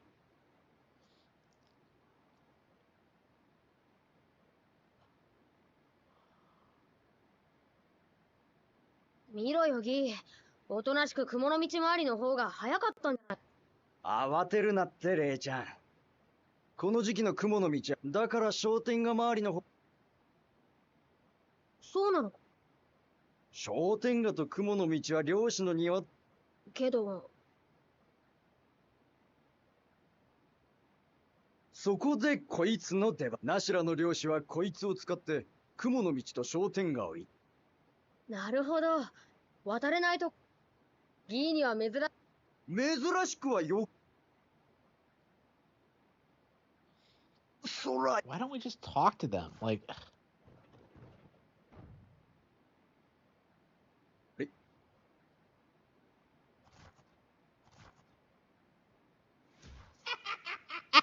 Oh, Gabari.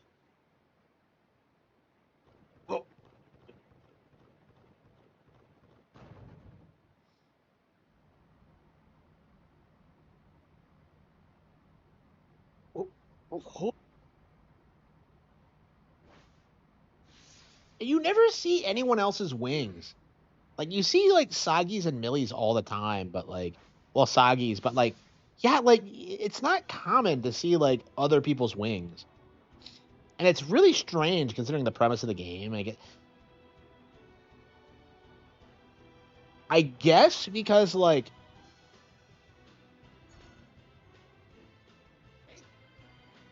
sounds like a Castlevania thing.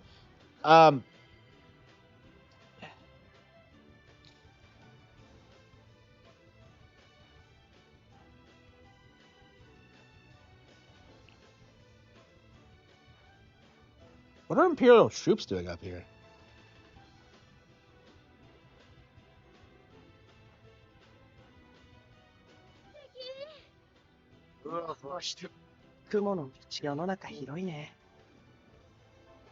And, like, there's so many creative locales in this game. It's crazy. Like, all the continents are completely different with culture and characters and, like, mechanics. It's wild how much this game delivers. Yeah, I would say pretty much all of them are Rifters, yeah.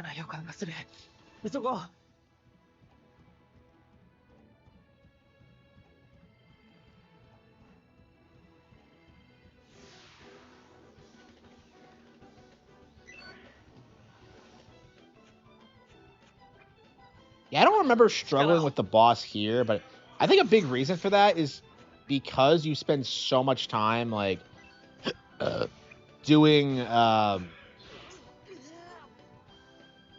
like quest shit.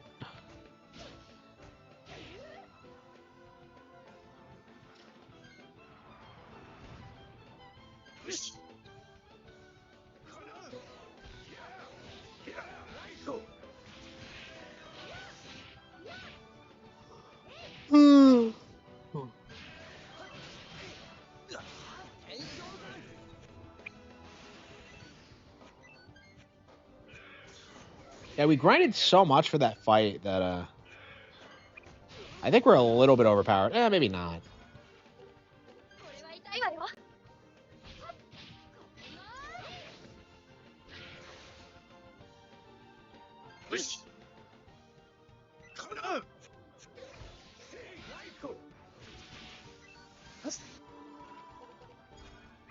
Yeah, I should probably get rid of the bandages and add some more spells. Oh.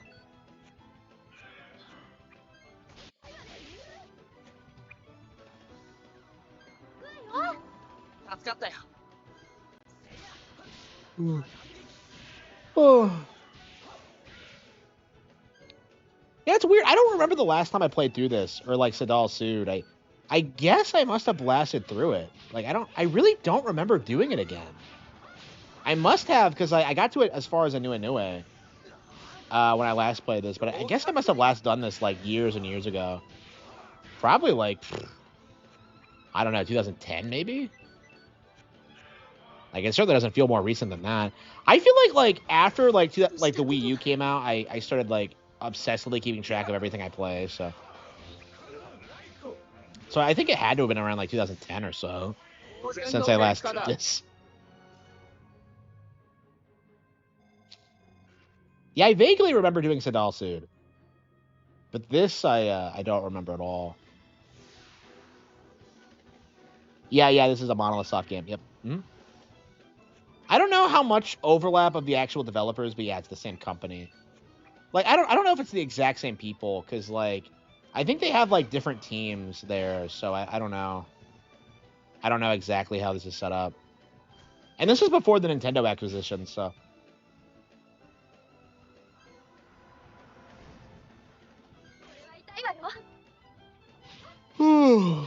Yeah, I think we're gonna get to the next save point and then call it quits.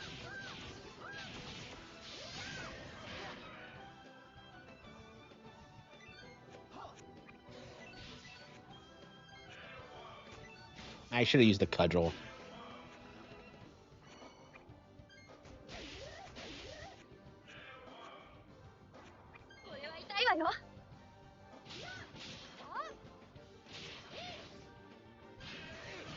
Yeah, I think like I would say this game is like quite ahead of its time in a lot of ways. It's a lot more mature than I think most other RPGs of the period. I think it tackles a lot of strong subjects. I think it has really, really good voice acting. When that wasn't super common in RPGs.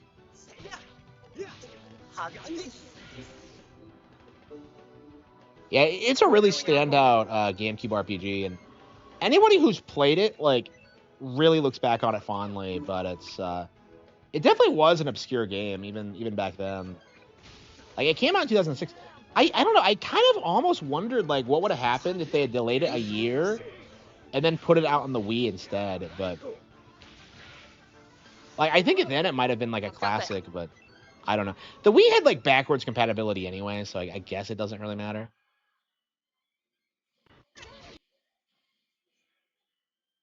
Yeah, I wasn't big on like using the backwards compatibility feature on the Wii. I really thought when I first got the Wii that you'd be able to plug in the GameCube version and of Twilight Princess and play the Wii version instead. And yeah, that didn't happen. It doesn't work like that. You can do that now with the Switch too now, can't you? Wow. So I guess I was just behind the times.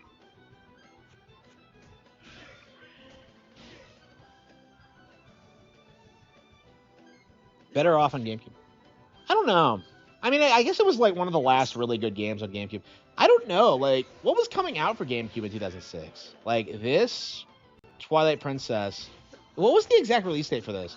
Because I got this for Christmas. I remember. One of the best Christmases ever, actually.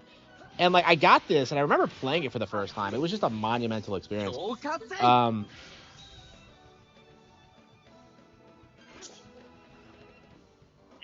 TP for GameCube. I agree. I'm a really big fan of the GameCube version. I really wonder if like the reason that game was so polarizing for a long time was because like so many people played the Wii version, and now that like it's more commonly understood that the GameCube version is the definitive one.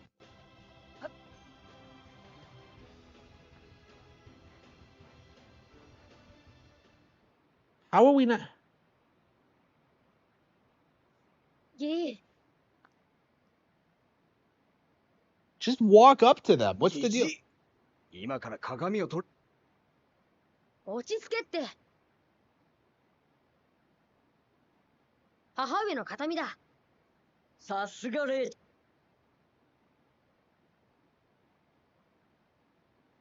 じゃあちょっと借りるぜ。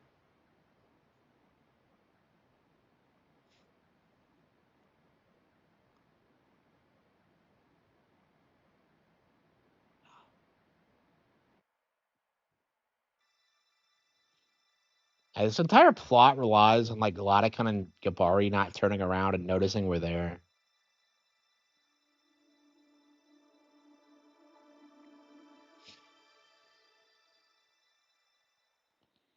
Yeah, it'll be really interesting playing Eternal Wings after this. I think we're gonna do that immediately after we finish this.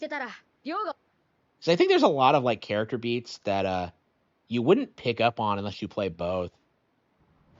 Like I think Luovan and Almard are the parents of how the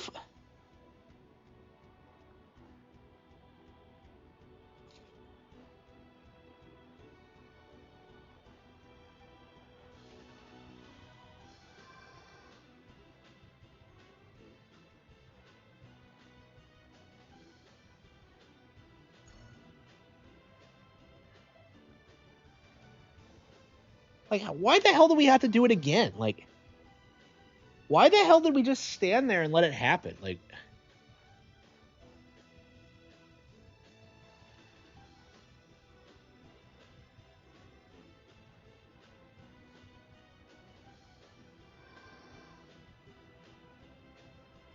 yeah, I think a lot of people have only played one or the other. Like I myself have never finished the first. I just did not care for it. I thought it was like pretty amateurish. I hated the combat system. It takes like a good 6 hours to get the plot going. It's really badly paced.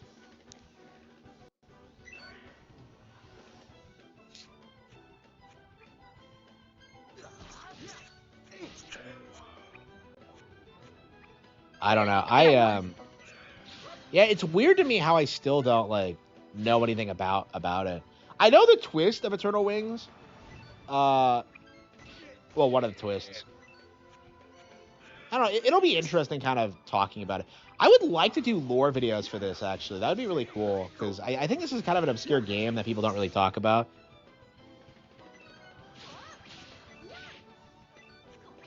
Yeah, this is so much better than Final Fantasy VIII. It's not even funny. I'm glad we're at the point now where we can acknowledge that Final Fantasy VIII was garbage, because I think for a long time, people were, like, calling it one of the best RPGs ever just because it was a sequel to Final Fantasy VII.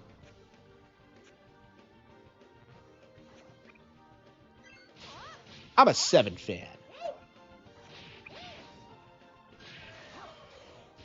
I don't recall Diadem being a particularly difficult area.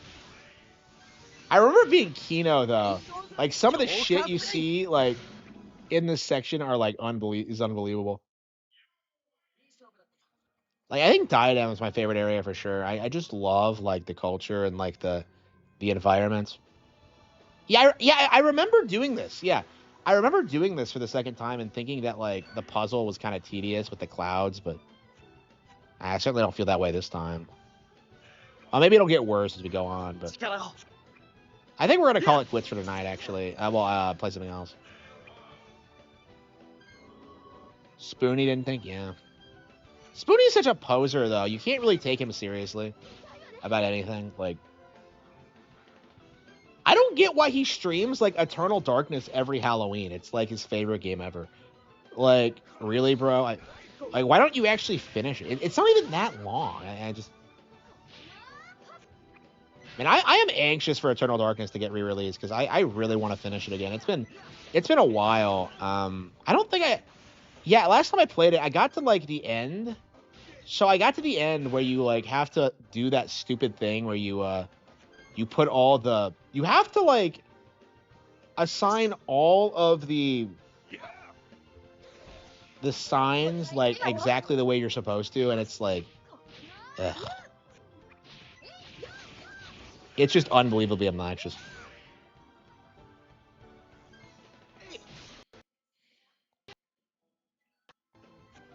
Yeah, my thing with Spoonie is that he doesn't really... He never seemed like he played like obscure games. I don't understand why he's like bitching about Final Fantasy when like so many other like better RPGs exist. Like in the 2000s when he was active, like I was playing stuff like this and like Pokemon and Fire Emblem, and like he's never even like... He doesn't even know anything about that. He still has never played Dragon Quest. Like, it's just like he doesn't know anything about like what he claims to like. It's just...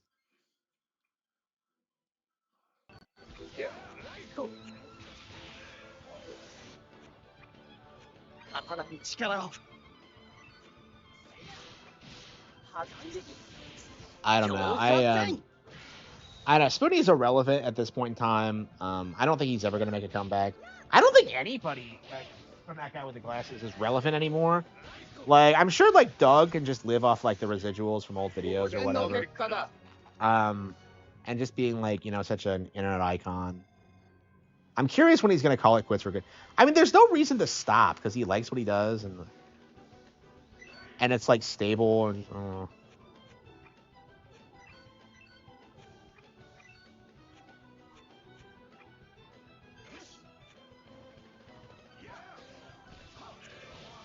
I don't know. Like, I'm sure his views are way down because like everyone's are way down. Like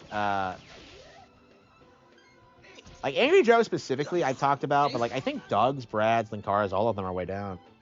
Joe was like one of the last holdouts, actually. Yeah, they did. They absolutely did. Yeah, like they'll like keep their place in history for that reason because they were such innovators at the time. But I don't know. The space is so different now. Like, I really wonder what it would have been if it would have been like if I was able to like do content creation like earlier and actually get like proper editing and proper training and like I definitely feel like I would have been a lot bigger if I had just done it like 5 years earlier probably. Because I do think I could have done it. I could have done what Scott the Woz did, I think, pretty easily. But yeah, now it feels like I just kind of missed my chance, and now I'm just kind of like have to like just do the best I can. Nice timing.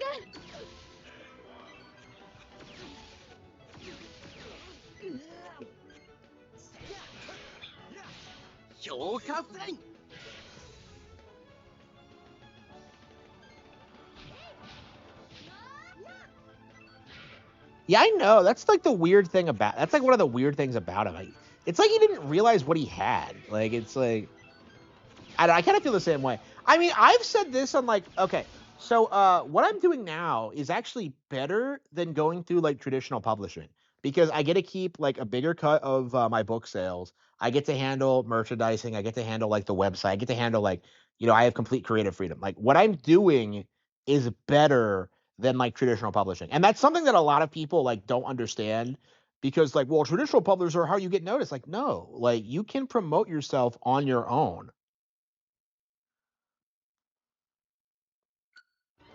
G4 tried to come back. Yeah, I agree. Like G4 was never going to be successful. Yeah, I don't know. I mean, that's kind of the problem with Gamergate is they keep blaming everything on like wokeness when like in reality, like G4, first of all, it wasn't that good to begin with. And second of all, like it just didn't have an audience anymore. Because like online content creators were doing like better things than they ever did.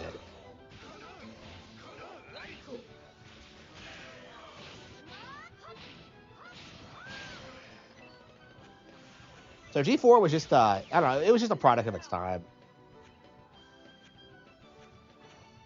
They actually got like, you know, beautiful women to be like the host though.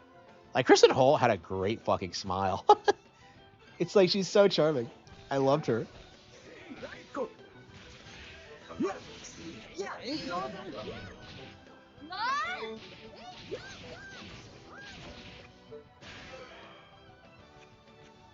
Yeah, she still does vlogs with her husband. She does like Christian shit now. Christian things now, I should say. Excuse me. So it's like, I don't know. It's nice to see that she's still like active and doing things. I don't know.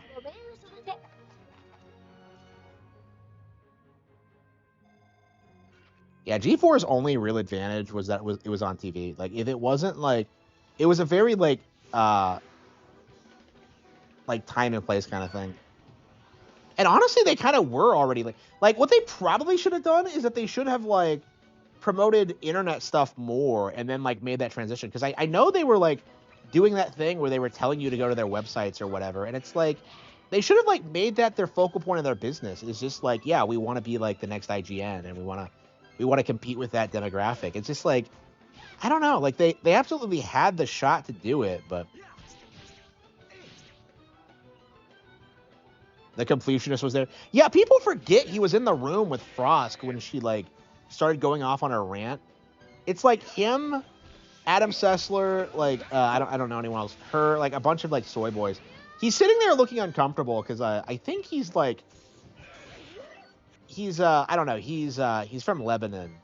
So I imagine that like wokeness is something he like just pays like fealty to but doesn't actually believe in. I don't know. I don't know anything about his background. His dad is like some millionaire.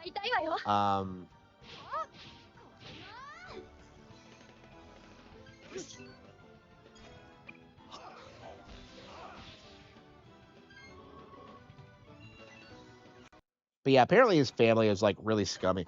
I really wonder like how many of these millionaires like actually make their money honestly, because like it's like I don't understand, like I don't understand why you would scam a charity. Like just make money through conventional means. Like what's the point of scamming a charity? I don't get it.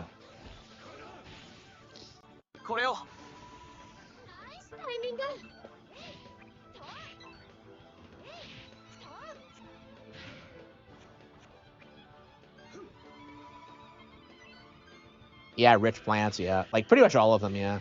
There are some exceptions, like I think James Rolfe came from like a normal household, but yeah, most of them are like, they're all very like centered on like the West Coast.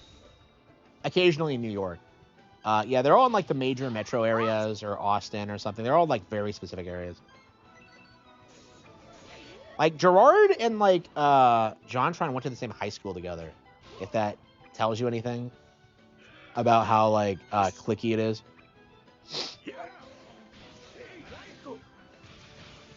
Adam Sessler is opposed. Yeah, well, like I think they were like candid about that. Is that they had like Adam and Morgan were just the hosts. They had like people playing the games for them, and then they read a script.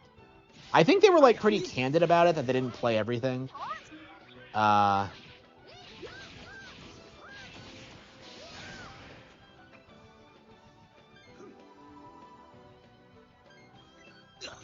don't know. I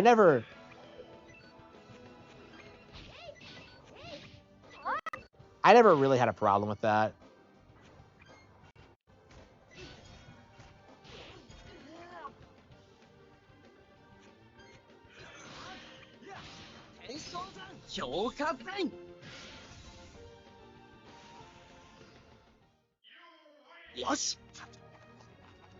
Yeah, Sessler is like 100% a poser.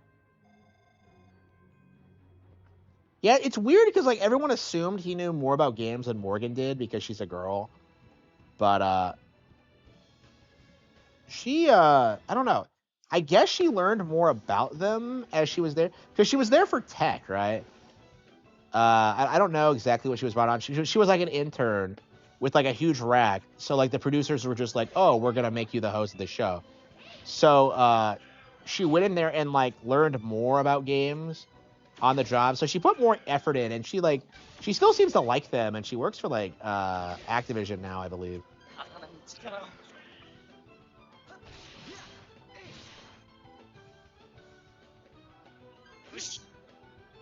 Layla Kaylee. Is that the chick that handed the trophy to like the Watch Dogs guy when DSP and John Rambo were in the room? Was that her? Because like, as I recall, she was cute as fuck. I don't remember her at all. Like, cause I guess she was brought on like after I stopped watching, but like I remember watching that, and like John Rambo is just like, yeah, he was like super into her. Yeah, it's weird that you can like find that online. You can clearly see Phil and Rambo like just sitting there when she comes in. I think that's her, but yeah, I don't remember her at all.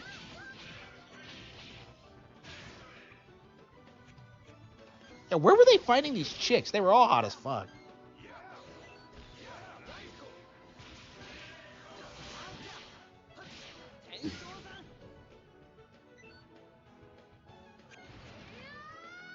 I mean, for me, Morgan's appeal was that she was funny. Like, I don't know. She just seemed more like down to earth than like most chicks. Like for me, the appeal was just like what a sardonic bitch she could be. I don't. As an adult, I kind of hate like, I don't know. I kind of hate the humor, but as a kid, it felt like super edgy. I guess like X Play was kind of my Family Guy, which is how like ridiculous it was.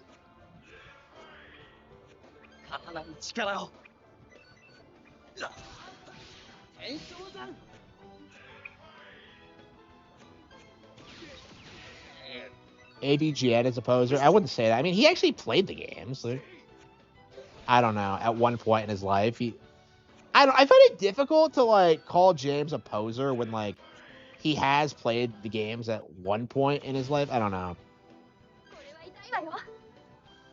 I don't know if we have like I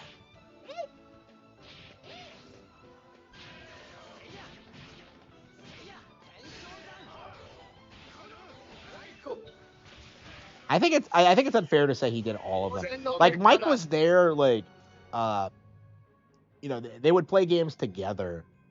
They would like trade the controller back and forth. Like I think it's unfair to say that like Mike did everything. Like even he doesn't say that.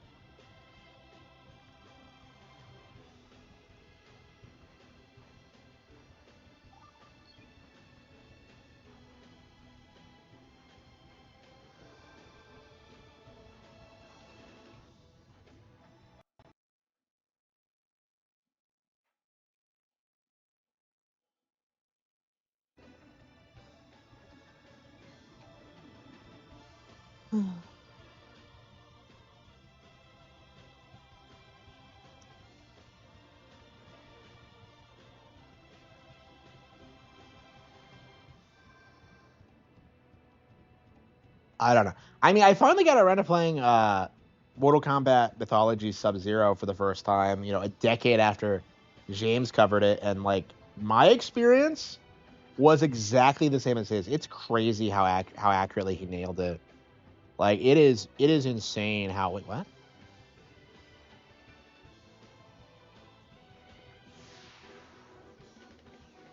Yeah, where's a flower? I want to save it.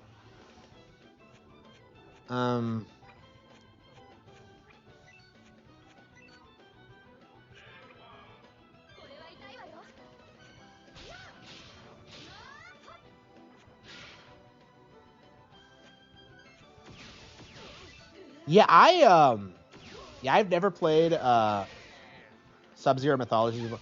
I wanted to play it because like it looked interesting to me, and like playing it now, like I actually really think they had something going for it with like the mechanics and how it's structured and all that. Like I really enjoyed like the idea of it, of like being like this kung fu like adventure game. Like that seemed really badass and awesome, but like the actual execution is just atrocious.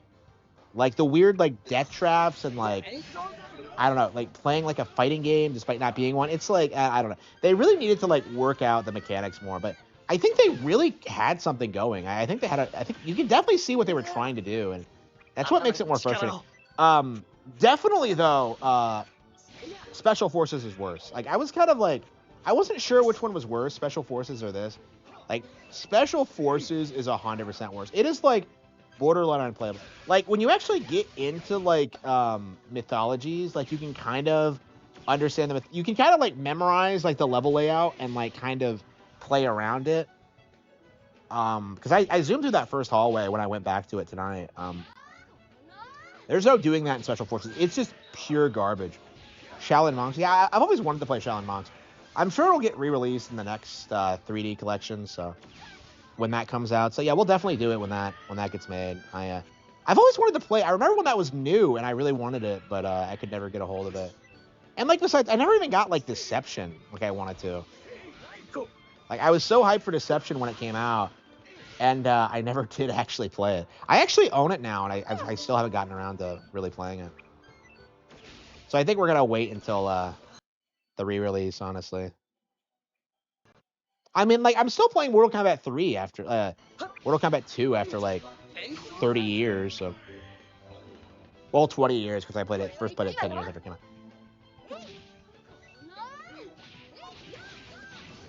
Yeah, I'm surprised they haven't like tried to do another MK spinoff. Like I think they probably should have tried that like instead of doing one. I don't know. They're probably worried about the reception, honestly, because like they traditionally don't do well at all.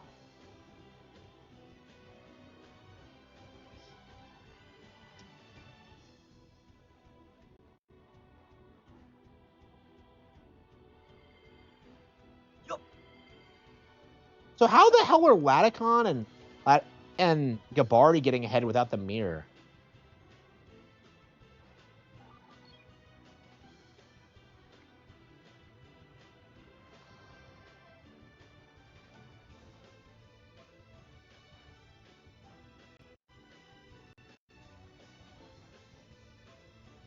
So you have to spin it around and then get this one. It's like, really?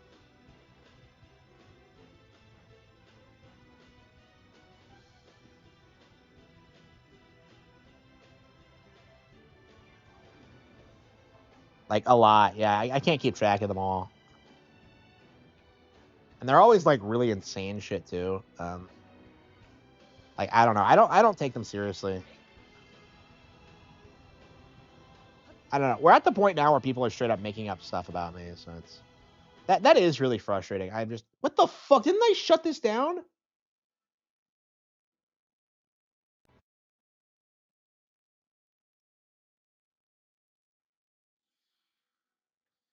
Yeah, I don't know. I want to get to the next area so I can stop, but I guess the game just autosave, so I guess we just pick up from the autosave, but I don't know how I feel about that. Like, I'm worried I'll forget and I'll reload the save and I'll just lose all my progress. Like, I hate it when you lose progress on RPGs like those. Tons of thumbnails with me and me. Yeah. Like, I'm clickbait at this point because, like, everyone hates Harman Smith. Because he's an evil Nintendo fan. That's, like, the real reason everyone hates me, though. Like, never believe anyone when they try and say it's because of, like, my personal beliefs or, like, it's not true. It's, like, purely because of the Nintendo thing. Like, that's something I want people to keep in mind whenever they see that, is that, like, it's because of Nintendo games. Like, that's the reason why I'm hated.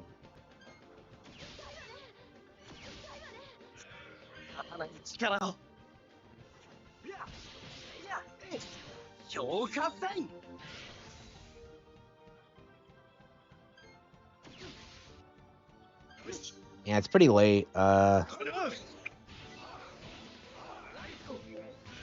we've only been doing 4.5-hour streams a night, and like, I feel like we're gonna have to do more than that if we're gonna get caught up on this. But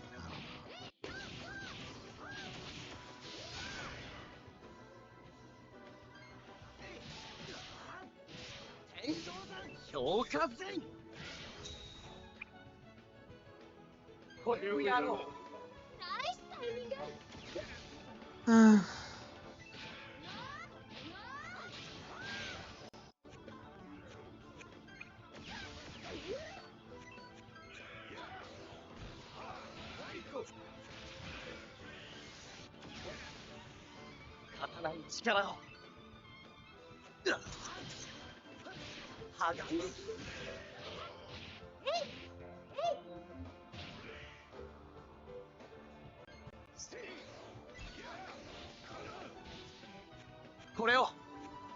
ナイスタイミング。これは痛いわよ。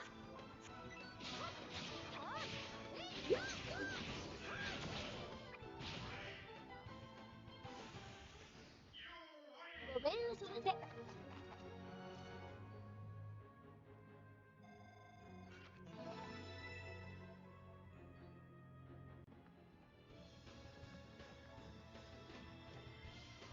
い。よっ。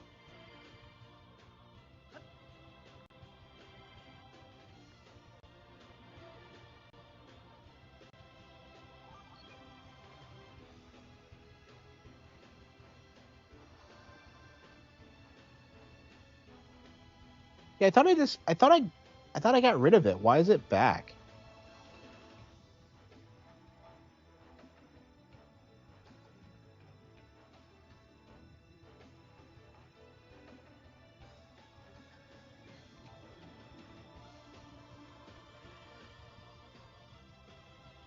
Yeah, okay, finally. Okay, like, but I thought we got it the first time.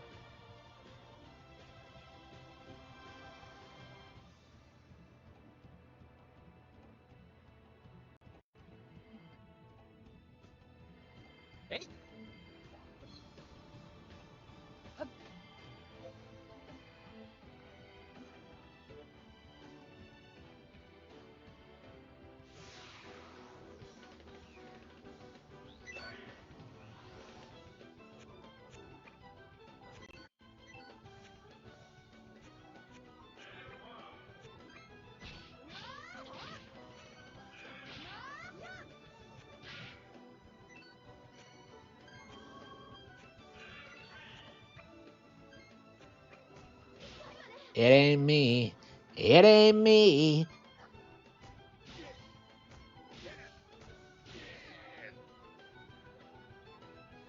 刀に力を。いや。よし。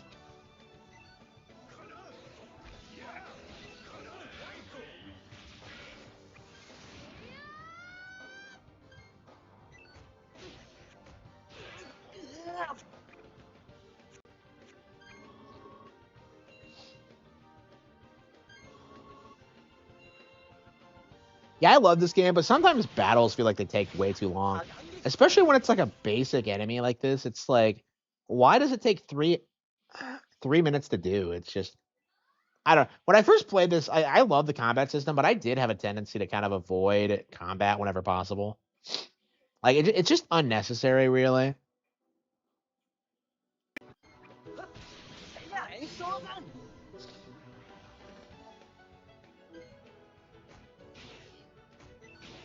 Like, there is a level up system, but I feel like the game is pretty well paced.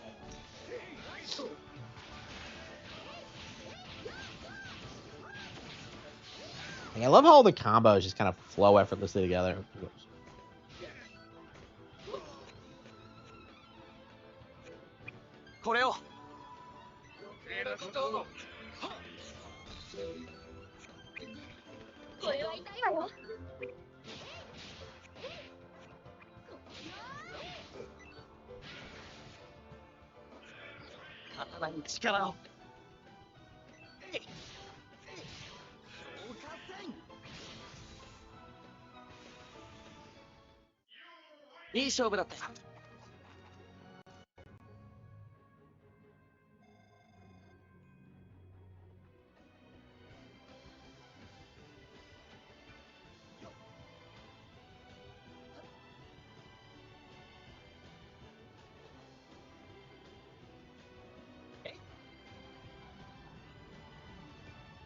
See, Sagi used his wings, but Ladakon and Gabari didn't when they did it.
Yeah, I swear they boosted like the MP gauge rate because I don't remember it jumping up like that in the original. Yeah, I think it does like later on. So do they fuck with the balancing?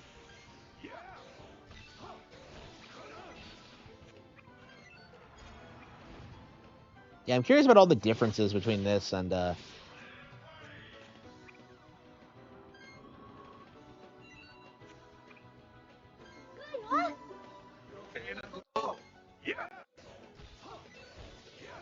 I love kid. I'm a normal kid. Did I really just throw out a Fate's Quartal? Ugh, shit. I hate it when I do that. Shit, ah! I missed Ascension.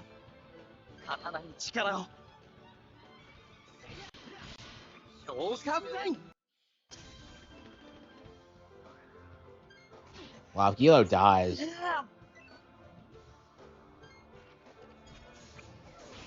Wow, that was terrible. I'm playing like an idiot. Well,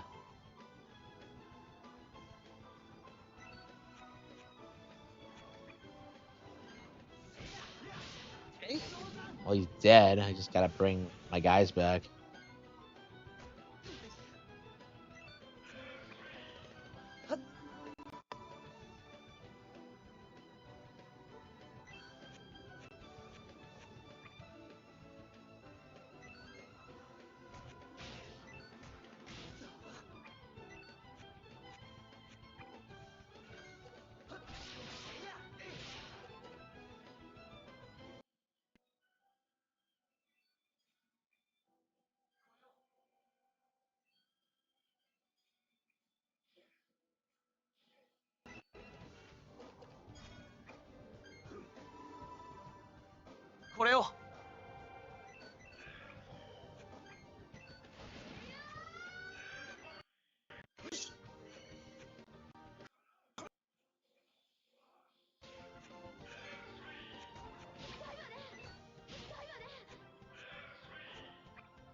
Dude, we got it.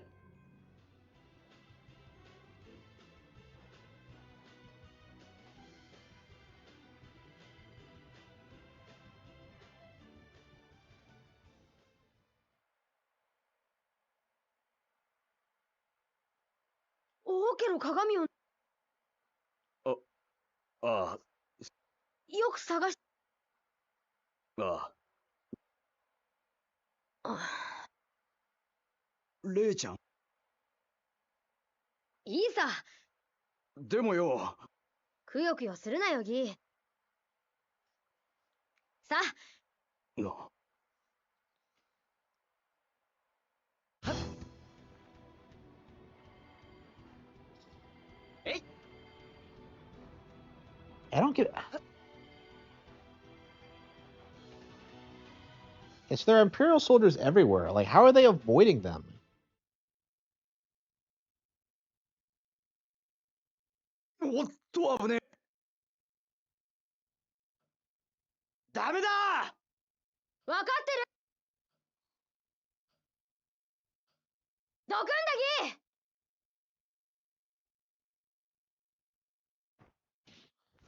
What a pet! Wow.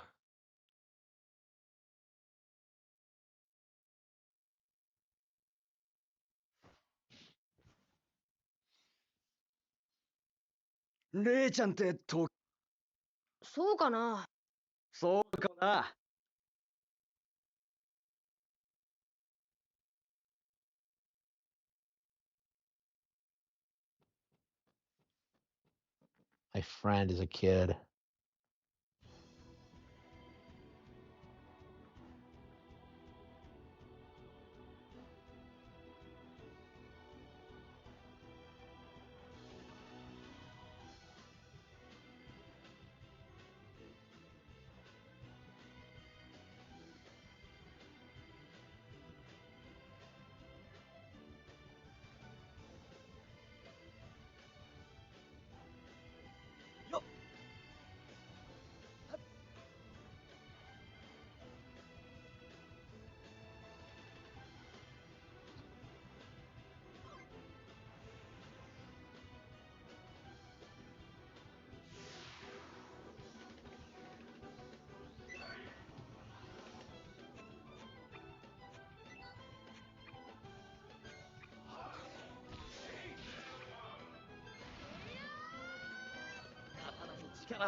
Yeah, we're still getting wrecked by random enemies.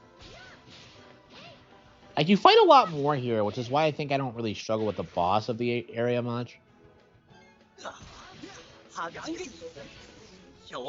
I think Sadal's suit is a lot less combat heavy, because I struggle with that boss a little bit. And that's the really weird one. And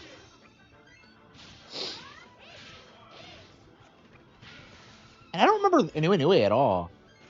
And what are you doing?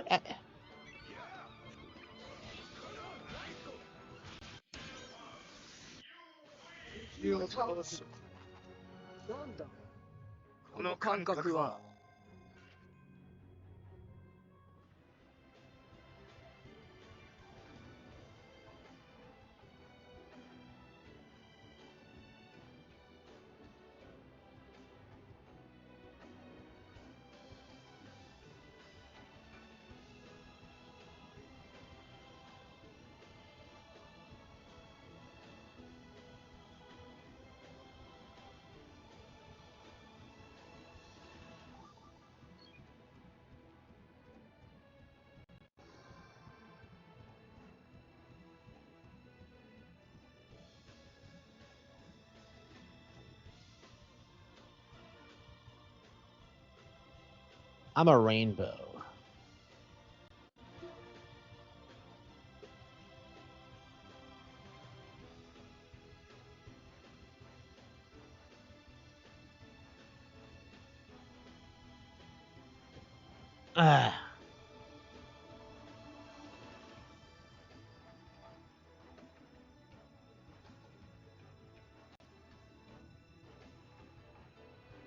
This is Ben Kaido's origins.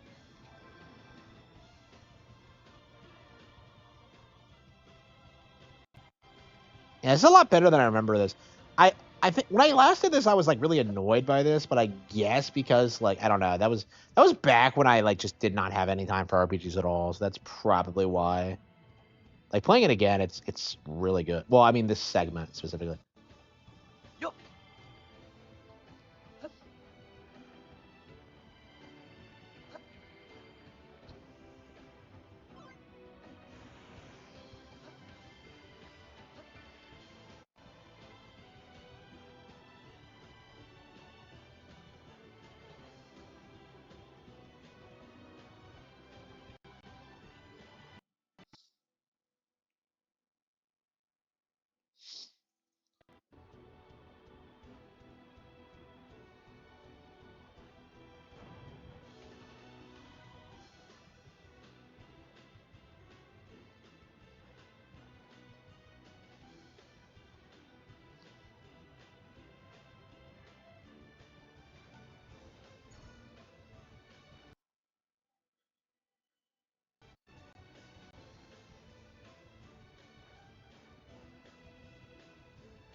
You don't really use the Magnus mixer all that much, so whenever it comes up, it's like.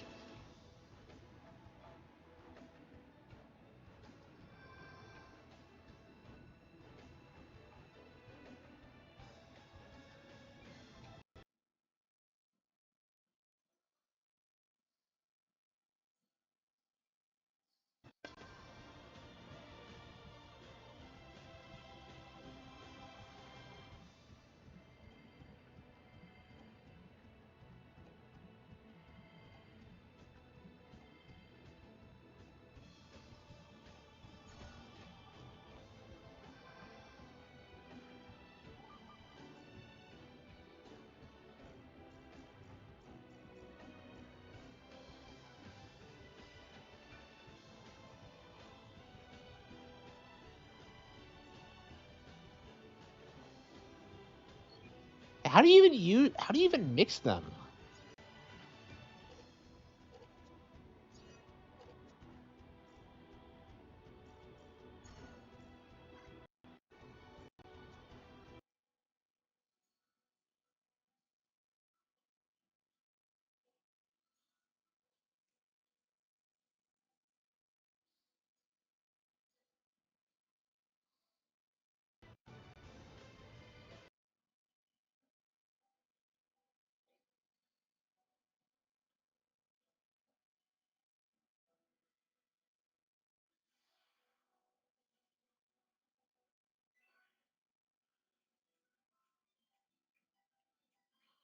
I swear you don't use a ton of mixing in this game, so it's always weird whenever they like use it. Like this game is usually really well thought out, but like the way they introduce mixing is like kind of sloppy because like we unlocked it back in Hasele, but like we never used it for anything.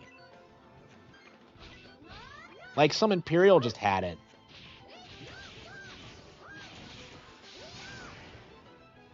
So like I don't know what like benefit it does really. It's just weird.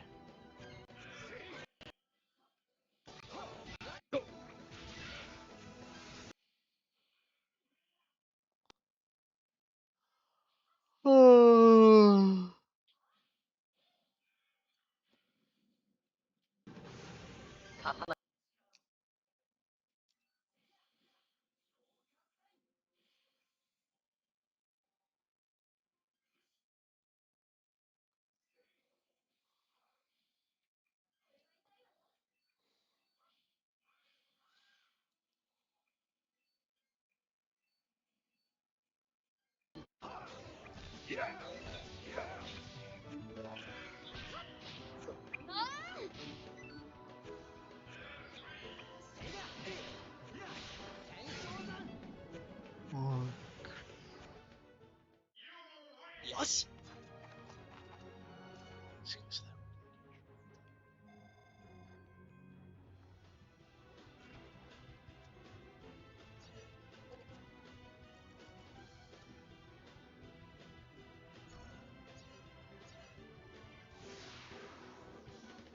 Yeah, you have to like wait a while before you can like use it. It's weird how this works.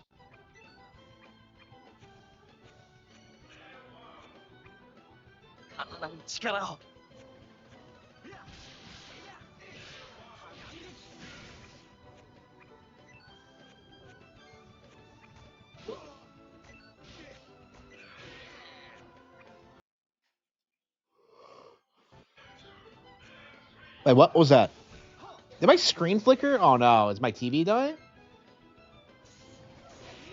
I thought I saw it flicker. Is that my imagination?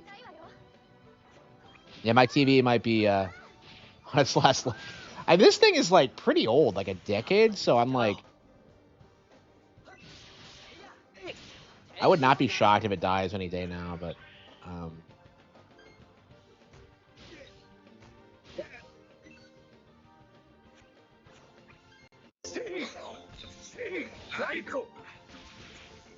Ooh.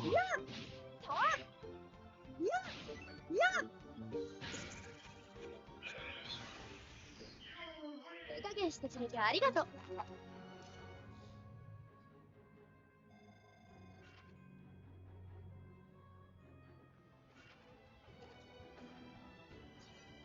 Yeah, it takes a while.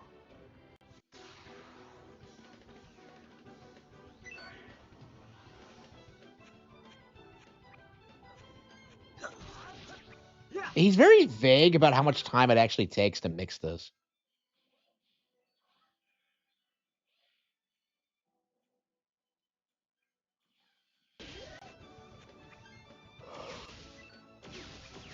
Yeah, so how do you get the Pac-Man power? Like, what? How do you unlock it? So if you don't know, this game actually has a Pac-Man side quest that involves you feeding every kind of quest Magnus in the game to it. And it's like the most obnoxious thing you've ever heard of in your life. It's so bad.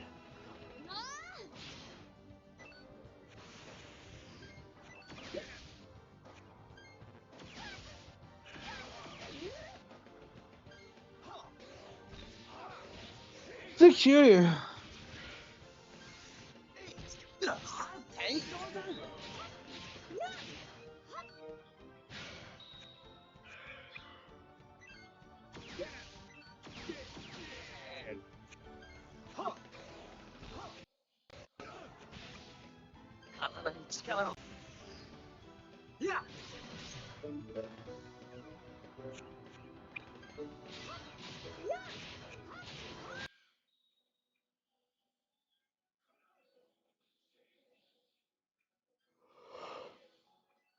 Ooh.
Do you have to get into battles for time to pass? Or?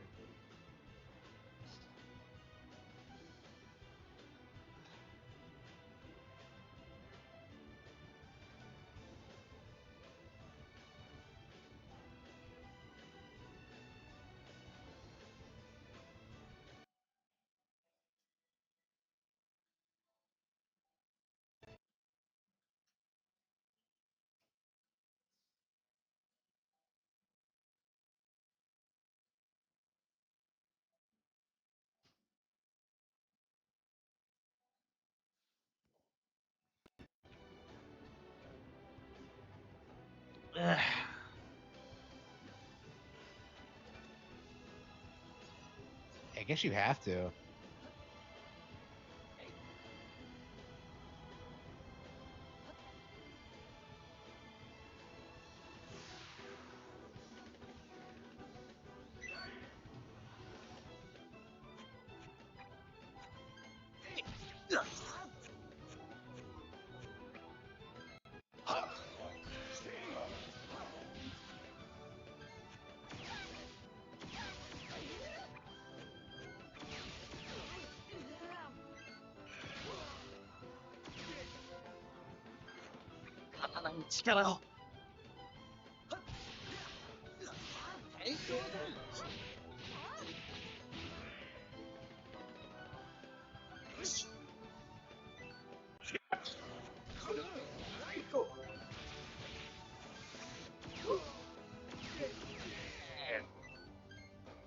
I don't understand how like the soldiers keep getting stronger. Like, wasn't the Dark Service supposed to be the best of the best, and yet you constantly find like stronger people with rifles?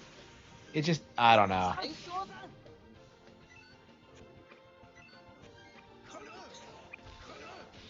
Like, I don't understand.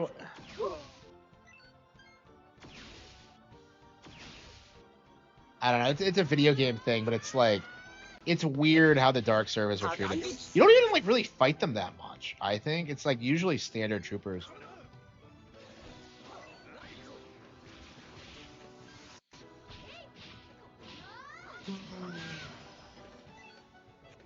Ooh.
Yeah, I don't feel like you have to mix a lot of magnets in this game. I don't think there's much point to it really.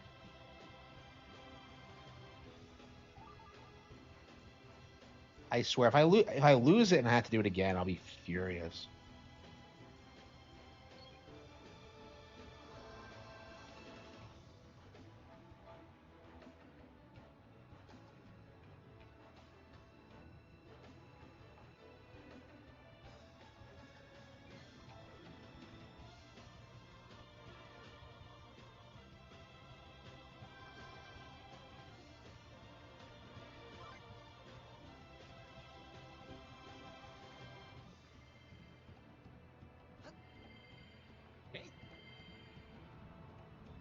Yeah, it's a pretty simple mixture, so I don't.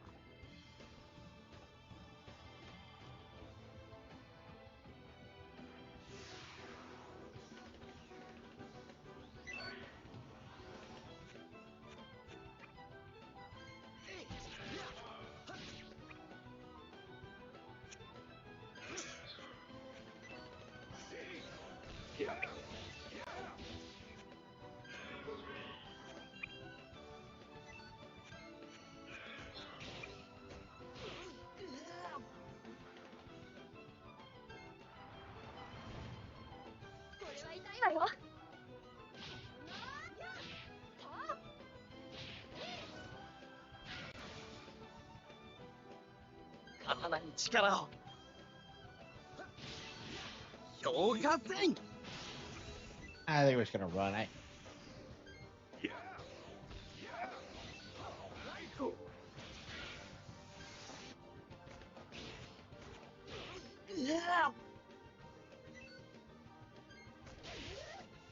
need help.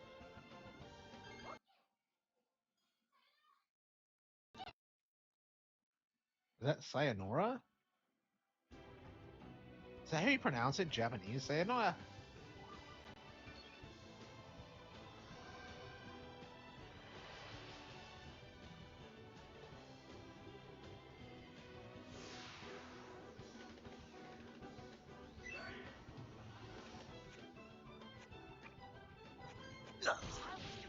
Yeah, I think we're just gonna cycle through the cards until we get what we need, which is the escape card. I don't give a shit.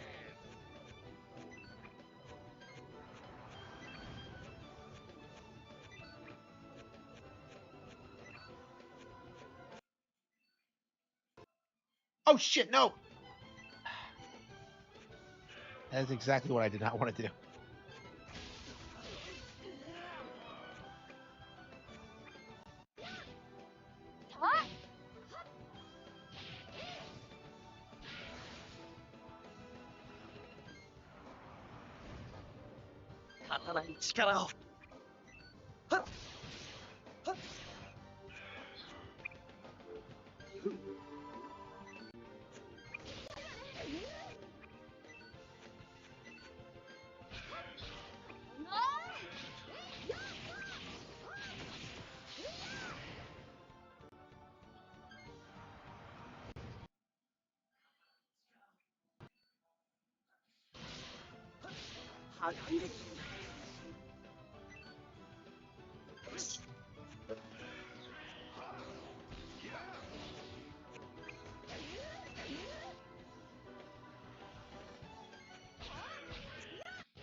How do they get through the cloud passage without coming across a single soldier?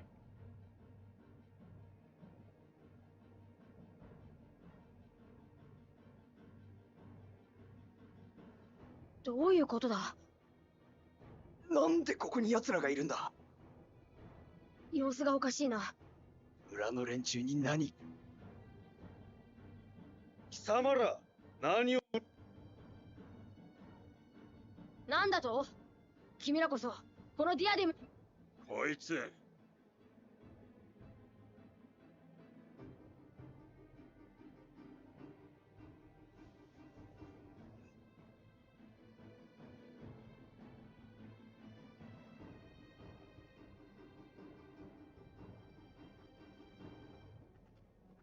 大変。分かってる。何言ってるのよ、このポンコツ。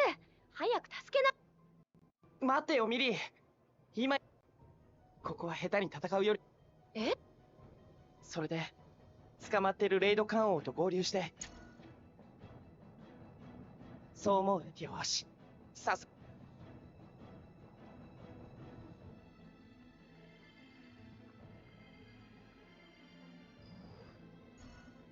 Okay.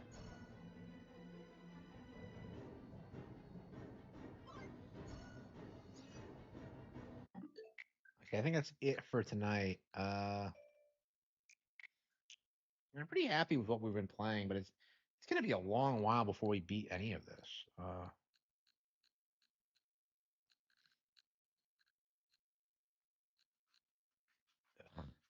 Yeah, Monkey Ball is giving me fucking nightmares.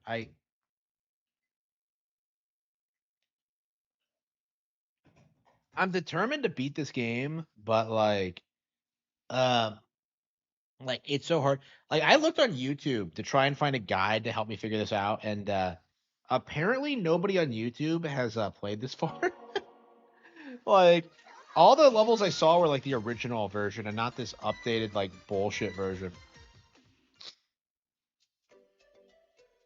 Like I don't know. Like it feels like nobody's really playing these games because if you look at like the players for Banana Mania, like the amount of people who have played through everything is in like the hundreds. It's Ready? fucking insane like how people get filtered in this game.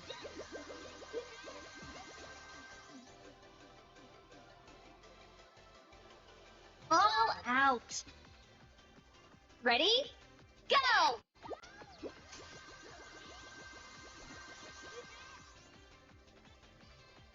All out. Ready? Go! Yeah. Yeah, I think I'm pretty much already done. I'm just giving like Monkey Ball a whirl so we can try and see if we can All figure out. this out. So like I can't figure this out. Ready? Okay. Go!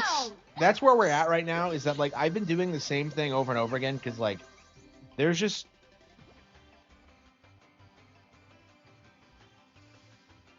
All out. Ready? Go!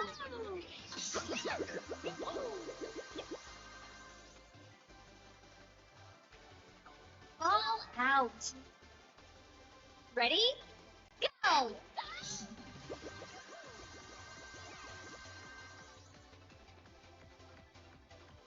All out. I don't know how the Ready? RNG Go! operates in this game because I've heard it's a thing, but I don't necessarily know like what it affects. Because it seems like we're doing the same thing the same way every time. Ready? But I don't know Go! how to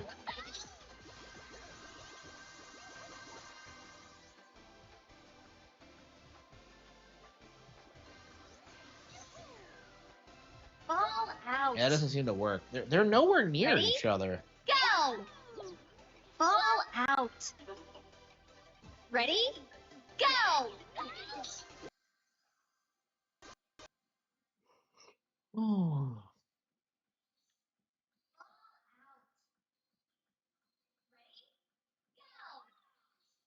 Yeah, I definitely want to beat this so we can be done with it, but like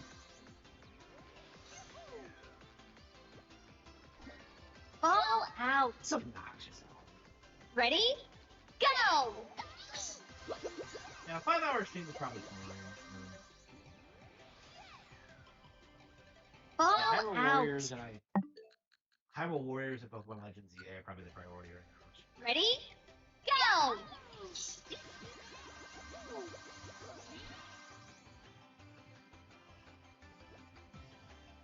All out. Ready? Go! Oh.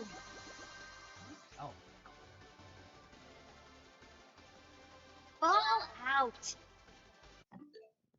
Okay, let's see if we can find if we can do this again. Because last time I did this, I looked it up on a tablet. So let's see. Monkey Ball.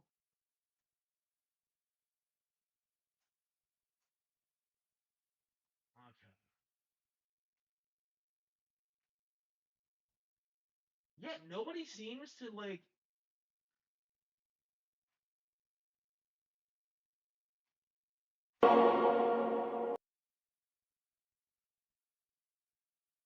Yeah, nobody seems to play these updated stages.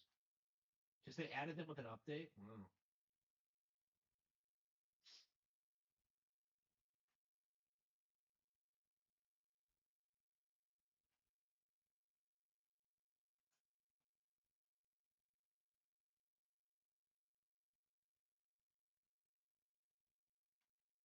Ready? Go!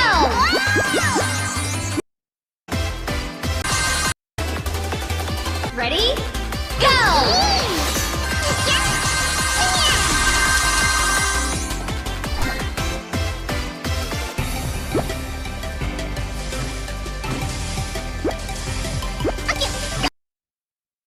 Okay, so he is a different monkey. Ready? Yeah, so I'm not familiar with like how different monkeys operate, but use me. Oh, yan yan.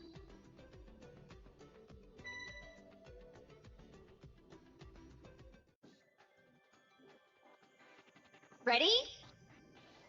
Go!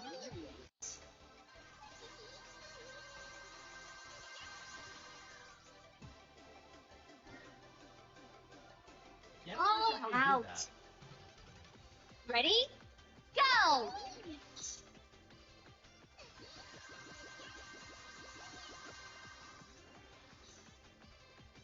Yeah, I'm definitely getting a little bit further, but All out. Ready? Go!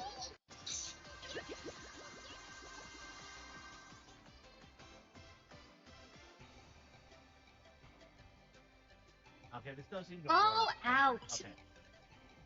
Ready? Go! I've never actually fucked around with like any of the other monkeys before, so they have different properties.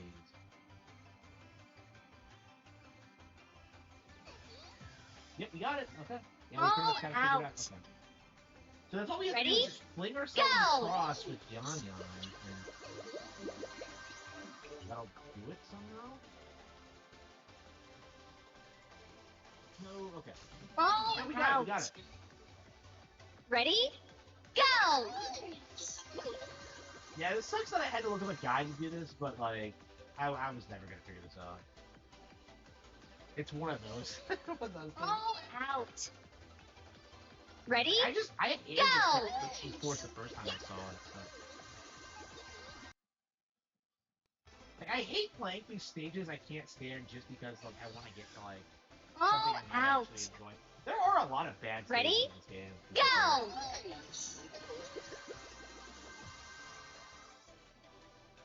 So all you have to do is just fling yourself across with a lighter character like that. All out. Ready? Go!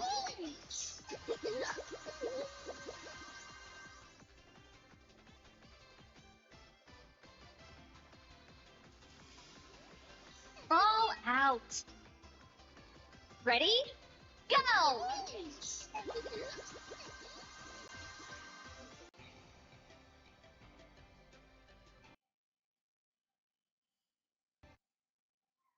What the hell was that? Why am I like shooting off like that? Go! I just gotta nail it perfectly.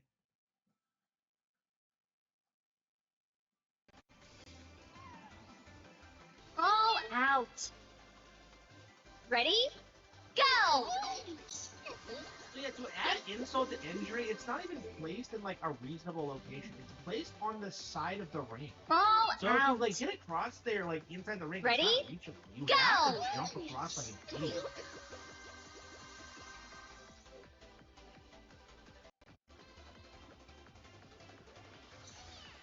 All out. Yeah, that's the closest we got. Ready? Go!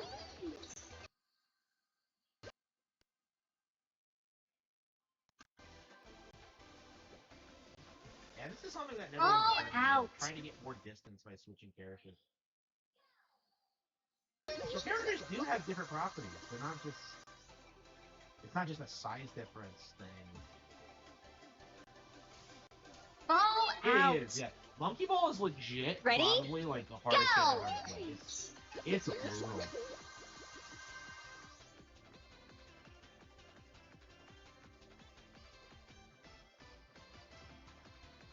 All out. I'm a kid. Ready? Go!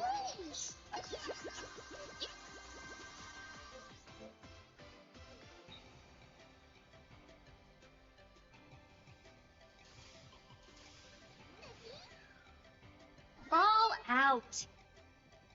Yeah, Ready? It's so hard. Go! Like all of these games are brutal. I think the only one I got everything in was like the original, and I had to like unlock the unlimited life feature for that because it's an arcade game, right? All out. Like you go as far as you can Ready? until you die. Go!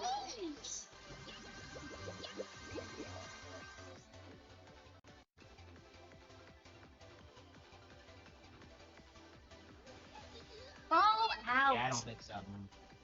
Ready? Go!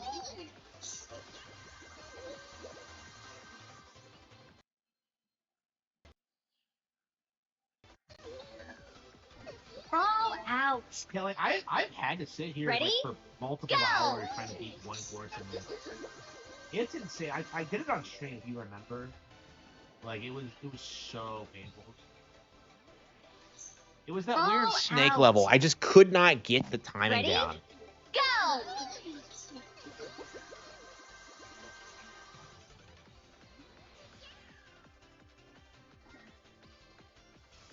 Yeah, so it's not enough to get across. You also have to kill your out. momentum so you can like Ready? slide in Go!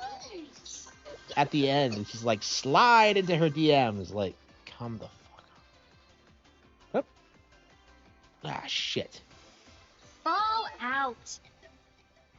Ready? Yeah, you have to have the Go! momentum to make it across, but you also have to do this insane thing where you have to. Oh shit! No. Yeah, I don't think it's possible to hit it without like landing on top first.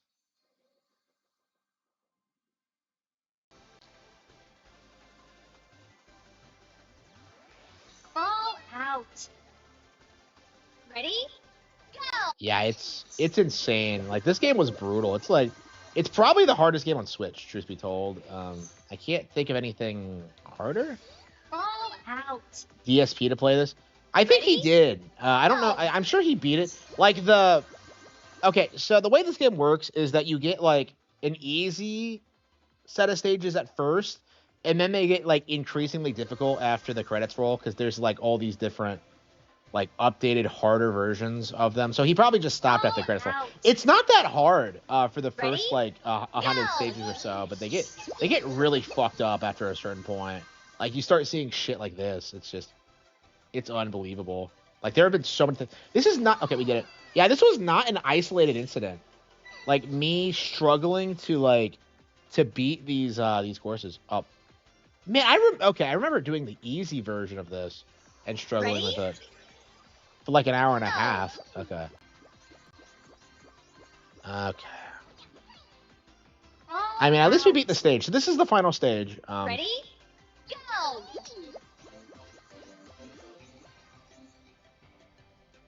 Huh? Oh, okay.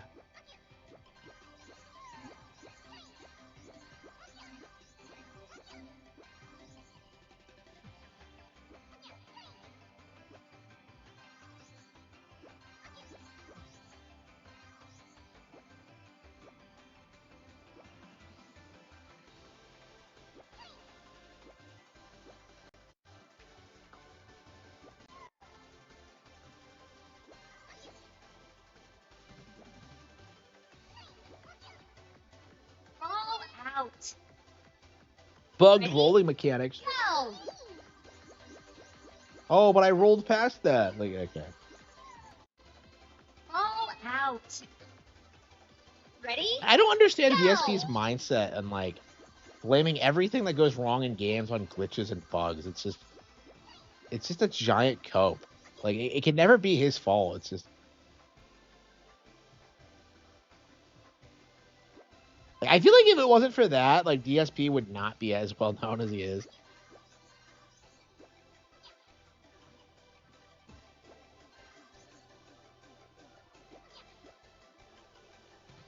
Celsica. Oh fuck. All out. Yeah, I think we got this beat. It Ready? doesn't seem too bad, Go! truth be told. The last one was way more obnoxious. Noxious.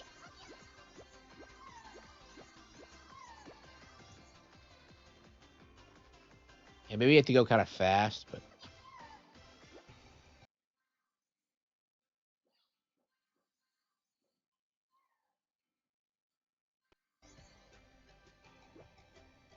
yeah, I think we'll stick with Yan Yan. I think she's a pretty reliable character. All out. Yeah, I think we got this licked. Ready? We just gotta Go! beat it. We just gotta take a break. I think we're gonna come back, and I think we're gonna try and grind through this tomorrow because this is the final stage. I think this is gonna be our priority. Actually, is finally getting through this game and finally making this my bitch. Because this has been like something that's been on my mind for like forever is just how brutal this game is.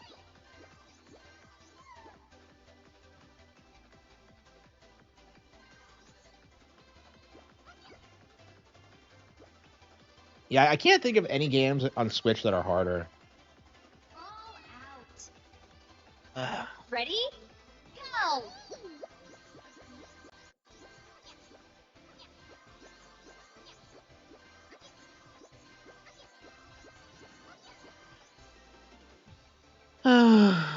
Yeah, I mean, we got this pretty much done, right? A little bit more and let's stop. Let's take a break. Let's end the stream and I'll rest up and we'll come back to it tomorrow.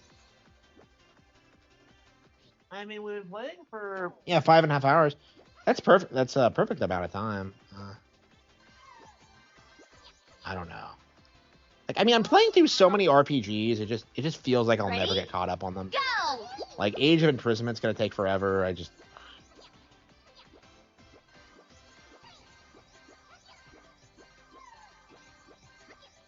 I still haven't played Final Fantasy Tactics, which pisses me off.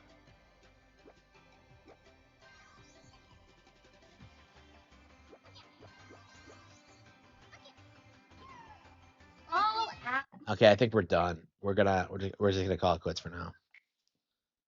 Oh, I hope it's saved. Well, it should be fine.